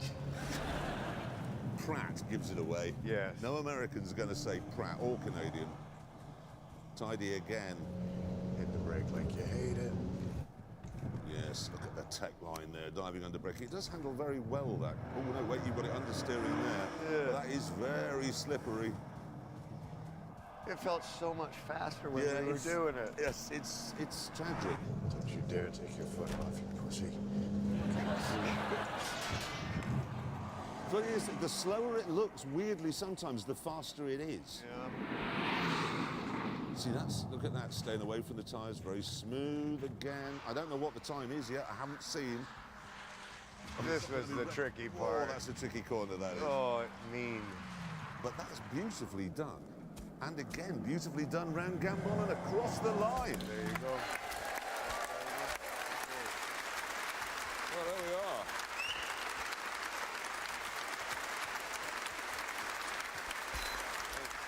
So, where do you think you've come? Oh, gosh, I have... Bearing in mind, OK, these are all dry laps up here. The wet ones start with James Blunt. I can't remember what FW stands for. I think fairly. Anyone know? But it might not be. Oh, fairly wet. Yeah. I think our fastest wet lap we've had so far at a 49.4. What do you think? I really haven't a clue. OK, Kiefer Sutherland, you did it in, well, 1. Good. That's not surprising. What is surprising in that weather is the next one, 40. OK. What's terrifying is if, and I like James Blunt a lot, he's a really good guy. But if James Blunt's faster than Jack Bauer, this could end 24, so... Yeah, OK. Right, here we go. 1:49.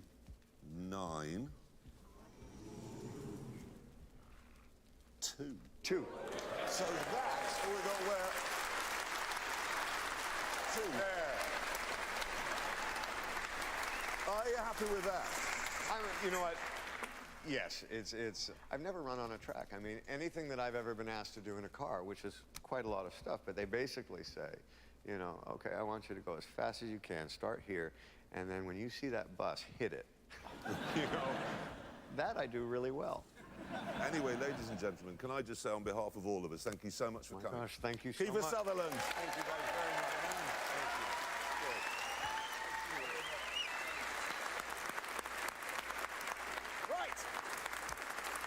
Tonight, we are in Australia trying to find out if modern complicated cars can survive the outback.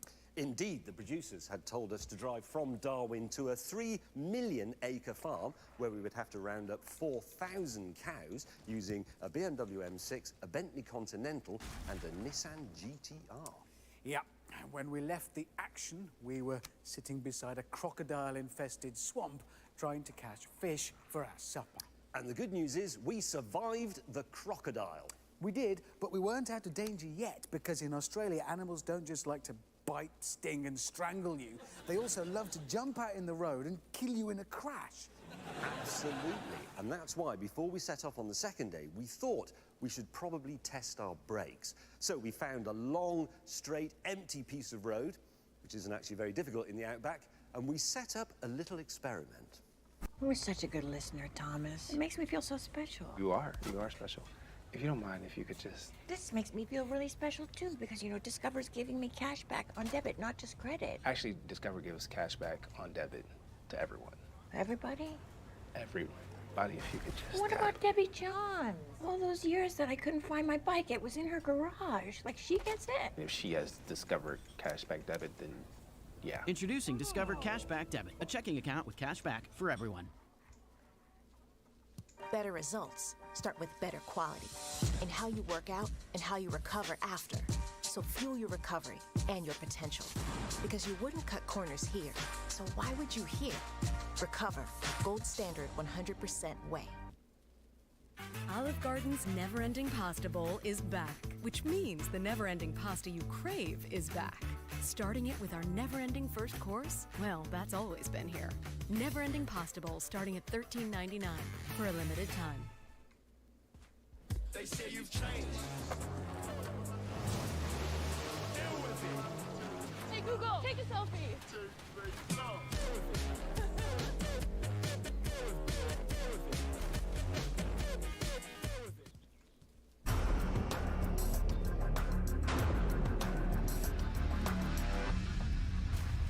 Here is what we've planned.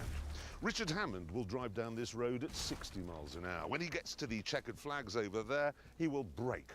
Now, the highway code says he will stop 240 feet later on this line here, right where James May and I are standing. Ah, yes, but the thing is, when the highway code was written, cars were small and light. That Bentley weighs 2.5 tons? Yeah, 2.5 tons. So let's see how long it takes him to stop it. 60 miles an hour. Braking! Highway code, 2.5 ton Bentley. I'll regret that. Missed opportunity. I mean, that's never going to come along. They volunteered and everything. Was that 60 miles an hour? Yep. Miles? Miles? I'm going to mark it here, look. B for Bentley. On the little wing. There you go. I elected to go next in the Grand Coupe, which, unlike Hammond's Bentley, didn't have carbon ceramic brakes. I'm going to be relying on old-fashioned steel and the quick reactions of a man in his prime. Do we need to be this far away? No, we could confidently move forwards. Yeah, think who's driving. Maybe that much. That much. That okay, much. I'm ready. Here we go. Okay, up to 60. That does not take long. And braking. Oh, that hurt my face. More to the point, it had shattered Hammond's effort. What is the highway code on about? What are they talking about? The BMW had stopped in just 75 feet. Quite a target for the Datsun to beat. What worries me is he doesn't ever use anything he's given to the full. Give him 900 horsepower, he uses 20. So he might not use all the brakes? No, he won't. As it turned out, he did use all the brakes. But even so... Oh, I think it's actually gone over the BM. It has. The BMW was cleaned up there. But although the BMW had won, all three cars had made a very good point. So when you go on a speed awareness course and that goes, it'll take you 240 feet to stop, just put your hand up and go, no, it doesn't. We have to do 70 miles an hour in Britain on the motorway because somebody might have a Ford Anglia and it will take them that long to stop. But if you're driving a good car like that, well, any one of ours really, you should be allowed to go 140, 210 miles an hour. Yeah. I shouldn't have to suffer because somebody's still got an Anglia. Having established that our cars could stop on a stamp, we let them off the leash.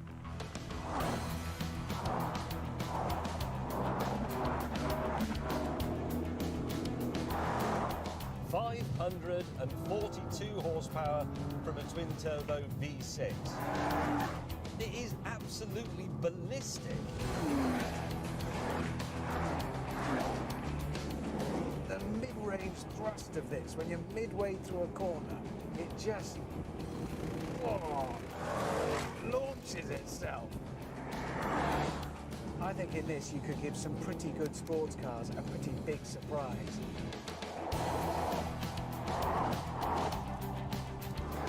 In the early days, BMW's M cars sounded like 500 yards of ripping calico, and they had telepathic steering and they were magnificent. In recent years, though, some of the magic has sort of gone. With this one, though, it is back. It is properly back. God, this is just electrifyingly good. Soon, the producers told us to pull over for some kind of motor racing event. What manner of thing will it be, I wonder?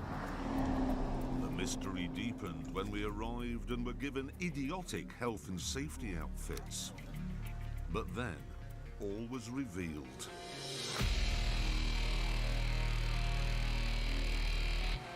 Holy cow.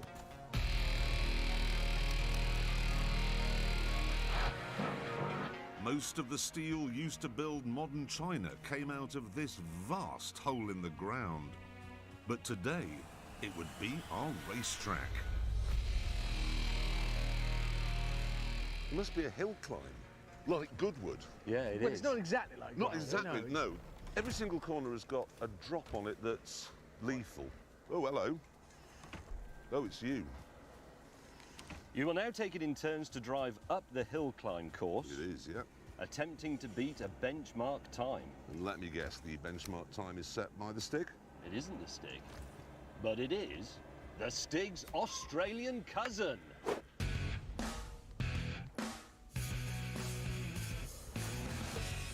He's bigger than English Stig. And he's got a bigger sausage.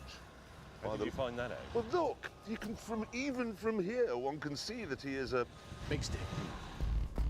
Big Stig would be laying down the gauntlet in a typical Aussie sports car. A Holden Ute. You know that, whatever it's called, Maloo? Yeah. It's got more horsepower than my BMW. Has it? 2 more. 3, 2, 1, go!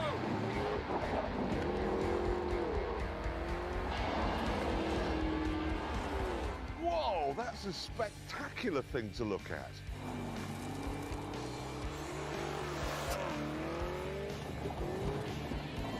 Oh, he's got it a bit sideways there. What?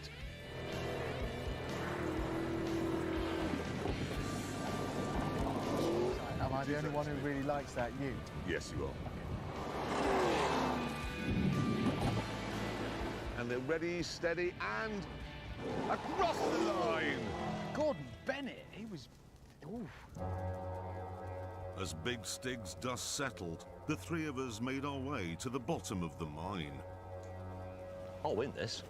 I seriously doubt that. Well, I will or he will, because we've got four-wheel drive. It's true. Four-wheel drive is useful on a tractor, but a normal road car, it's pointless. It's like water. How's it like water? Well, because it's neither good nor bad. It just doesn't do anything. Water's useful for a lot of things. It is if you put hops in it or grapes. So you're but on saying... its own. When was the last time a rear-wheel drive car won the World Rally Championship? Huh? Recently.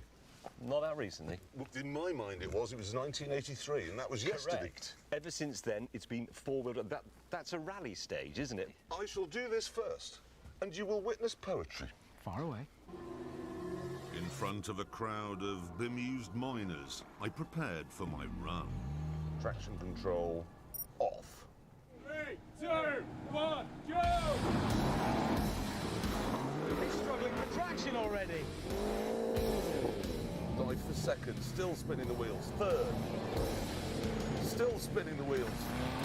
Maybe I should have kept the traction control on. Oh. Slithering, big slide. God above. What if, all of a sudden, and then we just saw the underside of his BMW? Check the exhaust is okay.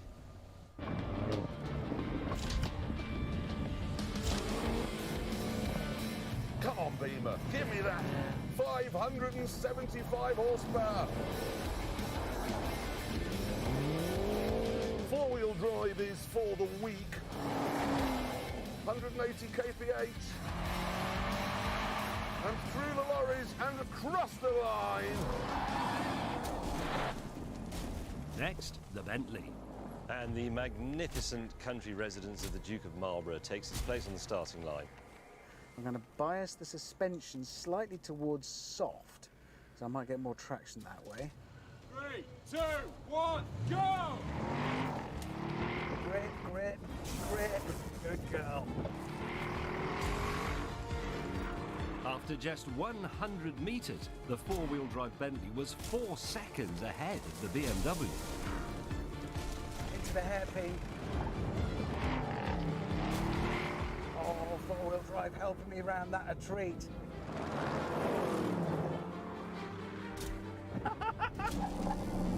Hairpin. Oh. China and silverware is going to fall over and make a terrible mess for the butler to clear up later. Right, braking ready for the... Oh, God, and turning it. Come on, bite. There you go.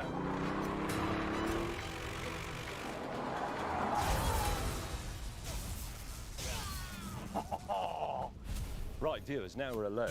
Look, that car should be the fastest up that course, but with the best one in the world, I'm not going to be. So, I've got a plan. English Stig. I've been carrying them around for days. With English Stig smuggled into the driving seat, the GTR readied for the off. There he is, look. Hello. 3, 2, 1, go!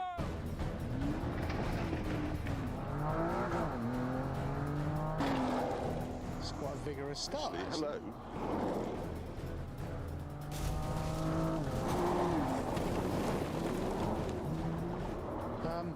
That was a racing line there, did you see? Yeah.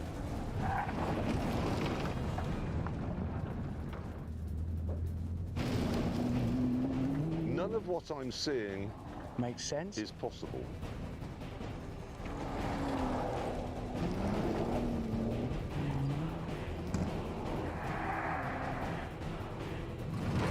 Oh my God! You see that twitchy bit there? Oh my God.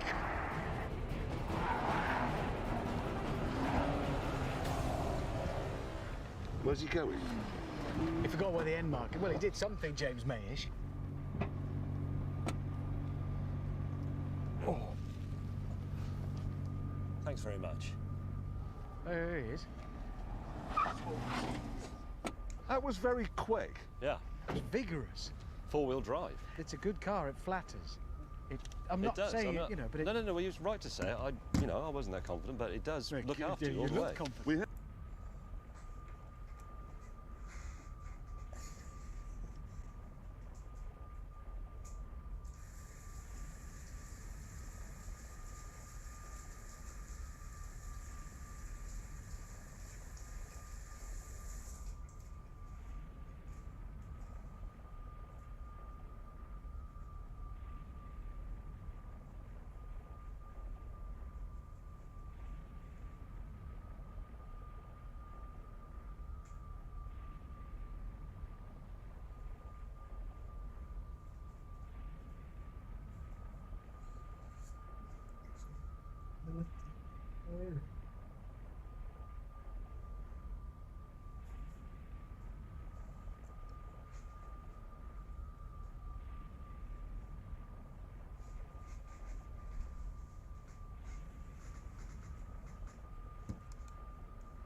The times here anyway. The Australian Stig in the HSV Maloo did a 1:17.8. I was a little bit slower as it's turned out. Really? He was 1:17.8, I was 1:31.6. That is slower, isn't it? Bentley, 1:18.6.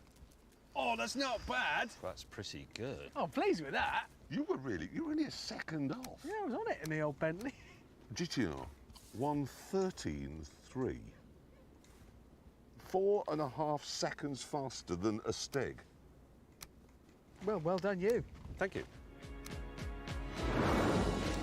As we got back on the road, I could accept that four-wheel drive makes sense in an iron ore mine. But James's time? No. 1 minute 13 seconds, James May. It normally takes James May 1 minute 13 seconds to go through a door. How did he do that? And more to the point, how did our cars do that? To be in this Bentley, hammering up that hill, you're asking a lot of a modern luxury car weighing best part of 2.5 tons. It did it. After a dirty, dusty day, we were looking forward to staying in an actual hotel. Sadly, though, this was the only one for miles. Evening. Evening. Is that a bed? Is it? Yeah. Jeremy therefore suggested we should leave immediately and try a new type of tenting that he just thought of. What are you doing? Most people build a campfire and then sit round it, yes? Yes. What I've done is built the campfire round us. So we can sit in the middle, cook our salmonella, and none of all the dangerous animals can get at us. I have revolutionised tenting is what I've done. Hang on. What are you doing now? What's the best way of starting a fire? Petrol. What must the world look like from inside that head? Are you ready? Yes. Behold, I have made fire all around us. Brilliant. Jeremy, What? one of the many advantages of a single traditional campfire that you sit around is that you can move out of the way of where the smoke's going. Yeah, you can't with mine, but we are safe. Get down low. Down low. I already am down low, it's worse. No, it's better here. Anyway, What? where are the tents? In the cars. Well, you plum sack. Teeth sensitivity is so common. It immediately feels like, somebody's poking directly on their nerve. I recommend Sensodyne. Sensodyne toothpaste goes inside the tooth and calms the nerve down. And my patients say, doc, it really works. Look for an ATM from our bank, or we'll have to pay a small fortune in fees. BMO has more fee-free ATMs than the 2 largest U.S. banks combined. Wow, saving money and more convenient. Can I play a game on your tablet? Sorry, no games. But we do have financial tools. Financial tools? Just see those sleigh bells jingling, ring, ting-a-ting-a-ling, too. Come on, it's lovely weather for a sleigh ride together with you. Outside the snow is falling and friends are calling you. Come on, it's lovely weather for a sleigh ride together with you. Start your holiday season off with one of our new holiday combos starting at $13.99. Now that's eating good in the neighborhood. Get paid to save. Get paid to save.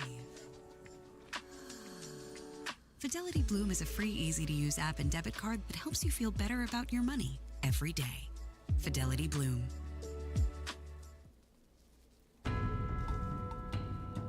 The next morning, after another dreadful night, we were back on the road. And after about 4 hours, Professor Hammond finally realised something. It's big, it is big, Australia. We were headed for the gigantic farm where we'd be herding cattle, and had decided to try and reach it in one day. The drive would be enormous. I spy with my little eye something beginning with T. Tree. I spy with my little eye something beginning with T. Termite mound. I spy with my little eye something beginning with T. It's tree, just stop it. Since Hammond wouldn't play, I tuned into the only station that my radio could receive. Lightweight heifers out of Darwin heading to Indonesia are now fetching up to $2.25 a kilo. Feeder steers heading to Indonesia up to $2.45 a kilo. Why don't you play Steely Dan? Normally you get some excitement in this part of Australia when you have to overtake a convoy of gigantic road trains.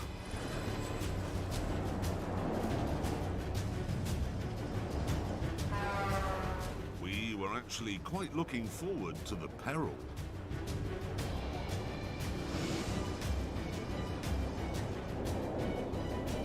A lot of dust coming up here. But in cars as fast as ours, it was a dobble. I'm out of the way, I'm free. At 1 o'clock, I had a delicious Aussie lunch. Bloody hot ring burner. And then it was back to business as usual. C2 heifers sold from 160 to 176. Lightweight C3 heifers lifted 4. They sold from 160 to 190. And heavyweight heifers returned up to 204 cents. C2 yearling steers defeated.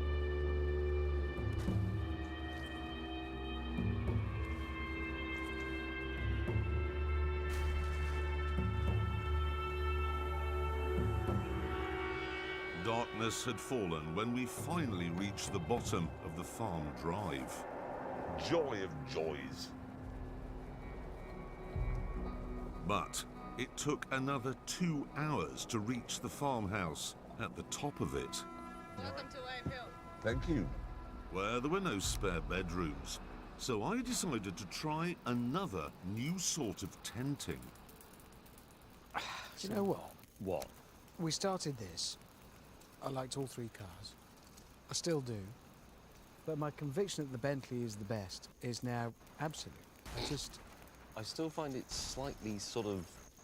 What? There's still a slight hint of faux toffery about it, which suits you very well, obviously. But the great thing about the Nissan is it's just a finely honed driving instrument. Well, no, on the Nürburgring, yours Don't is mention awesome. the Nürburgring. But that's what it's for, James. No, it's not. And Jeremy, your BM, it does look brilliant. There you go.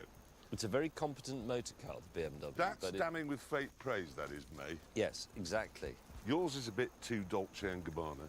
Yours is a bit too Poundland. They're both brilliant cars, make no mistake. What are you doing, by the way? Claymores, they're mines. I brought them from Britain. Ring our campsite with claymores, then any aminal that comes, it will become a veneer. When my work was done and May and Hammond had drunk all the beer, we turned in for the night.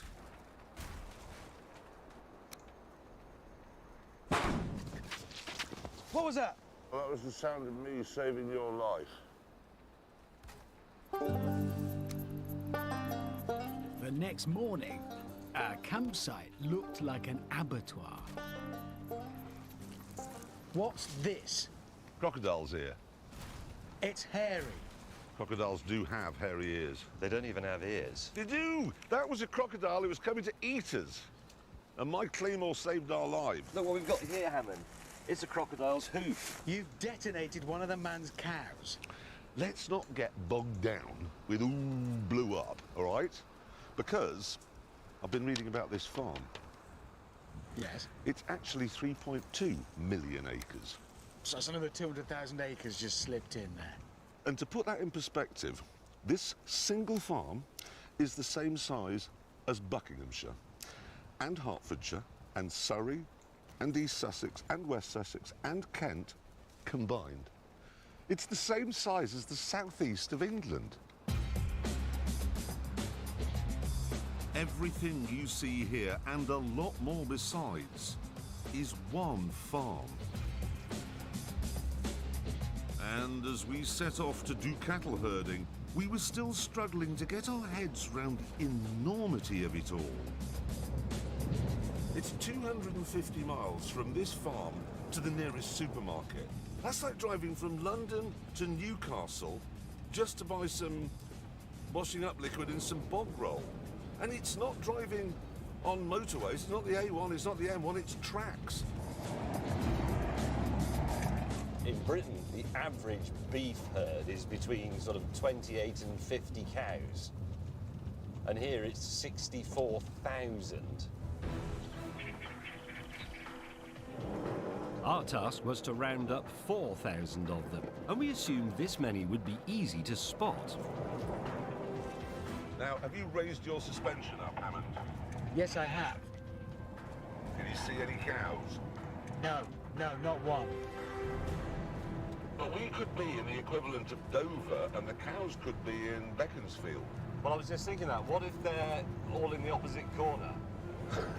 It could be 100 miles away from here.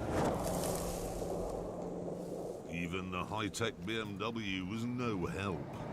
Voice commands. New entry. Spell name of place. Some cows. Did you mean sheep hills? No, not sheep. Cows. What's the noise you make to attract a cow? If it was a dog, it would be sort of... I don't know anything about cows, apart from what they taste like. It is difficult to be a cowboy when we can't find any cows. 41 degrees out there. No cows. After an hour's meandering about, however, we struck gold. Cow! Up there, yes, cows. I'm counting 4 cows. That is a start. Get them, round them up. You two take the flanks, I'll stay at the rear.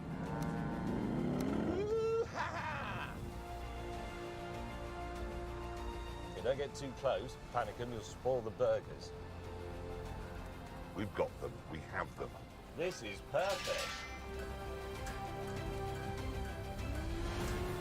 We're brilliant at this! But then... They're going to break and go in the woods. They're getting into the trees. I can't go in there, it's too rough. And even though Hammond had 4-wheel drive, it turned out he couldn't go in there either. I'm beached. And by the time James had pulled him out... 3, 2, 1, action! Our 4 cows had wandered off. Sit rep. We found 4 cows and we lost them. So, what chance would we have when we found 4,000?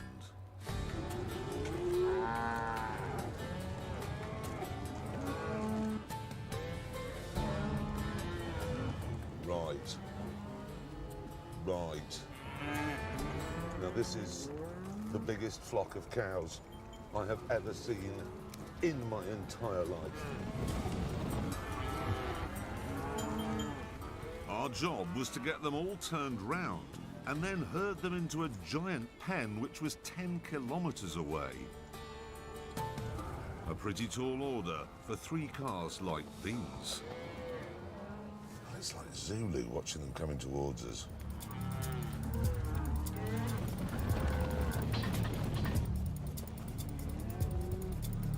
Here we go. Has anyone got any plans? Because I haven't. Hammond suggested we break the herd into smaller chunks, but that didn't work at all. They're going in completely the wrong direction now.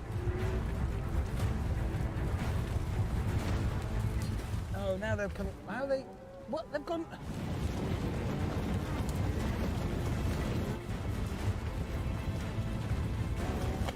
They're just going round me. They're not very scared of me. Yeah, I'm in the middle. I've been herded by the cows. It's all gone wrong. Clarkson, where the hell are you? I am now in cow dust. I can see nothing. Okay, they're charging me. This is unexpected. They're running towards me. We're in the middle of the cows. We've been outwitted by cows. Nice cows. Morning cows. That bull's menacing me.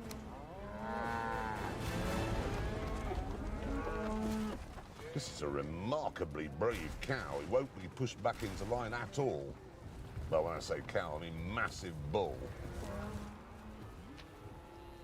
I may need some help here. This guy is properly stubborn.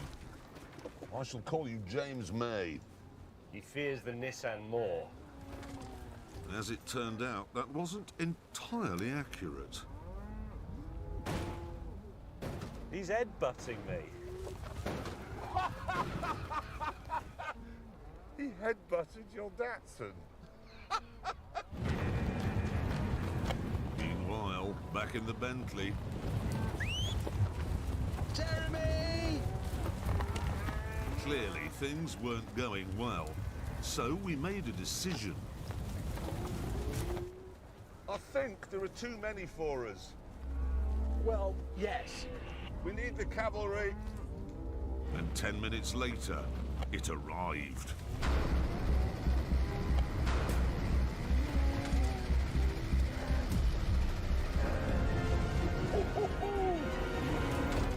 One of the most dangerous jobs in the world, flying the Robinson helicopters to muster the cattle.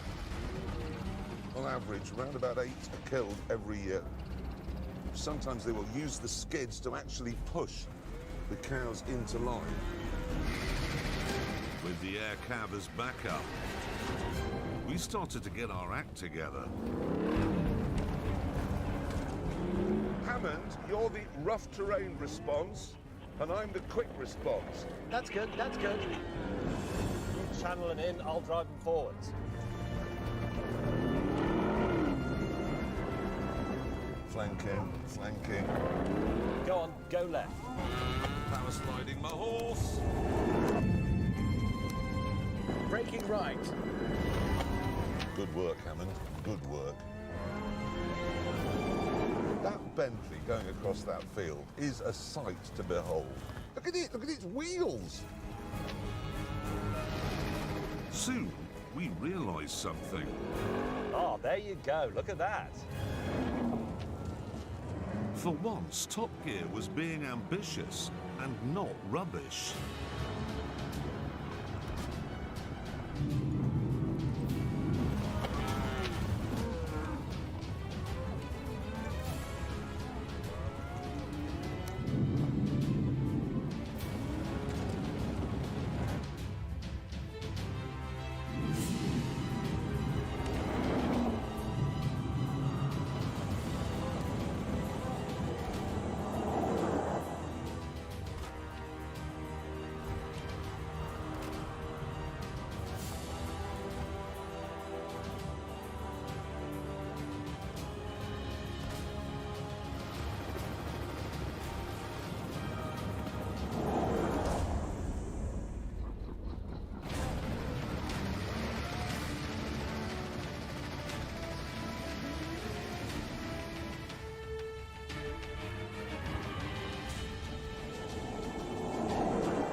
All right, cowboy. I feel pretty manly.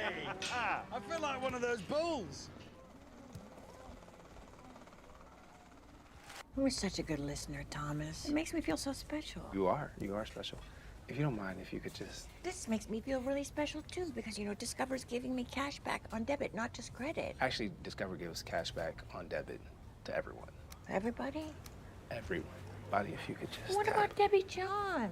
All those years that I couldn't find my bike, it was in her garage. Like, she gets it. If she has Discover cashback debit, then yeah. Introducing Discover Cashback Debit, a checking account with cashback for everyone. They say you've changed.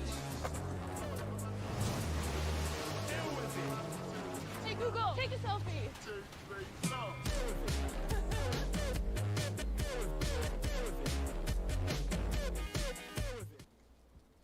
If you have moderate to severe Crohn's disease, Skyrizi is the first and only IL-23 inhibitor that can deliver clinical remission and endoscopic improvement. Serious allergic reactions and an increased risk of infections or a lower ability to fight them may occur. Tell your doctor if you have an infection or symptoms, had a vaccine, or plan to. Liver problems may occur in Crohn's disease. Control of Crohn's means everything to me. Ask your gastroenterologist about Skyrizi. Learn how AbbVie could help you save.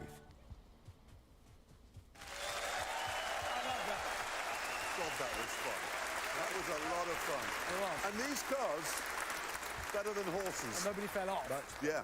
But can we just stop for a moment? The amazing thing, the cars survived it. Nothing broke, all three. It's fantastic. And if Nissan, well, actually, or Bentley or BMW, if they made a laptop, I'd buy it. Yeah. You could throw a Nissan laptop in the lavatory, do a log on it, and you'd still be able to log on it.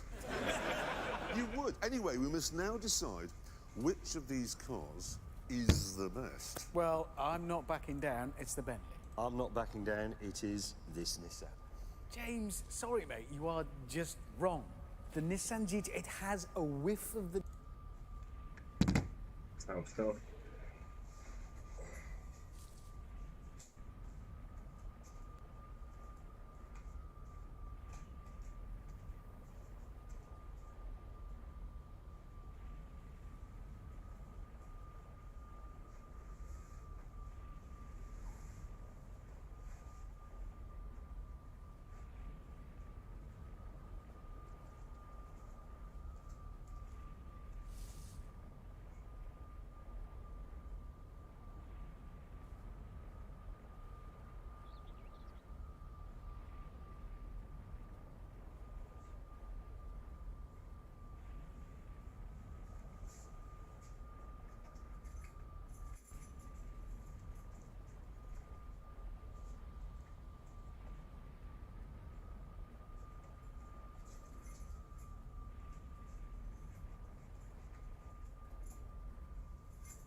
Nürburgring.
And these cars... Thing. The log... Not backing down. The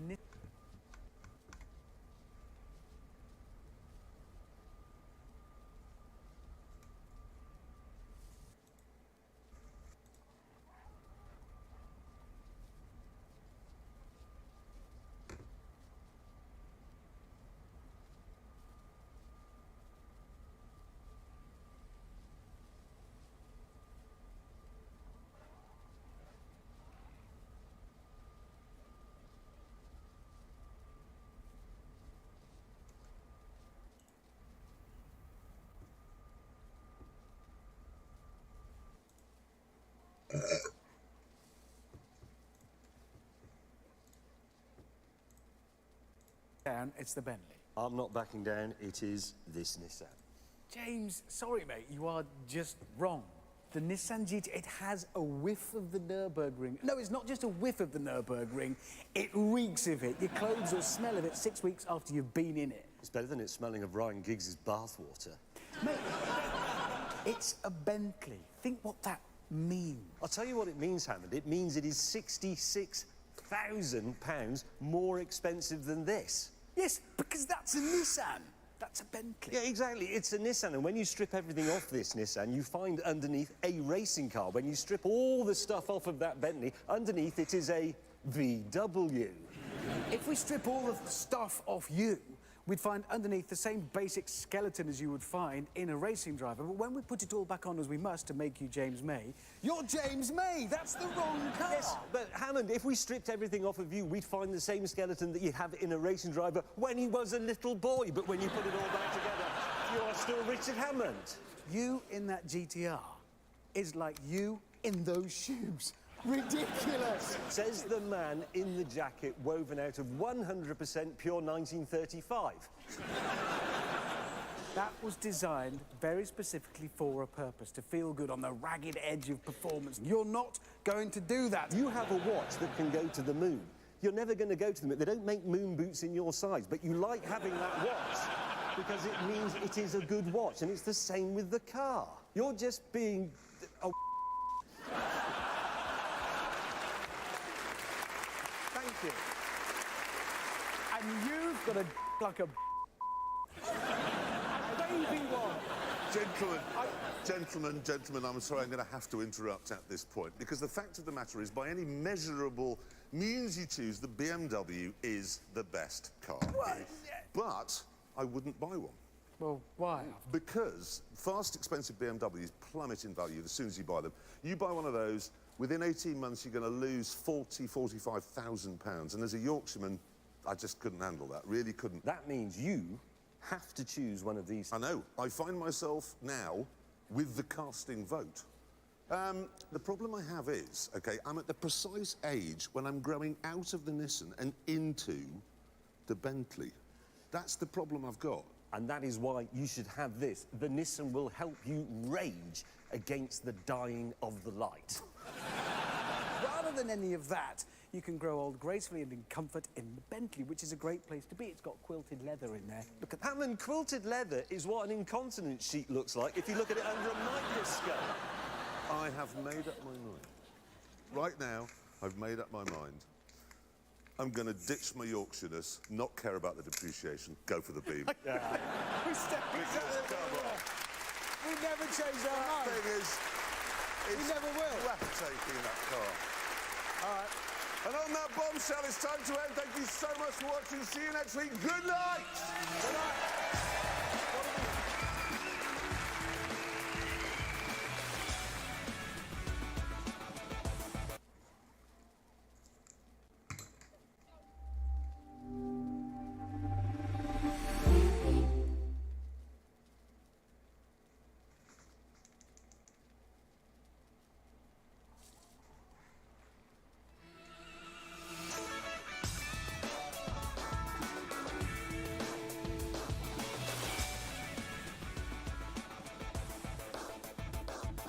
Tonight, Richard tests a van. I drive an old brown Porsche. And James uses a telephone. Hello,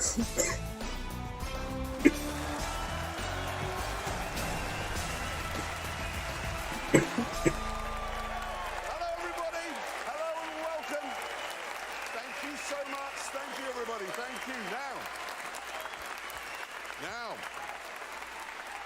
ambulance response times have been in the news just recently. It seems that many ambulances aren't getting to critically ill patients as fast as they should be, and nobody seems to know why, except us. You see, the National Health Service believes that this is a fast response vehicle, but it isn't even on nodding terms with the concept of fast. It started out in life as a van with a diesel engine, and then they added more weight. And that gave us an idea.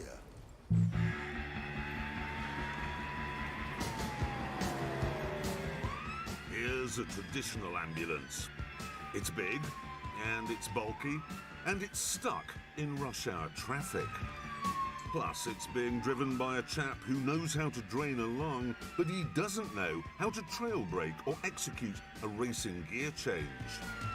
Our ambulance, however, is very different.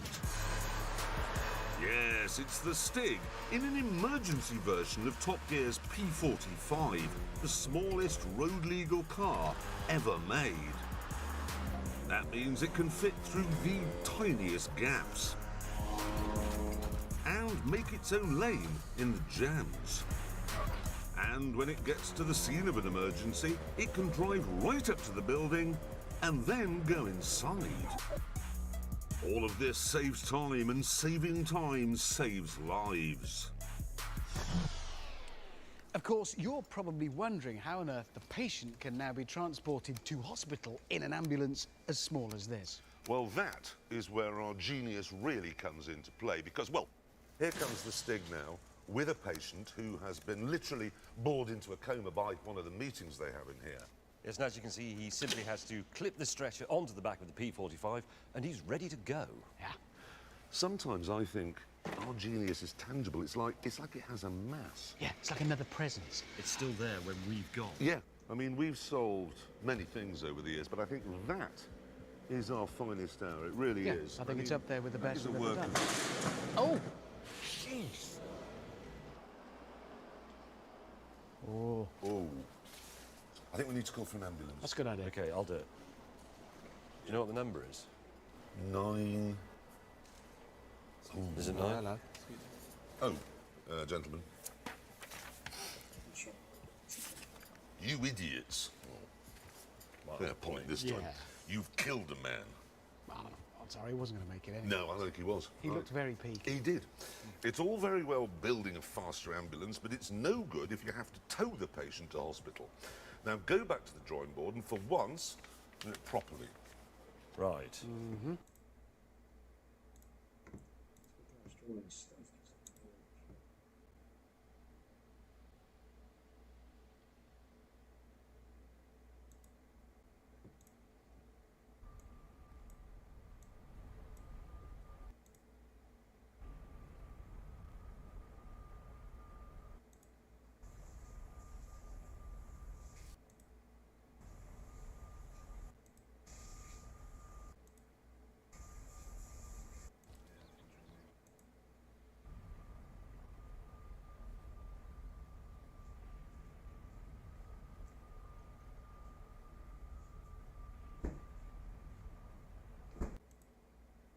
It's being driven by a chap who knows.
What it is.